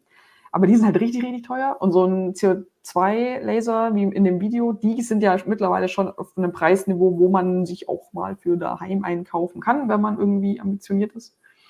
Und das ist dann schon spannend, wenn das in den billigeren Druckern dann halt auch vielleicht Möglichkeiten dafür gibt, sowas anzuwenden. Wie du sagst, das ist wirklich eine sehr schöne, unerwartete Anwendung irgendwie von Technik. Das ist ein guter Hack. Ja. Das letzte Thema, das ich mitgebracht habe, ist ein weiteres Rätselding eigentlich. Die Bongard Problems. Benannt nach einem russischen Wissenschaftler, der irgendwie 1930 oder sowas sich mal ausgedacht hat, eine bestimmte Art von Rätsel zu bauen, die immer so aussehen. Wir haben 2 große Seiten irgendwie. Beide Seiten zeigen dann ein kleines quadratisches Bildchen. Und der Trick dabei ist, dass es zwischen der einen Seite und der anderen Seite immer einen sehr klar beschreibbaren Unterschied gibt. Hier zum Beispiel könnte man sagen, alle auf der linken Seite sind größer als irgendeine bestimmte Ausdehnung und die anderen sind alle kleiner. Das ist so eins der ganz frühen Beispiele, die Bongard sich da mal ausgedacht hat. Hier ist ein anderes. Wenn du Lust hast, kannst du da mal ein bisschen überlegen, worum es da wohl gehen könnte. Also wir haben auf beiden Seiten gefüllte und nicht gefüllte Sachen. Wir haben auf beiden Seiten runde und eckige Gegenstände, also oder Formen praktisch. Wir haben auch auf beiden Seiten mal eine kleinere Form. Und alles so Dinge, um die es dann eher nicht gehen kann in der Unterscheidung. Wir haben auf der rechten Seite konvexe Formen. Nee, konkave Formen, wollte ich sagen. Ich verwechsel es immer, genau, nach innen gebogene Formen. Und auf der linken nicht. Das hätte ich jetzt vielleicht. Das ist, also ich denke, es gibt manchmal mehrere richtige Lösungen quasi von diesen Problemen, aber ich würde auch sagen, das ist relativ klares Ding hier, dass die irgendwie nach innen gebogen sind. Ne? Meine Lieblingsart, das zu beschreiben, ist immer, wenn man ein Gummiband drumherum spannt, gibt es dann irgendwie Leerstellen. Und bei allen auf der rechten Seite passiert das und bei allen links würde das sehr eng anliegen. Insofern, genau, ist das Kriterium, um das es da geht. Und hier sind 2 Sammlungen von diesen Problems und ich glaube, die hier fand ich ganz gut. Wenn du magst, können wir uns da mal ein paar öffnen und versuchen zusammenzulösen. Ich kenne auch bei weitem nicht alle davon. Mal anfangen, eins aus dem vorderen Teil zu nehmen, die dann hoffentlich noch nicht so schwierig sind. Irgendwie sowas hier. Gucken, was wir da kriegen. Okay. Also Dreiecke, Kreise und Quadrate, manchmal gefüllt, manchmal nicht gefüllt.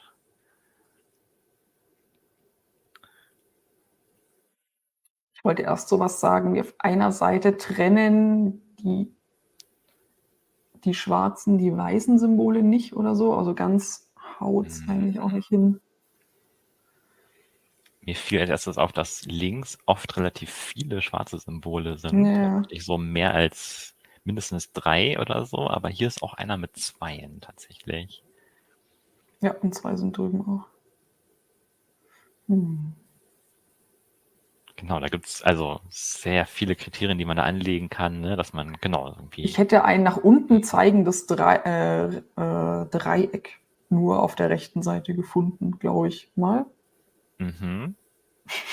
Das stimmt, das ist zumindest verdächtig ein bisschen, ja. Aber andere hier haben das nicht. Nee, stimmt. Es müssen auch wirklich immer alle haben dann, ne? Ja. Ja. Ja. Stimmt. Nee, dann macht es wenig Sinn. Schwierig. Genau, weiß ich auch nicht, ob wir hier im Rahmen des Vortrags auf eine Lösung kommen. Vielleicht habe ich da Lass uns in die Lösung spicken. zu weit geklickt. Genau, mal gucken, ob das ist Lösung 27, ne? Gibt, glaube ich, ein Directory von Lösungen. Boink. More solid black figures auf der einen Seite und more outline figures auf der anderen Seite. Okay. Nochmal rein. Waren wir eigentlich gar nicht so weit weg. Okay. Ja, ne? Ja, stimmt, die sind in der Überzahl, was die Weiße angeht. Okay, ja. Genau. Und also ich finde das unheimlich lustige Beschäftigung, da halt ordentlich dran rumzuknobeln, weil es irgendwie so viele Möglichkeiten gibt, worum es da gehen kann. Es gibt, keine Ahnung, können nochmal in ein späteres reinlinsen irgendwie. Die sind da wahrscheinlich, also einfach advanceder, weil Leute sich irgendwie neue Kriterien ausdenken oder so. Das sind dann teilweise dreidimensionale Körper. Ja, ich meine, hier ist ja irgendwie so obvious, dass es immer ein Pärchen des gleichen ist. Also links ist ja immer die gleiche Art mit mehr, was auch immer. Ja, und auf der rechten Seite völlig unterschiedliche Kategorien quasi, ne? Genau, würde ich auch denken. Das ist hier so die Unterscheidung. Genau, und ihr habt gesehen, da gibt es irgendwie 300 Stück von. Ich glaube, auf der anderen Sammlungsseite mittlerweile über 1000 oder so. Das ist einfach so ein kollaboratives Projekt, was das sammelt und auch irgendwie nach den Kriterien, um die es da geht, irgendwie klassifiziert und so. Das macht viel Spaß, sich da durchzuklicken. Und es gibt noch eine bestimmte Sorte von diesen Problemen, das sind die Meta-Bongard-Problems, die darauf anspielen, wie die Arten der Lösungen konstruiert sind. Und genau, könnt ihr, wenn ihr Lust habt, auch mal drüber nachdenken, ob ihr hier wisst, worum es geht, wie sich die Lösungen, die es hier auf der einen Seite geht, von den Lösungen auf der anderen Seite unterscheiden. Ja, aber ich würde sagen, da gebe ich wieder rüber zu dir. Finde ich voll gut. Ja, Rätseln macht halt auch einfach immer Spaß. Voll gut. Ja, wir kommen schon zum letzten Abschnitt. Ich habe es Tech and Crafting genannt. Ich hätte es vielleicht auch einfach Tech und Dinge mit Wolle nennen können. Ja, ist wieder ein Sammelsurium an Sachen, die ich spannend fand. Wie man Technologie, Technik, Elektronik in dem Fall ehrlich gesagt hauptsächlich irgendwie mit klassischen Handarbeitstechniken vielleicht verbinden kann. Was mir gut gefallen hat, ist ein Projekt hier von, ich denke, man sagt Gizeh, hoffe ich mal. Und da wurde ein Muster gestrickt und in Abständen, in Reihenabständen und Knotenabständen ein leitender Faden einfach mit eingestrickt, was ziemlich witzig ist, weil dann einfach direkt ein Breadboard dabei rauskommt. Das ist einfach ein gestricktes Breadboard. Super. Und man kann dann beliebig eben an diese gestrickten Stellen anlöten und anknüpfen und dann irgendwie hier zum Beispiel LEDs setzen oder oben den Chip ansetzen. Und fand ich sehr sympathisch. Vor allem, weil ich so eine Person bin, die auch irgendwie immer nie genug Breadboards zu haben sind, weil sie mit was anderem verbastelt sind. Das nächste Mal stricke ich mir vielleicht auch was. Ist super flexibel und fand ich sehr schön. Und ein anderes, das ist ein Forschungsprojekt tatsächlich, von einer Design-Uni gewesen, glaube ich. Fand ich ziemlich cool. Da ging es darum, wie man schon im Webeprozess den Stoff auf irgendeine Art smart machen kann, also sowohl als Sensoren als auch als Aktuatoren, also sowohl fühlend praktisch als auch auslösend. Und was mir da irgendwie besonders gut gefallen ist, dass die eben wirklich beim Weben anfangen und nicht erst im Nachhinein den Stoff verändern, sondern den Stoff beim Weben von vornherein eben so aufbauen, dass er was macht. Und mein Lieblingsbeispiel ist das nächste hier. Da wird leitender Faden eingearbeitet und Faden, oder Faden ist nicht so ganz richtig, aber ein Draht, der durch Hitze schrumpfen und sich ausdehnen kann. Und man kann an der Stelle irgendwie berühren oben und man kann aber auch diesen Stoff zusammenziehen lassen und entspannen lassen, einfach indem man Strom drauf gibt oder eben Strom wieder wegnimmt. Und das fand ich irgendwie cool. In den Forschungsprojekten geht es immer ein bisschen darum, das mit der Haut und mit dem Körper irgendwie direkt interagieren zu lassen. Deswegen sieht man immer, dass das irgendwo auf die Haut aufgebracht ist. Da gibt es jetzt hier noch so ein paar ganz schöne Beispiele. Und ich fand es ganz sympathisch, dass die eben wirklich den kompletten Weg gehen und wirklich, genau, wie ich gesagt habe, also schon beim Weben anfangen und wirklich auch mal einen Webstuhl aufgespannt haben und das von ganz Grund auf denken, weil das sieht man bei diesen Smart Fabric Sachen tatsächlich relativ selten. Meistens wird was auf einen fertigen Stoff aufgebracht oder so. Und hier wird einfach wirklich nochmal komplett gewebt. Das fand ich richtig gut, hat mir richtig gefallen. Vielleicht gucke ich auch einfach sehr gerne Webstühlen zu. Und ein letztes Projekt habe ich noch dabei von Luise Ehrenwert, die habe ich im Laufe des Jahres mal kennengelernt.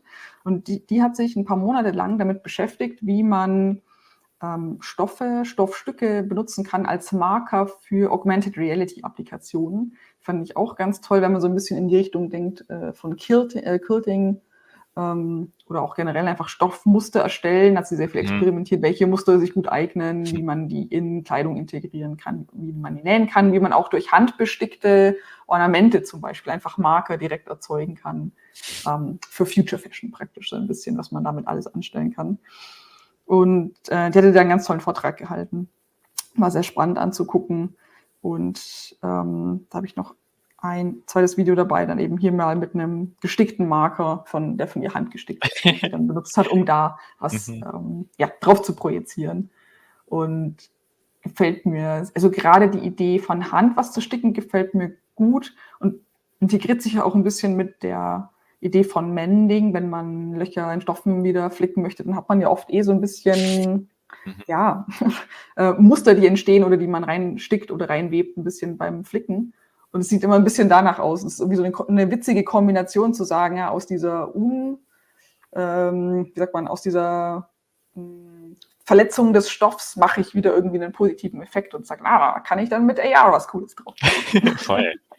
Und ich schätze auch irgendwie Muster, die sich eignen, so getrackt zu werden, haben eine bestimmte Ästhetik wahrscheinlich, ne? Sind irgendwie recht kontrastreich und so. Das ist dann auch irgendwie interessant anzuschauen, ja.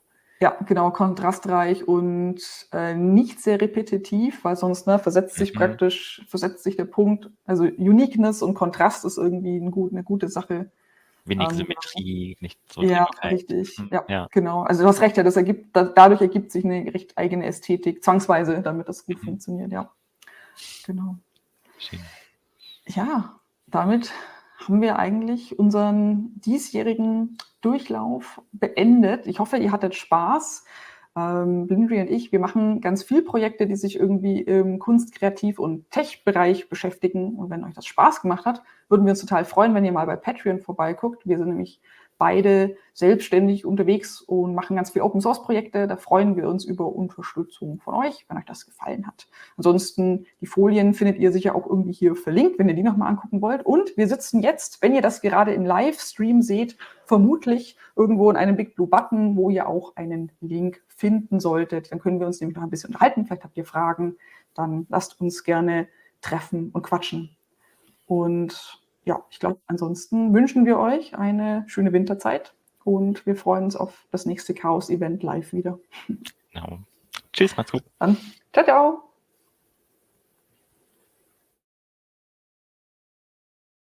Vielen Dank an Blinry und Bleeptrack für die vielen spannenden Einblicke, die ihr uns gewährt habt. Ich hoffe, alle Zuschauenden sind jetzt genauso neugierig wie ich, um sich noch mehr von den beiden anzuschauen. Frühere Ausgaben von Operation Mindfuck sind in der Programmbeschreibung verlinkt. Wie bereits vorher angekündigt, wird es jetzt leider keinen Q&A geben. Das heißt, alles, was mir jetzt noch übrig bleibt, ist ein herzliches Dankeschön an alle auszusprechen, die diese Veranstaltung möglich machen, an alle Engel, an die Technik, an die Elfen, an die ÜbersetzerInnen. Ein herzliches Dankeschön. Ohne euch würden wir das nicht schaffen. Jetzt darf ich euch ankündigen, dass nach diesem letzten Programmpunkt des Tages euch eine wundervolle Nachtschleife erwartet. Mir wurden Schnecken in einem Hamsterrad angekündigt. Und wie wir alle wissen, sind Schnecken majestätische, wundervolle, schöne Tiere. Und ich hoffe, ihr werdet sehr viel Spaß haben mit dieser Nachtschleife. Natürlich haben wir auch morgen ein umfangreiches Programm mit euch vor. Und um 12 beginnen wir mit dem Vortrag Geschlechtergerechtigkeit und Making. Die Referentinnen werden inspirierende Geschichten von spannenden Menschen auf der ganzen Welt vorstellen, die ihren Weg zum Making gefunden haben. Und außerdem Empfehlungen geben, wie ein inklusiver Makerspace gestaltet werden kann. Dann wünsche ich euch allen eine gute Nacht, umarmt eure Haie und vielen Dank für den Fisch.